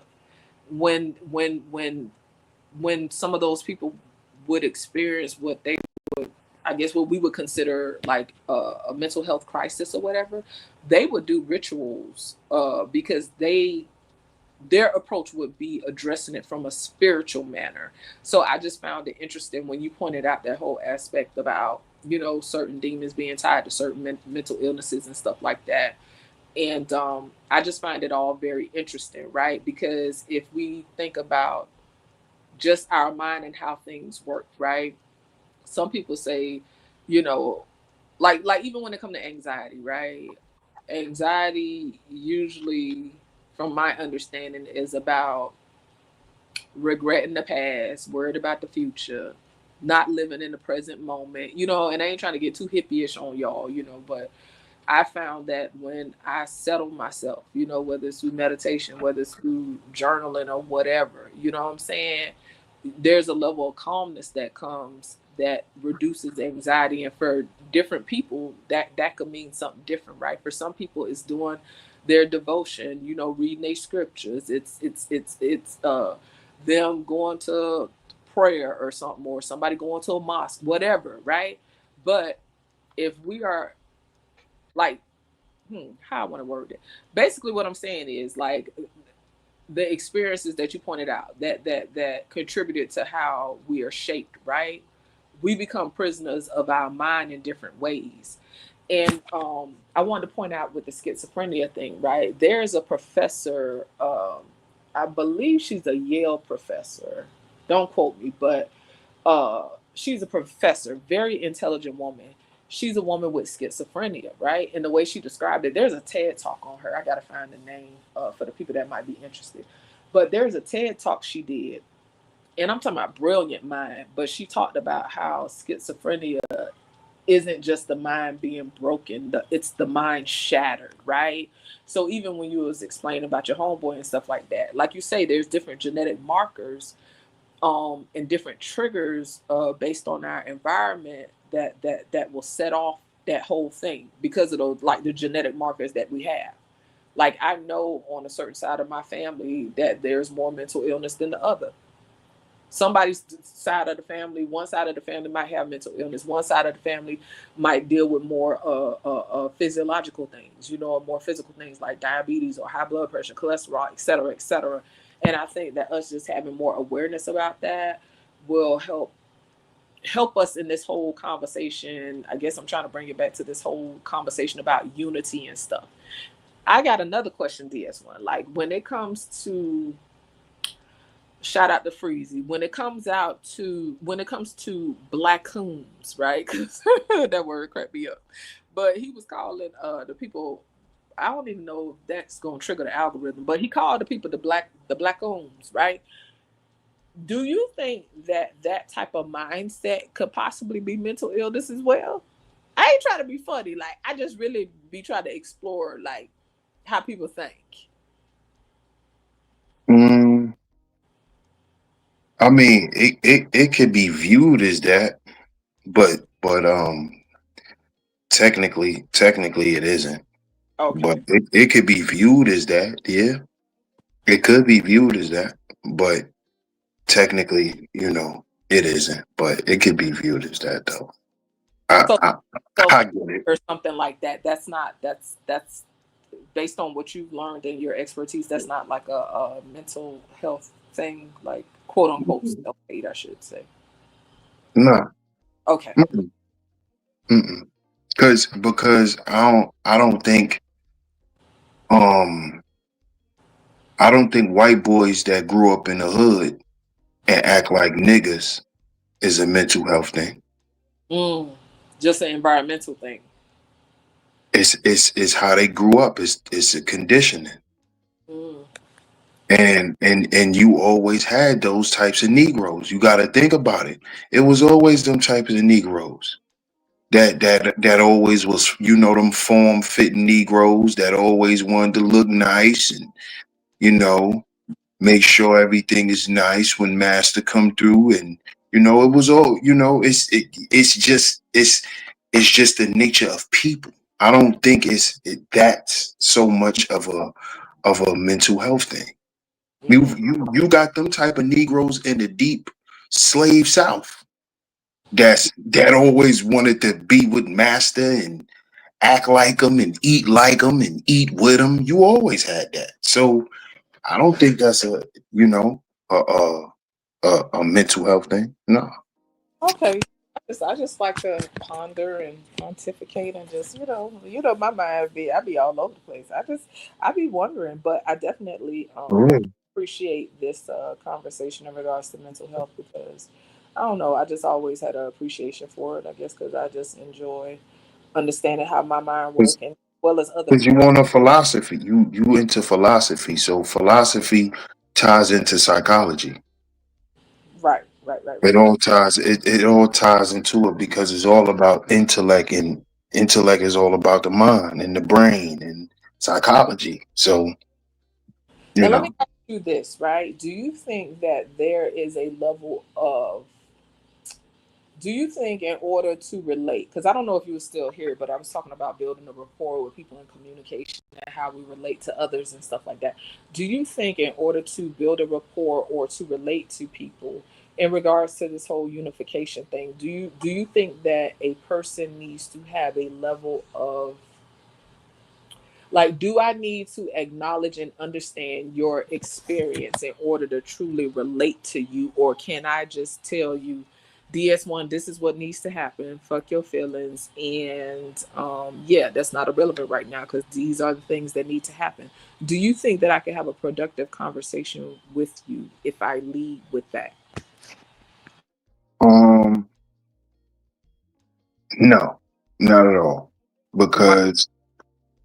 Because if you're trying to build, if you're trying to have a certain type of conversation, then the tone of the conversation has to be open and inviting. So if you telling a person I don't care about, then it don't even make no sense to continue the conversation because you don't give a fuck anyway, and you already said that. So why would I need to continue sharing? Okay. That can create a disruption in communication. Okay. So with that being said, do you think that a person's experience or I guess aka their feelings, do you think a person's feelings matter when it comes to conversing with someone and trying to relate and have a meeting of the minds? Do you think a person's feelings matter? Absolutely, Why? because a person's feelings about something. A lot of times, people think based on how they feel. And we got to understand that. That's from a basic psychological perspective. A lot of people think based on how they feel. And you have to understand that that is connected because of nerves, your nervous system. So the nerves in your brain and the nerves that's in your body, your nervous system and your endocrine system, you know, So you can't disqualify somebody's feelings if you're trying to relate. See, I'm going off specifically on what words you're using. Right. If you're just trying to have a conversation, then yeah, you could be like, I don't give a fuck what you think, because y'all just conversing. So the conversation could just be light, and y'all could just be talking shit and just, going at it, and whatever. But if you you said relate. So if you trying to relate, then how a person feel has to be acknowledged. Now I'm not saying that a person's feelings should be acknowledged if they being disrespectful. Right. But if their feelings about the subject, which also they're giving facts, they also have to include facts.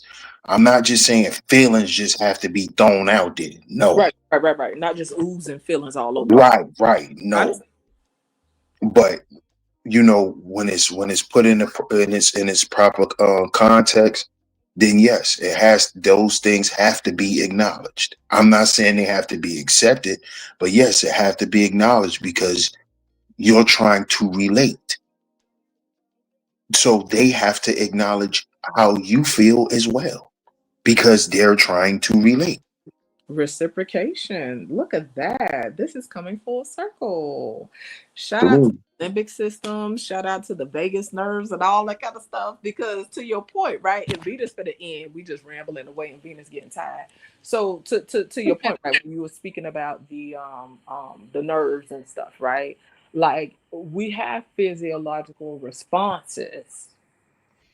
Like our feelings can affect our physiological responses. Like it could affect our body. Like and so I thought so anyway. There's a book about this. I'm sorry, what happened? Sorry, I just want to say there's a book about this. I'm about to show y'all. It's called The Body Keeps Score. I'm about to show y'all. Absolutely. That's a classic. That sounds fire. Huh? What you say? I sound like that book is fire too. It's been out for a long time. Like that's one of the go-tos in psychology. But it talk about how trauma, like how your body responds to trauma and stuff like that. And so that's what cracked me up. Like when people talk about all this logic, like that's cool. Logic has its place. It is very important, right? But when you look at the body and how the body operates, our emotions respond at damn near like at the speed of light compared to logic, right? And anybody who's the expert can just correct me, like I'm just talking, right? When we respond to our environment, when we respond to people, our body responds first. Our emotions respond first. And so people kill me when they always hollering logic. That's cool and it has its place. That's why me as an individual, I have to practice on slowing down my emotional response so I can do what I need to do logically. You know what I'm saying? And I feel like a lot of people just dismiss that. Oh, like on the panels, oh, you're being emotional, you're not being logical. Well, that's how the body works. That's how the body works. We don't have fight or flight for no reason. It ain't logic first, then fight or flight. No, it's fight or flight. Like anything. You got to do your thing. Sorry, you're making me think of books the more you talk. So I was reading this book called Emotional Intelligence, and it talked about what you're saying. So basically, it was acknowledging that yes, you have an emotional response first, but basically the part that people miss is like filtering that emotional part. Like, so allow your body and your mind or whatever, so you have it, acknowledge it. But there's a part some of us skip where we let that out instead of like filtering it, acknowledging the feeling internally, filtering it, and then speaking maybe from a logical, you know what I mean? But oftentimes, like what DS1 was saying, we operate out of our emotion. And the book kind of goes about teaching you how to, acknowledge the emotion, process the emotion, but knowing when it might not be best to express that emotion. Yeah, you gotta slow it down, Chad. That's that impulse control. But shout out to the frontal lobe because I know mine jacked up. That's why a lot of stuff just listen. Mine. So why do you think I'm reading the book? Listen, it's another book. had, emotions that I thought was pretty cool. And the lady is on YouTube as well. I'm gonna have to look up her name right quick. But I know you getting ready to wrap up soon, and that's a classic too. That Emotional Intelligence 2.0. That's That's a the one I classic, got. right? Yeah. Okay, yeah, that's a classic right there too. And shout out Thanks to for D. putting me on to these books. Listen, I I have love to a good grab book it. list. I love a good book list. And shout out to PJ Austin. If he in the chat, y'all definitely could tap in with him because he got an insane book list as well. Oh, look at him. Look at him. Child, ain't nobody stop PJ. Well, Management of when he said like emotions. management of emotions, Mhm. I've just found that it's important to understand, of course, understand your emotions, but also recognize your triggers. First Mhm. recognize Absolutely. your triggers because Look emotions at are that. just part of human nature. So I think, especially a lot of us, we're kind of taught to either suppress our emotions or try to change them or whatever. And emotions are part of human nature. If you can understand your emotions, recognize your triggers, that allows you to deal with them and handle them a lot better. Well, we got to take DS1 Black Card. He got the white man impressed in the chat. He said this is the first Ain't time I nobody heard. start Douglas. Everybody over here. That's what is very That's very intelligent. Josh. That's Josh right there. Oh, yeah, Douglas, Josh. Hey, what is it? Talking about. Elric. I actually like the way he articulates. Yeah, I'm he's very impressed. I never and he heard him knows how to speak be that way. concise. He doesn't ramble like some women. See, but that's the thing, right? You got some people that can't appreciate a woman's ramble. They be like, just shut the fuck up and get to the point. Well, some people ramble, some people more concise. Like everything has its place. I ain't mad. No, I like the rambles. I like the rambles. That's what's up. That's what's up. Shout out to the rambles. Yeah. I just think most I don't know if I should say most. A lot of men do not have the I don't know. I literally think there's something that like you know how women could tune out babies? I think a lot of Women men can have, tune out babies. like you know how when women have kids for so long, they have a switch like they could tune them out and kind of Yeah, it depends on what age though. But yeah, Yeah, a lot of men have the same switch when they have women around that act like babies. no, you just have I to would agree. switch because you just are homosexual. You only want to hear what men have to say. It's a lot of sexism tied into that, but that's another conversation. Well, maybe you could have that as another topic. Sometimes we just like to hear silence. Yeah, But no.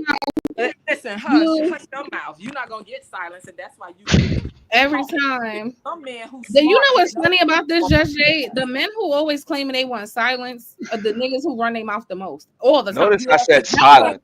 That's why they want silence. I said sometimes. I That's why said they want sometimes. silence because they want. I said sometimes. Fucking chatty pattying it up. Okay. Okay. That's why they want silence. I'm finna They put it be in the chat. yapping. Venus, I'm gonna give you and DS1 for the ones that's interested. I'm gonna put in the back chat the lady name, and for the people who might be in the chat, the lady name is Lisa Feldman Barrett. She has some videos on Big Think, but it's about how emotions work, and she a neuroscientist and whatever. And I got 2 of her books, and I think that they're pretty cool. But I think, like for me, I value really understanding how I move and how I operate, why I think the way I think, like Auntie said, like what triggers me, because that helps me better understand myself. You know what I'm saying? And I think as I continue to do that work, because I think it's always an ongoing thing, as I continue to do that work, I could be better used to myself, my children, like the society in general. I think it do truly start with self. And I know that's a cliche, but I think when it comes to certain changes, it starts with self, right? Because as we know, there are a lot of people on social media and just in life that try and expend a lot of energy managing trying to manage other people's behavior, right? And I mean, it has its place when you talk about, law and, law enforcement or whatever. That's different. But just in general, on an everyday basis, like people expend a lot of energy trying to manage other people. And I found what is most of use to me is learning how to manage myself, because truly it's delusional to think that I can manage things outside of myself. You know what I'm saying? Mm-hmm. So, but yeah, I always enjoy conversations like this. I'm gonna put it in the back chat. And thank you so much for having me. I appreciate it. And I appreciate the conversation with y'all fellas. I'm happy you came. Yeah, my next show is going to be about why men and women cannot get on one accord because certain people just do not know how to communicate well. That's what I was going to say. Conditioning. I think that'll be a good topic if you're interested in covering stuff like that. How men and women are conditioned, right? Because I think in general, right, it's easy for me as a woman to say, okay, well, y'all do this, y'all do that, whatever. But men and women, regardless of race, maybe you could explore cultural backgrounds, or if you want to get specific to race, that's cool, or communities, that's cool. But we all have different sets of conditioning that contribute to our experiences and how we relate to one another. Because I do think that guys have been conditioned to express less. I think that to a degree that there are some biological aspects to that as well, but generally speaking, I think that men have been conditioned to express less. I think that women have been conditioned to express more. Maybe it's because of the gaslighting. Maybe it's because that's a part of conditioning, right? Well, A lot of men know feel it's gaslight, conditioning. just deny. So I don't know. It's conditioning, but it has to do with what's been taught as a benefit. Like, for example, women can cry and get what they want. You know what I'm saying? Men cry and express their emotions for the most part, and it's used against them. So because that's at why the end men of are the day, taught you to have express power. less, and women I are go taught to there. express more, or I told ain't that gonna they can go there, express more. but that's a matter of power, right? So if we're gonna have an honest conversation, right? We have been conditioned as women, right, to manipulate in a different way, right? Every human on this earth manipulates, right? We manipulate in a different way because if we're gonna go there, Auntie, I can't just square up with you and beat your ass. I don't have that brute force. Let's jump in. I gotta use something else. So I might just cry, right? And you I'm have talking to about society as a whole, but just like I'm well, agreeing with you though, Just Jay. but I'm sweetheart, agreeing with you gotta because have that's the way we on the society same. has kind of wired us. Men But express less, and right. women So if you're express paying more. attention, we both. If you're paying attention, I agree with you. And so I was just bringing it to a micro, right? Yeah, I could see. I could pull macro, micro. I could go back and forth, and sometimes I have to slow down. But to your point, I'm agreeing with you. But that is why. So that's definitely up for a conversation, like for the people that want to be honest about it. But what happens is usually people get into a blame game, right? I think that men have a set of conditioning. Sometimes that can be unproductive. And I think women have a set of conditioning. Sometimes that can be unproductive. And I also think that men have things that can be productive and beneficial. And women have things that are productive and beneficial. I think that we just have to sift through all the bullshit. But I think understanding self is the first step, though. But yeah, I don't want to keep rambling. I'm going to drop down. Wait, but DS1, you see this book I put up here? I think you will like it because you talk about you interchange. I notice a lot with the mental and then spiritual. So I think you would like this. One of my favorite books, like ever. It's called Outwitting the Devil by Napoleon Hill. Okay. Another Said that's Napoleon Hill. Yeah. How come I ain't never get that book? Because I read a couple of classic, right? Because you're not on the in crowd. He wrote Think and Grow Rich. So are you gonna get? I read Think and Grow Rich. Why would you read a book about yourself? It said Outwitting the Devil. The devil. Because I did read the book about myself. It was Think and Grow Rich by Napoleon Hill. Why would I read a book about you? Outwitting the Devil. I should have.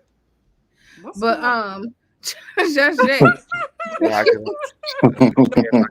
up for the other lady. I had the one How Emotions Are Made or whatever.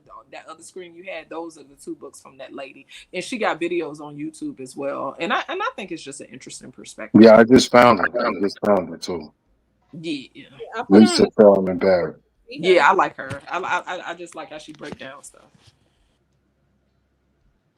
I ain't gonna be putting y'all on to my book collection kind of crazy too, Just Jay. Don't be giving PJ all the credit. My book collection. Okay. Well, that's your homie, so y'all probably could relate on a lot of books. But yeah, he definitely a book plug. We do have a lot of yeah. Mm-hmm. Anybody else going live tonight? Not I'm trying to be in these YouTube streets. Yeah, Freezy is live, so I'm definitely my and support my brother. He just pressed live, so he probably Girl, not almost jumped off the panel to go see. That's my yeah, dog. do your thing. Y'all out. Yo, later, Venus. I We appreciate had y'all. fun. Thank you Check for coming up. I appreciate y'all. Good night, Yeah, everybody. later. Peace. Now I'll let you get your closing words out. Thank